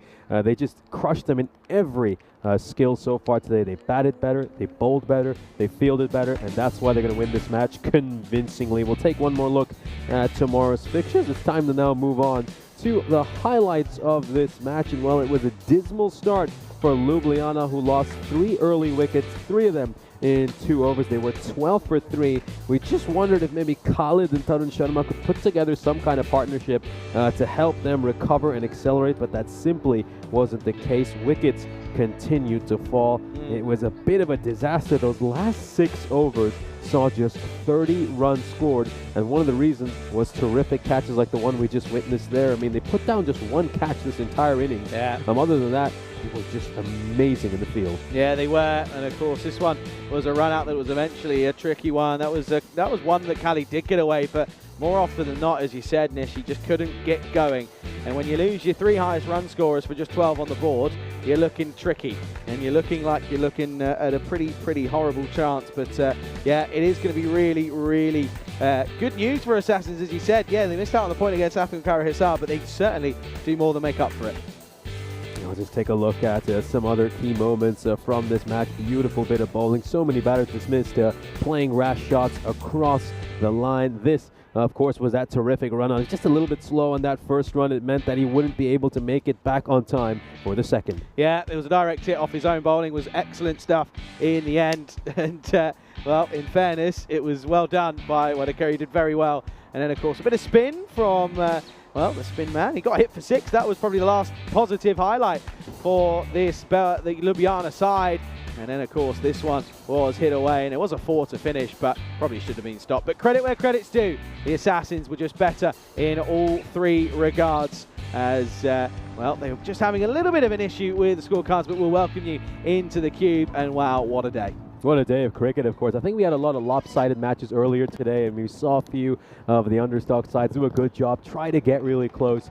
We ended up with a heavyweight clash, a match we thought would go down to the wire, but I think none of us could have seen that result coming. A thumping, convincing victory for the Assassins as they get bonus points against the side they should have played in last year's final. Yeah, absolutely. What a way to finish. Maybe we can just flash up the fixtures for tomorrow. Of course, it's the last day of group action. And, of course, yeah, as we know that Ljubljana will take on Belgrade in the last game. But, of course, there are some good matchups in those first 4 fixtures that are certainly going to be interesting. Sokol Ljubljana, that's going to be a good game. You know, both those sides looking in the top 5. Afyon Karahisar, well, it's their swan song, of course, for the year as they'll take on Belgrade. That one, again, could be a close game. It certainly could be, and both those sides will be scrapping hard to try to get a victory before the curtain closes on their ECS, as neither one of those sides will be involved in finals day. But yeah, there's a couple of teams in there, the likes of Sokol and the Chiefs will be jostling for positions and looking to crack that top 3 and get in there and hope to avoid the eliminator match. Yeah, absolutely. I want to say a huge shout out to everyone watching at home, of course, today. Thanks for keeping this company this morning, and thanks for being a very active chat this afternoon. We've had some very good conversations, and hopefully you'll join us again to do so tomorrow. Of course, it's going to be another 5-game day. It's the last 5-game day of our time here in Croatia. That's one thing to remember. 4 games Friday, 4 games Saturday, 4 games Sunday. I can hear the music, it's ringing. That's all we've got time for, folks. A huge thanks to our umpires, to our scorers, to our players, to our blue crew, and of course to our partners at Spring Media for getting everything what happens out there on to your screens. It's always a pleasure to work with everyone here, and can't wait to come back and do it again. Absolutely. Thank you very much for all those kind words there, Charlie. And yeah, couldn't do any of this without all of them. Hey, we'll see you all back tomorrow for a lot more European cricket. Looking forward to our final day of group play here in Croatia. Have a good evening, everybody. We'll see you tomorrow.